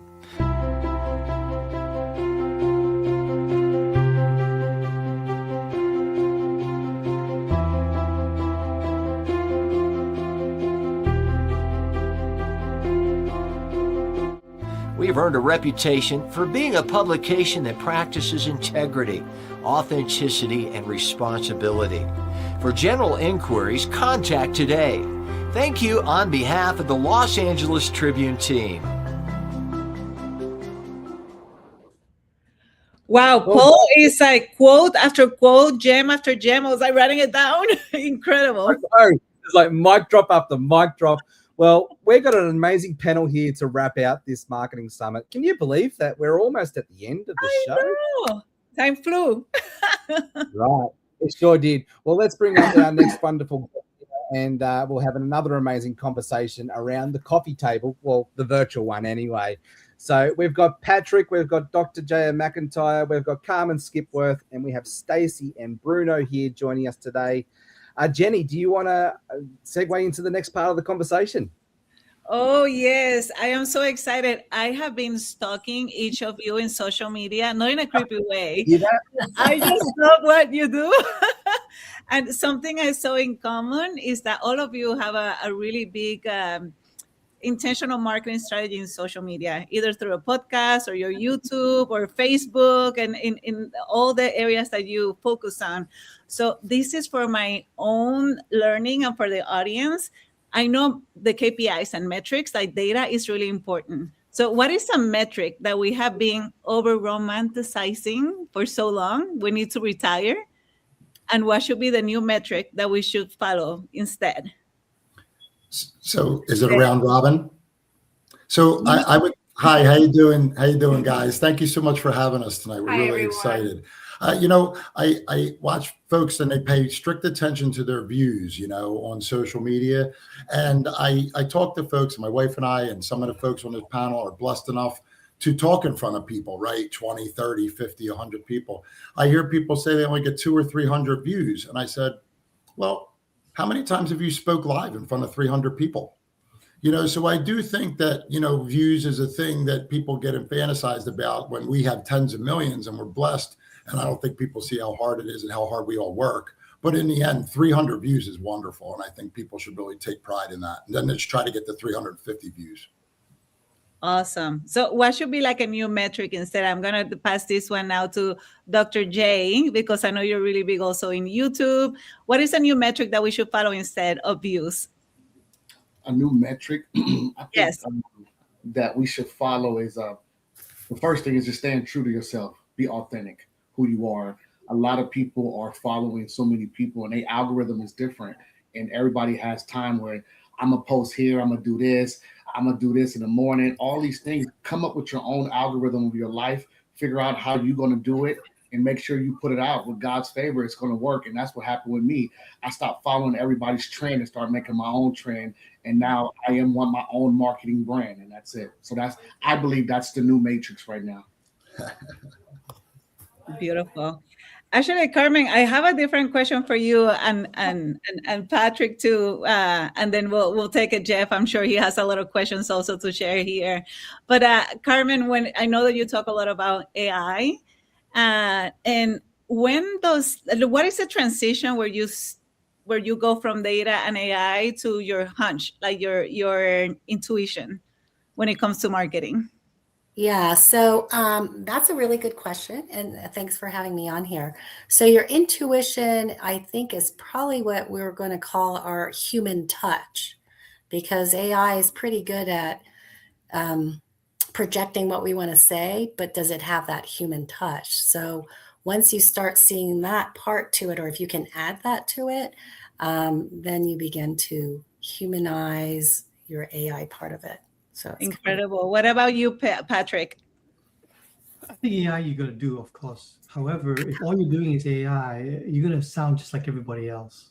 Yeah. So what commented about your human touch, I think that you've got to understand what authentic message you are truly bringing and stay true to that. And you're going to listen to yourself. So, if you think that you should be talking about dogs and AI says, no, you should be talking about cats. And you're like, but I'm a dog expert. Well, no, you just Yeah, I love that answer, Patrick. And I think that the whole conversation that we've been having all day throughout every interview is, yes, there's AI. AI is a tool, right? And I think marketing here is something that helps us to get attention. It helps us to get engagement. Ultimately, it helps us to build trust with our audience. So, Patrick, let's start with you first. Is attention more important than trust, or trust more important than attention? And if why? Well, I think trust is the most important. So you can get a lot of attention, but you don't have the trust. You're not building relationships. You're not really getting anywhere with the people. So I'd rather have the trust of 10 people than the attention of 1,000 people and trust of no one. Get attention. Yeah. Great answer. And Dr. J, the same question. I'd love to understand.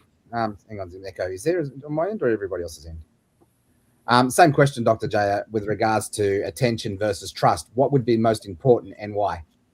I think as the years go by, it's 2026, right? And it's a lot of young people that's doing a lot of things fast, especially these streamers. They throw out that attention first. And when they grab the people that love them, then they build the trust. So I would say throw out that first round, adjust fire, bring your community into your community. Like my thing is the motivators. Okay, where do they go get motivated at? Okay, that's just the first step. When I throw that out there, then I bring my people in. Now I build trust. Now I tell you my story, my life. I'm not perfect, all these things. So now you love me, and now you can go get other people to love me. That's it. I love that. And without attention, without getting the views in the first place, we can't build the trust. We can't build the connection. Bruno and Stacey, what do you think comes first? Is it attention or trust? And what would you say is the most powerful and why? Well, I think it's a little bit of a mix of both, because you have to be you're purposeful in what you're saying to people, and once you're throwing that out there to people and you're getting them to trust you, you build those relationships, and those relationships are long lasting. And so I think I would probably say trust is probably the first thing that I would say. I know my wife would say that, and I would say the attention, and I would agree with Dr. J a little bit there. So that's why we do so good together. You do have to draw them in, but once you draw them in, you do have to be able to. You have to hold their attention, right? So Yeah, I think we're all right in the yeah, I think it's a loaded question, but it's a loaded question. Yeah, as I said, it's hard to say which one is. I know you want to say trust. I know. Yeah. It's loaded by design, but I'm loving that we all got different answers. Carmen, what would you say is your insights on this conversation?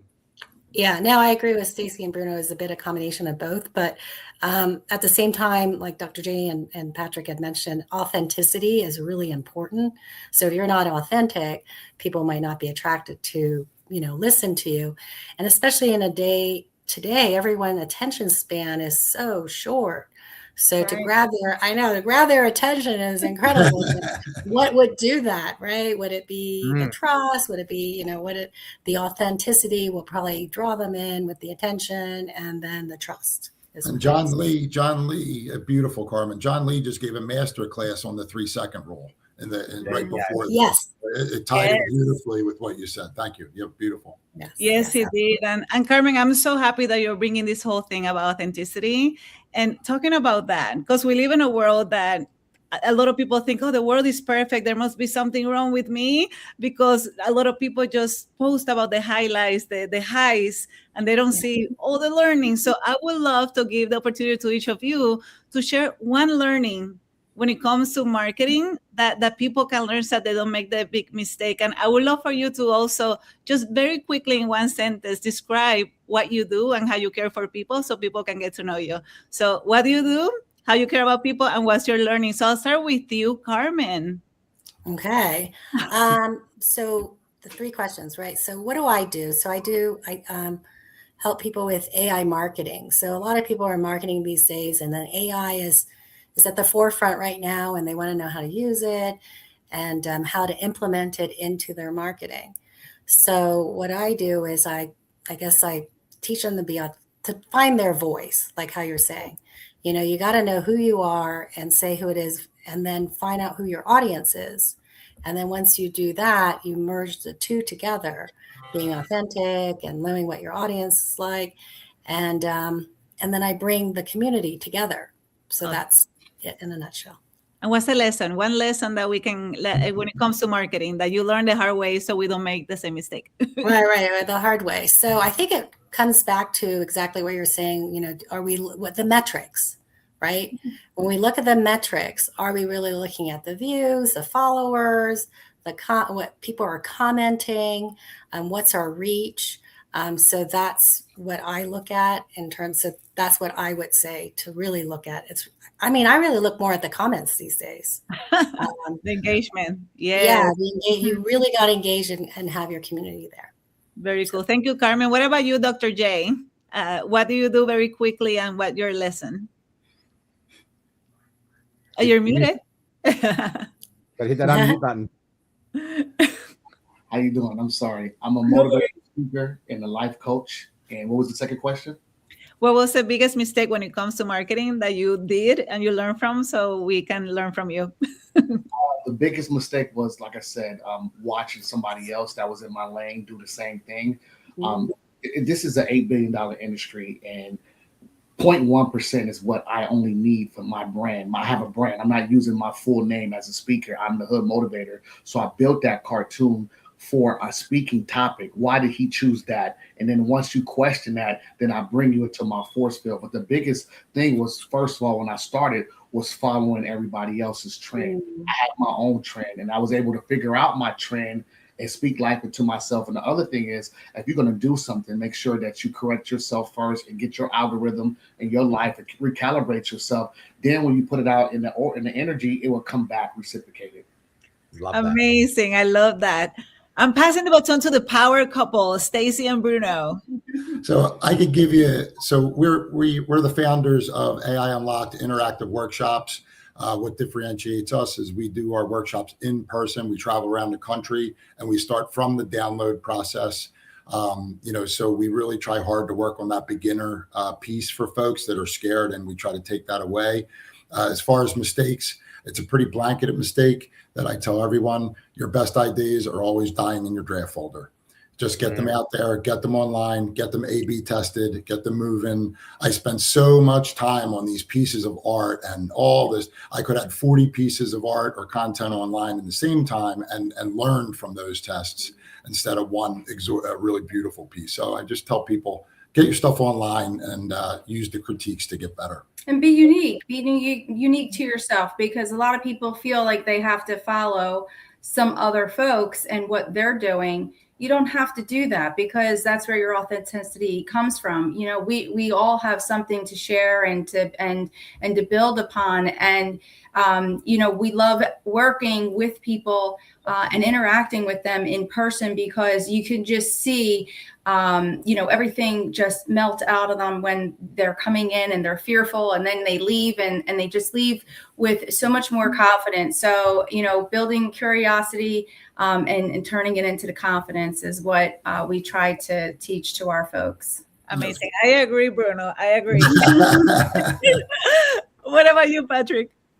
So what I do, what my company does is we help CEOs not fail, but instead to succeed and become the best versions of themselves. I think the CEO job is a really hard job, and the failure rate is actually very, very high. So my heart, my passion is about helping those guys and gals who run companies to avoid failure and actually succeed and become the best versions of themselves. Right. And by the way, do it with joy as well. You know, your previous speaker talked about joy, and it really touched my heart because a lot of CEOs look for success, but at the end of the day, I don't know, they're broken families, broken homes, and why did you do that? Why did you do all that? So I want to help CEOs to succeed and to do it with joy. Beautiful. The second question is lesson, right? And I would say figure out who your core customer is and don't worry about anybody else. And for us, the core customer, the definition is someone who really loves your stuff, really needs your stuff, could really use your stuff. And I think one of the mistakes that lots of people make, and we make that too, is to try and go after everybody. Every CEO in my customer, actually no. For us, only the CEOs who are coachable, who run mid-market firms, who have hit what I call the ceiling of complexity, and they feel very challenged. Those are the guys we want to speak to. And if other CEOs don't like what we do, it's okay. It's okay. So I think the big mistake people make is do too much. That's a really valid point, Patrick, is because when you find the wrong customer, it becomes uncomfortable, it becomes a headache for both you and them. And I actually wrote a lot about this in my book, that my new book that I'm about to publish, You Don't Need to Shout. I'll give myself a little plug there for a second. But, you know, this is the thing, right? This whole conversation, what I love about it is we're not talking about tactics and strategies and tools and tips per se. That's what I call the horizontal of marketing. You need to do all that stuff. That's the stuff that we do to make sure our voice gets out to the world. But the whole through line with this marketing summit, and even just in this panel, what we're talking about is how to go deep so we can rise above the noise, so we don't have to shout. Now, we've got about 10 minutes left of this panel before we actually bring this whole marketing summit to a close. It's always a bit of a sad moment when we do this because we have so much fun. But my question for each and every one of you, and I'll start with you, Patrick. We'll go back around the horn. You know, if your voice was taken from you tomorrow, what truth would die with it? You just got the answer right there. The dog said it all. Guys. I would say if my voice were taken away, I would say that you know, the message I have for everybody is that in order to really succeed, and this is why a lot of people don't, is they don't really commit to key things. And what you really want to do is you want to commit, and you want to have conviction, and you want to have the courage to own what you're committing to, and then to do it, and to do it repeatedly with courage, repeatedly, relentlessly, even if you think you're failing. I mean, you got to keep doing it. You know, like the overnight success companies are built in 15 years. So if you're in year 1, in year 2, and you're like, man, I'm not doing well. That's okay. You're only in year 2. You got to figure out what you really love to do and go do it. Commit to it and execute and do it repeatedly. I love that. Commit and get into the game and just go do it. Dr. Jaya, you know, same question for you. Like, if your voice was taken from you tomorrow, what truth would die with it? Because I really feel marketing gives us a platform to share our voice, to be able to connect with our audience. So what truth would die with yours if you lost it tomorrow? Purpose. Definitely. My purpose would die because I am Unpack that. I'm the truth and the baritone behind that message. You know, I'm really living in my gift where that we're living in a generation where people are doing things because it's popular. And a lot of people that create these. Apologies, Dr. J. We've got a really bad connection going on. Sorry, Dr. J. I'm just going to mute you there until we get the connection going. It's really bad. Carmen, I'm going to go to you while Dr. J can sort his out connection until we come back to Dr. J. Okay. Carmen, over to you. Okay. Yeah. So I believe, actually, that's what it is. Believe in yourself. And if you don't believe in yourself, I don't think there's a way that you can move forward. And as Patrick mentioned, believe and commit. You know, if there's any time that you don't believe in yourself, you're going to find yourself either failing or losing your place and just getting lost. So believe in yourself, commit in yourself, and then that in itself will bring success to you. I love that. And apologies, Dr. J. I think it was my end that was having the technical issue then. I'll go back to you because everybody else could hear it. They told me they could hear you perfectly. So, Dr. J, you were talking about purpose. Purpose. Yes, just making sure that you have your purpose and activate your gift. a lot of people are in the generation are doing things that we were never called to do. God gave us each a gift. And if you fulfill that gift, then the entrepreneurship part of your business will grow because God is a part of that business plan. You're not doing something that you saw somebody else do that you heard that you can make a quick buck. This is my third business. And God said, I went a long way, but I went the wrong way when I went bankrupt after my second business. And this what activated this, talking life into myself, then going around the world, speaking my gift and getting in front of my ugly. Now, this is my business. This is my gift. This is my entrepreneurship level. I feel happy when I wake up. I'm not stressed out at all. Even at all the stuff I've been through, I look forward to coaching. I look forward to speaking. I love that. Get on today. Again, you know, I totally relate to that story. Like I've actually lost count how many businesses I've started over the last 20 years. You know, but each time you get back up on that horse, you get stronger and the resilience muscle grows, and you learn so much wisdom out of that. And I really believe that that's catalyst to any success story. Bruno and Stacey, you know, if you lost your voice tomorrow, what truth would die with it? So I think we would talk about, for me at least, what truth would die, but it would be old school values. My wife never opens the door. I heard Dean literally open up before he talked about any marketing. He said his strength was his wife. I'm not paraphrasing.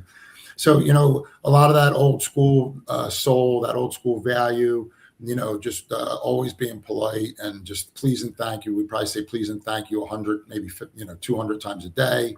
You know, just try and getting back to those grandma virtues that we all grew up with, because in the age of AI, the people who master the human side mixed with the technology side, like Dr. J has and some other folks on this panel, they're the people that you're going to see excel in 2026 and onward. Mm-hmm. Awesome. I guess the lead on with that, again, with Dean, he talked, all of his points were so incredible. But taking that caring part of yourself, and, you know, that's what we're all here to do, is help people grow and be better. And, you know, just think about all of those things that can help improve, propel people further. So being authentic and caring about people and being unique in yourself, just like Dr. J said, you know, God created all of us in their own unique way. So, you know, we all have a message too. The final message was we have to share it. And that's what we're all doing. Absolutely. Absolutely. Okay. So I have a crazy question for each of you. Are you ready? So we're talking about humanizing our brands, and think about your brand being a person. So if your brand were a person or was a person, what would be one personality trait that it will need to win in 2026? I told you it was crazy. So think about that. Your brand is a person. It's excitement. Say it again. I didn't So get your question. if your brand was a person, what is one personality trait that it's going to be needed to win this year? Okay. So what you think, Patrick? I'm going to pass the baton to Bruno and Stacey. Okay. So I was thinking about this a lot because I heard a couple of people talking about a word, and I want to use the word patience. You know, we didn't talk about a lot of tools today. I'm going to say is, and I know Patrick talked about this a little bit in a different fashion. I use this term a lot to Bruce Lee. He'd rather do one kick 10,000 times than 10,000 kicks one time. Guys, you don't need 50,000 tools. You know, be patient. I heard Adam mention Gemini and ChatGPT. I feel like you can get a lot done with just those two platforms, just one, and be patient with it. Be patient with your marketing, with your content. It comes around. Consistency will get you there. Very good. We have about 1 minute and a half to wrap it up. So it's a rapid fire. Stacey, you have one? I would say energy, you know, positive energy. Get yourself out there and be positive. You know, nobody likes negativity. Keep it positive. Energy, patience. What is yours, Carmen? Positivity. Woo, positivity. Yes. In today's world is so negative. Let's remain positive. Beautiful, especially in these days, so needed. Yes, Dr. J. Virtue. Yes. What was that? Virtue. Yes. Virtue. Deep, yes. Deep. Incredible. Patrick. Oh, mine should be no surprise. Mine is commitment. Yes. Pick the right one and commit to it. And Patrick, every the experience I've had with you, you are one of the most committed guys I've personally met. So I totally understand why that is your word.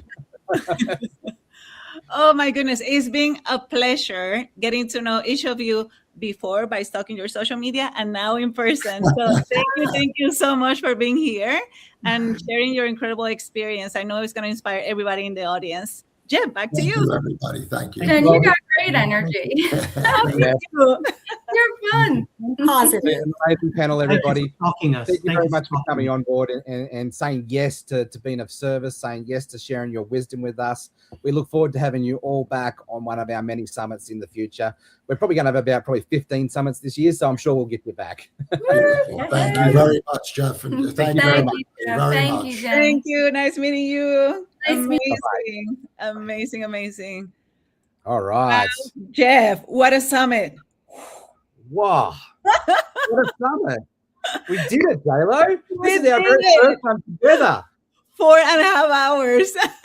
What Right? incredible wisdom. I learned so much. Yeah, and I love the energy that you and I have got together. We bounce off really, really well together. And it's been an absolute pleasure, co-hosting this summit with you. And I can't wait for our next one coming up on the 31st of January in Miami. Yes. And the team will be in Miami, but I'll be here in Australia, helping to co-host the virtual side of the conversation. We've got some amazing speakers coming up. Do you just want to share some of the speakers that we've got coming up for the Zumba event? Yeah, so we have Beto. Beto Perez is the founder of Zumba, and he's also going to be in the cover of the Latin Journal. You guys need to see that journal. It's so amazing. And don't worry if you're like, ay, pero no sé español. It's in both languages, okay? So it's a beautiful, beautiful mixture, but he really shares a lot about his journey, about creating Zumba, the good, the bad, and the ugly, which I love his authenticity. It's going to inspire everybody, and I'm sure he'll do the same. And the thing, Jeff, is that the class is going to be live in the background. So he'll be teaching. You're going to see people. That's why I'm trying to convince Michael to dance. You're going to have to help me on that one. You're going to have to help me on that one. Yes, yes. You all sung me happy birthday for my birthday just a few days ago on the team. And it was like, Michael got everybody to do it. So I was very surprised. We also have Joseph McClendon that is going to also, you talk about energy. He's just energy to the max limit and incredible wisdom. Who else, Jeff? Oh, we've also got Skip Archimedes from the UK. He's been known as the Miracle Man. We're going to have Karen and her beautiful Women's Journal panel come back as well. I believe that we've got Dr. Mark Leong out of Singapore. We've got Dr. Christina. We've got Aaron Young. There's a few people that I haven't got confirmed yet, but some pretty big speakers in the corporate world. And of course, I'd be probably in trouble if I don't give her a mention, but my beautiful wife is actually going to be speaking on this one too. So can't wait to actually. Yay! Awesome. I get to see her now live. Yeah, I love that we get to do this together as a husband and wife team, and it's an amazing journey to be on. But learning all things marketing has really set my life free. I started my journey as an internet marketer in 2009. And, what it's done for me is it's helped me to, ultimately it's helped me to love myself. It's helped me to love something bigger than myself. And it's helped me to love others. And I think when you can really go into that space and then learn how to communicate, because that's really marketing it is, right? It's communication. Yes. And when you can learn how to communicate in a way that lands and connects, then ultimately this whole conversation, is it not, J-Lo, it's more of a leadership conversation. True. I love what John Maxwell talks about with leadership is influence, nothing more, nothing less. Yes. And so when we can learn how to influence people through the law of the buy-in, through the law of navigation, through like all of those different universal laws, and then apply them to to the tools that we have with Substack and TikTok and Facebook and StreamYard and podcasting and books and websites, like they're all just tools. Yes. To help us to connect, to help us to express our voice, to help us to, create an impact for the world, for the greater good. What are your thoughts that you'd like to wrap up this conversation with, Jenny? Yeah. And I think that's probably the biggest takeaway that I take away from today's marketing summit. It's a beautiful thing. And, marketing and innovation, that's really the oxygen of any kind of business that you have. That's what I've learned. And I think a lot of people, they overcomplicate it. And you have learned today that you just have to humanize it, right? Focus and be very intentional in reaching to the needs of your client. That's pretty much what it is. And continue to learn, test, tweak, and learn about it. And one thing is that a lot of people out there are still playing small. And we heard from Dean Graziosi, make sure that don't play small, right? Like embrace your amazing, unique you, because people need you. And honestly, today, Jeff, there's so much wisdom that there's no way we can summarize it in 1 minute or 30 seconds. Definitely going to have to get that replay.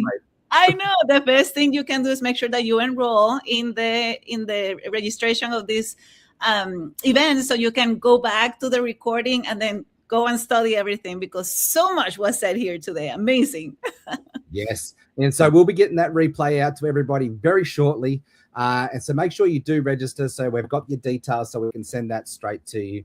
Well, Jenny, that is officially a wrap. And I think I just want to give a huge shout out and a thanks to Mr. Mo Rock, to Parisa, to Ava, to Alicia, to Mr. Michael Silvers, to Karen Hall, to yourself, and to the amazing Los Angeles Tribune team for helping us to create a platform and a stage for us to be able to help to, bring this message to the globe. We've got people tuning in from India and New York and UK and Australia and everywhere else in between. And it's an absolute privilege. It's our absolute blessing to be able to be your host here for today's show, to be your guide on this journey. And we're going to quickly close this session out from hearing from Mr. Mo Rock himself, just listening to the message and the mission of the Los Angeles Tribune. Thank you very much, Jenny, and we'll see you all. Bye for now. Bye. Adios.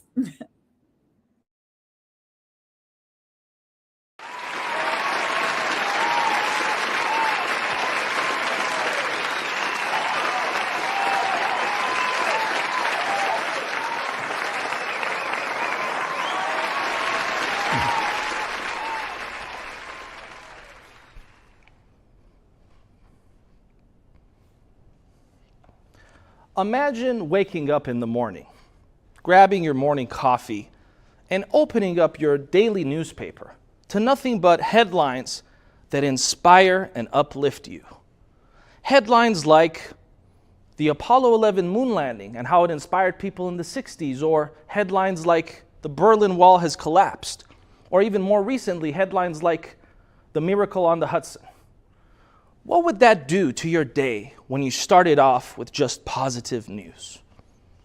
My name is Mo Rock. I'm the CEO of a national newspaper brand, and today, together, we are reimagining journalism. You see, studies reveal that there is a stark contrast between positive news and negative news. In fact, for every piece of news that is solutions-based, that can uplift and inspire you, there are at least 17 that don't. That's 17 to 1. So today, we are actually faced with an epidemic of negative news. We've all heard the phrase, if it bleeds, it leads. But why does this have to be the centerpiece of a lot of news production, journalism, and content creation of the world today? There are a lot of incredible journalists that are solutions orientated, and I give a lot of credit to them for doing a great job. And here's the truth that you may not realize, is that everyone in this room is impacting our news. You see, every single time you like a post, every single time you leave a comment on a news article, and every single time you share something, you're not just liking, commenting, and resharing. You're actually casting a vote.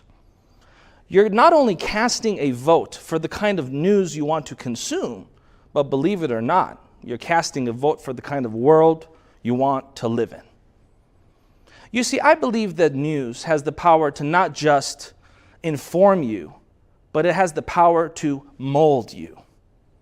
Our world views are largely shaped based on the news and content that we consume. And so I want to encourage folks to remember that the next time that they like, comment, and share. Our organization has one question that it always has to ask before we share anything, print anything, or publish anything. Our editorial team asks this one very simple question.